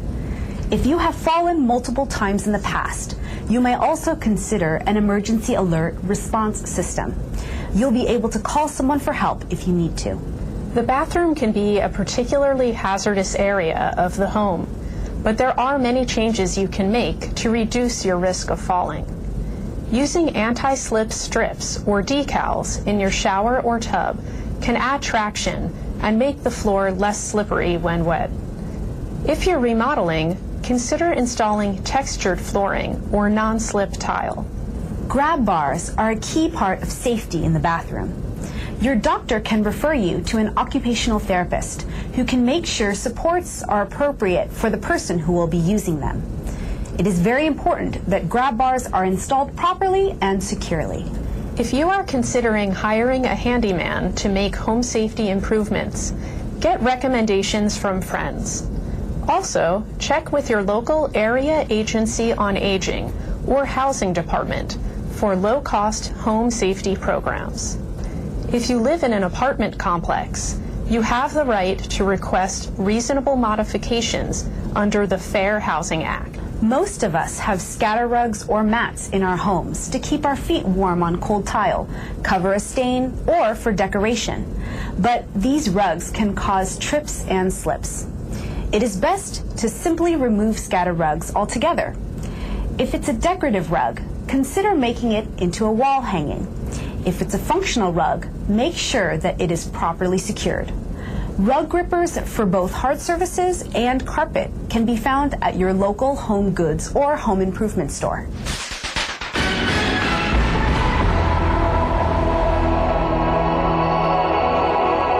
I haven't seen you in a long time. How are you doing? Don't ask. You know those theaters with the stadium seating? Yeah. The lighting on those steps is so bad. I missed a step and I fell head down. My whole head and neck were in one of those large contraptions cast for 1 year. Now I still have to wear a neck brace. So how's your family? Don't ask. My brother tripped on one of those cement block barriers in a parking lot. Broke his toe and his arm. Well, he was devastated.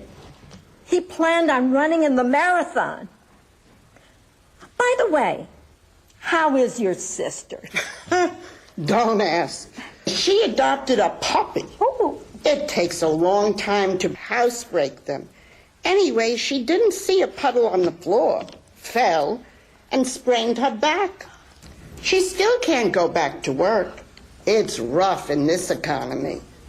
And being a single mother. What can I tell you? How's your friend Celia doing? Oh, don't ask. In a nursing home. She became disoriented from all the medications that she takes and fell. Well, thank goodness her neighbor found her on the front lawn. Well, I hear she's getting better, though. Unfortunately, that happens. I've read that the risk of falling increases with 4 or more medications. especially if you have a chronic disease like arthritis or diabetes. Hey, have you heard from Linda? Don't ask. You won't believe this. Picture it. She is in bed. She reaches over to turn off the lamp on the table, overreaches, and falls off the bed. She had taken a sleeping pill before going to bed. She wanted to get a good night's sleep because she had an early audition the next morning for a movie. So she just lays there and on the floor and she falls asleep. The next morning, her cleaning lady comes in, finds her, and starts screaming. Linda looks up and says, "Why are you screaming? You woke me up." She was okay. A little sore, but okay. Well, I bet she felt terrible about missing the audition. Well, to tell you the truth, they really were looking for someone a little younger. Someone like Betty White. You've just watched Don't Ask, performed by Marilyn Faber and Lois Liebhaber. This is the last of 5 Falling monologues, written and directed by Marilyn. The Falling Monologues is a series of stories reflecting the thoughts, emotions, and lessons learned by some older adults after they've fallen. Let's take a moment to talk about some of the important points mentioned in the dialogue. According to the Centers for Disease Control and Prevention, most fractures older people experience are caused by falls. In 2009, over 2 million non-fatal fall injuries among older adults were treated in emergency departments. Having a chronic disease such as arthritis, diabetes, or osteoporosis increases the risk of falling. While falls happen among people of all ages, the chances of falling and being seriously injured in a fall increase with age. Whether walking on steps or in parking lots, it is important to be aware of your surroundings and take your time. This is especially important if there is not much light to help you see where you're going. Pets can provide unconditional love, but man's best friend can also create fall hazards. Keep water bowls, food dishes, and pet toys out of walkways, and be sure to clean up spills thoroughly and immediately. For cats and smaller pets, place a bell on your pet's collar to let you know when it's nearby. Medications can have side effects that increase the risk of falls, such as drowsiness, dizziness, lightheadedness, changes in blood pressure, or having to go to the bathroom more often. Taking multiple medications, especially 4 or more, can cause interactions and lead to increased fall risk. Even things that aren't prescribed to you, such as vitamins, herbal remedies, and over-the-counter drugs, can change the way another drug is working. Bring all your medications to your pharmacist or doctor to review. Ask about ways your medications can affect each other and talk about any side effects you experience. To avoid a fall by the bed, make sure your bedside table is close enough so that you are able to easily reach frequently used items such as books, the phone, or TV remote. If needed, have someone help you move the table closer to the bed. Also, take your time when getting out of bed. Moving too quickly can cause blood pressure to drop, so before getting up, sit for a moment and then stand up slowly. By being aware of fall risks, you can take action to reduce them. The Falling Monologues were made possible by the Fall Prevention Coalition Los Angeles, or FPCLA, which is funded by the Kaiser Foundation. To learn more about fall prevention, please visit the Fall Prevention Center of Excellence's website at www.stopfalls.org. Thank you.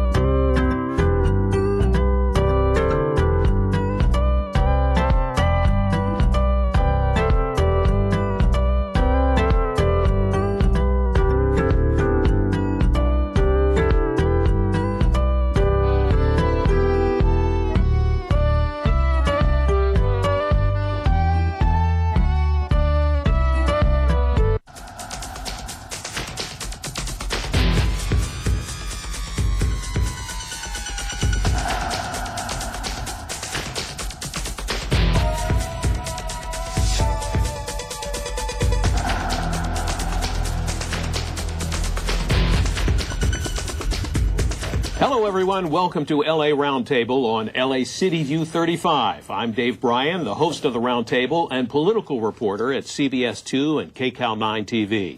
Our topic on this LA Roundtable is the DREAM Act, perhaps the most controversial bill signed into law by Governor Jerry Brown this year. The DREAM Act would allow the children of illegal immigrants or undocumented Americans to get state support in attending public colleges. Well, today we've got two of the most important leaders involved in that issue here on our panel to debate the merits and demerits of the DREAM Act. First, we have Assemblyman Gil Cedillo, who is a Democrat from Lincoln Heights, joining us. Also, the author of the DREAM Act. He's been pushing it for many years in the state legislature and finally got it approved and signed into law this year. And Assemblyman Tim Donnelly from Hesperia. Tim is a Republican. He opposes the DREAM Act, and right now he's one of the people who is heading a campaign to put the issue on the ballot and let the voters decide whether they want the DREAM Act to actually stay as part of California law or not. And I should point out, few people know this, that the two of you have actually been seatmates, next-door neighbors in the state assembly, and I understand are actually good friends outside of the political arena, but fierce debaters when it comes to this issue. So thanks to both of you for joining us. Mr. Donnelly, I'm going to start with you first because the campaign now to get signatures, get people to sign petitions to put the DREAM Act on the ballot is now underway. Tell me where that stands and whether you think this will actually get on the ballot or not. Well, it stands. We have 400,000 petitions printed and out on the streets. We have a huge volunteer effort. The day that I announced the referendum, we had 5,000 people respond. I did a survey of the emails that I got, and 40% of the people who are against the DREAM Act are Hispanic. 20% are liberal Democrats. That was kind of surprising. You know, I had one lady write to me, she said, I'm a liberal, I'm an atheist, I'm a feminist, and I'm a lifelong Democrat, and I think this is bad for all Americans. So we believe that the people have a right to have their voice heard. And the referendum process, if we get the 504,000 valid signatures, would put this question of the DREAM Act as a proposition on the ballot in November of 2012, right. And the people could vote it up or down. And is it going to get on the ballot? I believe so. You know, so we don't have a lot of time. You get 90 days. It took them 9 months to push through all this legislation, and they only give us, the people, 90 days to undo it. It's a high bar, but I'm confident in the people, and I believe that, you know, they're really upset. 80 to 90% of the people don't want this. LA Times poll says 55%. When the LA Times says 55%, I add about 20 points to it. So let's say the number's somewhere around 75% in the whole state. You know, when the people don't want something, and the governor saying, "Hey, I got to raise your taxes to pay for it," that's taxation without representation. Mr. Cedillo, I have a feeling you probably don't agree with a lot of what Mr. Donnelly just said. First of all, do you think this is going to get on the ballot, and are you afraid that it will get on the ballot? No, I'm not. I think the first thing, and I think we should be really clear, this initiative will not create one job, not one. This initiative will not add one teacher to a classroom and will not add one more chair for a student. This is a misguided effort at a time when our resources and our energy should be about putting Californians back to work, preparing for the future, preparing for the fact that millions of people are going to leave our workforce, and we need an educated workforce to be competitive in the global economy to push California forward. Well, Mr. Donnelly, it sounds logical to me. Well, I would agree with him. We need to fight for dollars for our local classrooms. We're looking at trigger cuts of $1.4 billion according to the governor's plan because revenues are light because businesses are fleeing California. Well, we're spending $65 million on this in the first year, according to the Legislative Analyst's Office. On implementing the DREAM Act, $65 million for the DREAM Act. And their estimate is it will rise rapidly for 5 years till we consumed $500 million of taxpayer resources that could have gone to classrooms, veteran services, parks, all the things that we care about that we're fighting for. Instead, we're going to use it to create an open-ended entitlement that anyone who can come here, go to one of our high schools for 3 years or get a GED winds up, getting free college tuition, essentially a Cal Grant. Look, if it was just about the kids who came here illegally and were brought here at 2 and 3 years old, all of us feel for them. I met with them in my office, and it's a heartbreaking story. But this isn't limited to them. It's open-ended. So, this was one of the #1 news stories in China. I think the Chinese are probably laughing at us. They're saying, hey, we have to loan California money, and they're